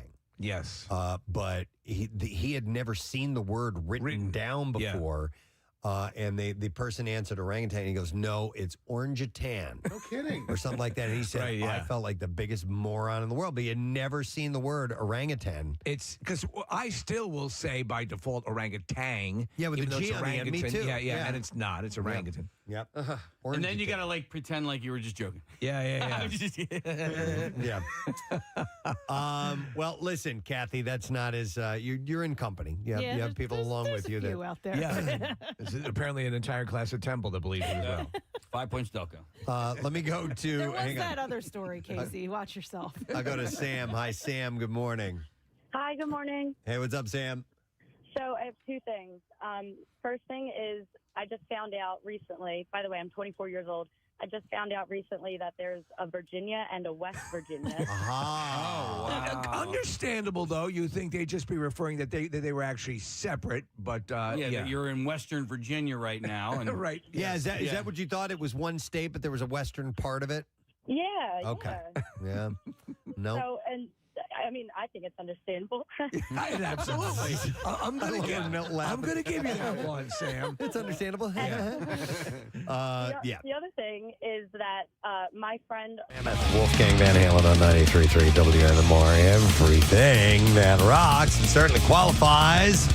10:34. Here we are on a Friday morning, coming to the end of our No Sad Bro Day. Real quick, I would like to send an early congratulations to former associate producer here on the Preston and Steve Show, Connor Betts. Yeah. And his wife, his soon-to-be wife, Stephanie, are getting married today. So congratulations, guys. And I'll be at the wedding, so we'll see you a little bit later on. Should be a fun, festive evening, and we're happy for him. I'm glad a number of people going. I'm not able to go, and I have to remember to send out the wedding gift. So, Connor, it'll be coming. Sorry. We'll be there soon. All right, a quick thank you to a number of guests we had on the program today. We checked in with Matt and Christy on 6ABC, so thank you to those guys for being on. We had Dr. Robyn Roth join us. She's the booby doctor. And the Booby Bash is coming up Saturday, October 18th at the Legacy Club in Cherry Hill, New Jersey, benefiting Inspiring Life Together, supporting moms battling breast cancer. You can check out PrestonandSteve.com for the tickets and information. She was great. Speaking of great, Rob Riggle was on the show. He's in Philadelphia on Sunday to celebrate the 250th anniversary of the U.S. Navy and Marine Corps with free Victory at Sea concert and Veterans Picnic at Independence Mall. The picnic, I'm guessing, will probably be moved inside. I don't know the details on that, but Patti LaBelle's going to be there. He is hosting. Rob Riggle is hosting the whole thing, and they're going to have bands from the U.S. Marine Corps, Drum and Bugle Corps, nationally televised concert from Independence Mall. So it should be really, really cool and something we should be very proud of here. And then we had Rachel Feinstein on, who is just hilarious. We love her. She's great. And she's going to be at Helium Comedy Club tonight and tomorrow. There's 2 shows each night. And then we made a new friend, Guenther Steiner, from the world of Formula One racing, and his show Unfiltered, live at the Miller Theater, is coming up November 13th, talking about all things in the F1 world and his life. EnsembleArtsPhilly.org to get your tickets. And then we welcome Pierre Robert to our studio. Hey, man. And good day. Nice to see you. Action-packed program. Yeah, it was a full one. It was a fun one. We really enjoyed it. Speaking of Connor's wedding, do you know who the Reverend is? Yes. I heard it's Reverend Ryan Shuttleworth. Reverend Ryan. That's awesome. Flying Ryan will be Reverend Ryan this evening, or this late afternoon, actually, when the nuptials take place. Oh, and so I didn't find that out until just a moment ago. Oh, thank God. Because you never know when you go to a wedding what kind of ceremony you're going to walk into. Is this going to be the hour and a half full mass ceremony? And if Ryan's doing it, ain't going to be one of those marathon ones, so that's good. Connor and Steph had asked for something 15 minutes or under. All right. So, and apparently the place, it's a hotel on Broad Street, is really well suited for this, and they've got really a nice setup and incredible food, and so it's all one-stop shopping. You said you got a hotel room for the night next month. Yes, I was thinking about that. Steve is referring to when we were broadcasting at a hotel right near where this thing is at. What was Cambria, was it? Yes, called? yeah. And so I tried to get a hotel because it was the Eagles Victory March thing. And I'm calling around and I couldn't find anything that was, $10,000 or whatever for a night. And then I found one for like $150 at this little, place on somewhere between 13th and 12th. I don't know where it was. Somewhere on I don't know where it was. On Walnut Street. Yes, it was. And I'm going, this is amazing. And then I called the night before just to verify that my reservation is there. They go, yes, we've got you for whatever. They say it was the 14th. We've got you for the 14th. I go, excellent. Of March. But no, it's February. No, sir, it's March. I go, oh, dear.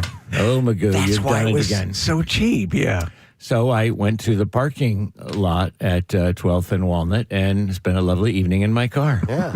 And I made it right on time. You sure did. Chateau Pierre. Chateau Pierre. Yeah. It's my future, so I better get used to it. You'll see me in car lots all over the place. And there'll be a little cup outside where you can donate. Don't wake the sleeping hippie. But you could possibly, put a shekel or two in. Sure, just to help. If you've enjoyed this. And perhaps a bottle of Thunderbird. But please, I have my standards in a paper bag. Of course.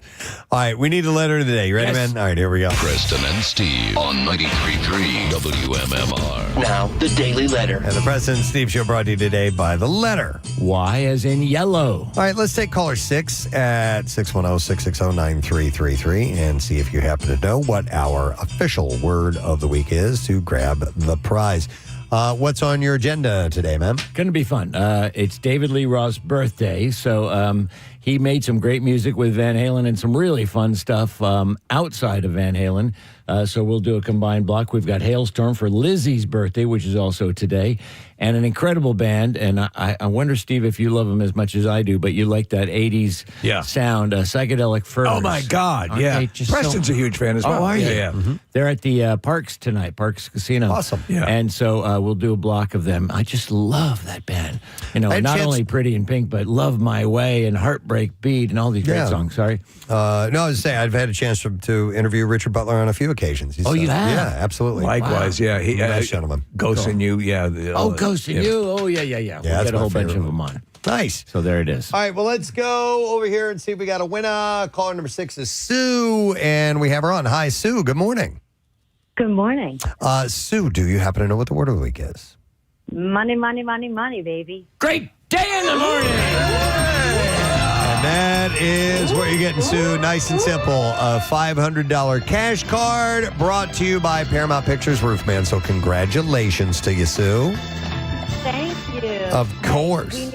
I need this. All right, well, that's why awesome. that's why we're giving it to you. We're happy to do that. Hang on the line. We'll get your information. Don't forget that Roofman, based on the unbelievable true story, Roofman, it opens today, by the way, from Paramount Pictures. Roofman follows Jeffrey Manchester, played by Channing Tatum, a man who robbed $45 million, escaped from prison, lived in a toy store for 6 months, and that's not even the craziest part. Roofman is in theaters everywhere today. Let's thank our sponsors. The Preston and Steve Show has been brought to you today by Acme Markets, fresh foods, local flavors, also by Duncan, and the Preston and Steve Show runs on Duncan, and by Temple Football. The Owls host Navy at the Link this Saturday, and you can get your tickets today by calling 215-204-8499 or visit owlstix.com. Next week on the program, we're working on it. Yeah, so baby. get off our back. Good stuff. We'll have a good time, I guarantee it. That's it. We're done. Rage on. Have yourself a fantastic weekend, friend, and we will see you later. Bye-bye.